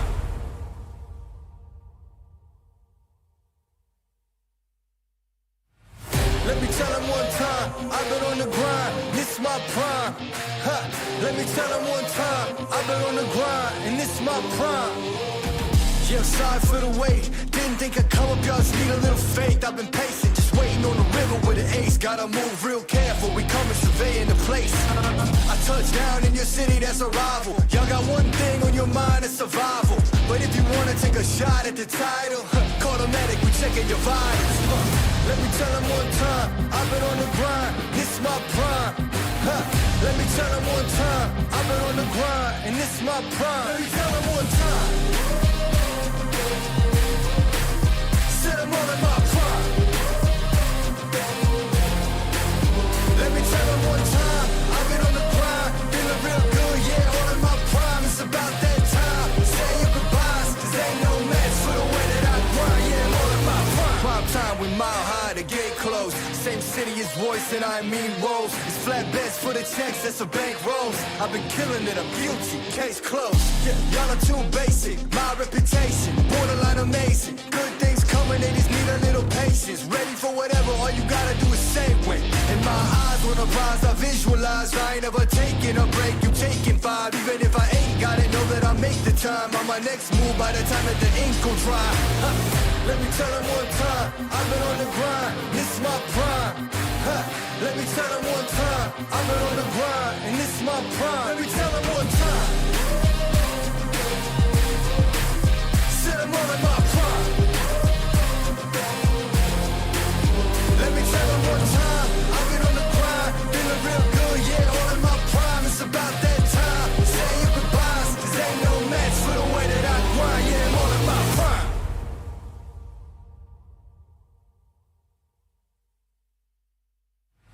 Let me tell them one time, I've been on the grind, this my prime. Let me tell them one time, I've been on the grind, and this my prime. Yeah, I'm sorry for the wait, didn't think I'd come up, y'all just need a little faith. I've been patient, just waiting on the river with an ace. Gotta move real careful, we coming surveying the place. I touched down in your city, that's a rival. Y'all got one thing on your mind, it's survival. But if you wanna take a shot at the title, call the medic, we checking your vitals. Let me tell them one time, I've been on the grind, this my prime. Let me tell them one time, I've been on the grind, and this my prime. Let me tell them one time. Said I'm all in my prime. Let me tell them one time, I've been on the grind, feeling real good, yeah, all in my prime. It's about that time, say your goodbyes, cause ain't no match for the way that I grind, yeah, I'm all in my prime. Prime time, we mile high, the gate closed. Same city as voice and I mean rolls. It's flatbeds for the checks, that's a bank rolls. I've been killing it, I'm guilty, case closed. Yeah, y'all are too basic, my reputation, borderline amazing. Good things coming, they just need a little patience. Ready for whatever, all you gotta do is say when. In my eyes, when I rise, I visualize. I ain't ever taking a break, you taking five. Even if I ain't got it, know that I make the time. On my next move by the time that the ink will dry. Let me tell them one time, I've been on the grind, this my prime. Let me tell them one time, I've been on the grind, and this my prime.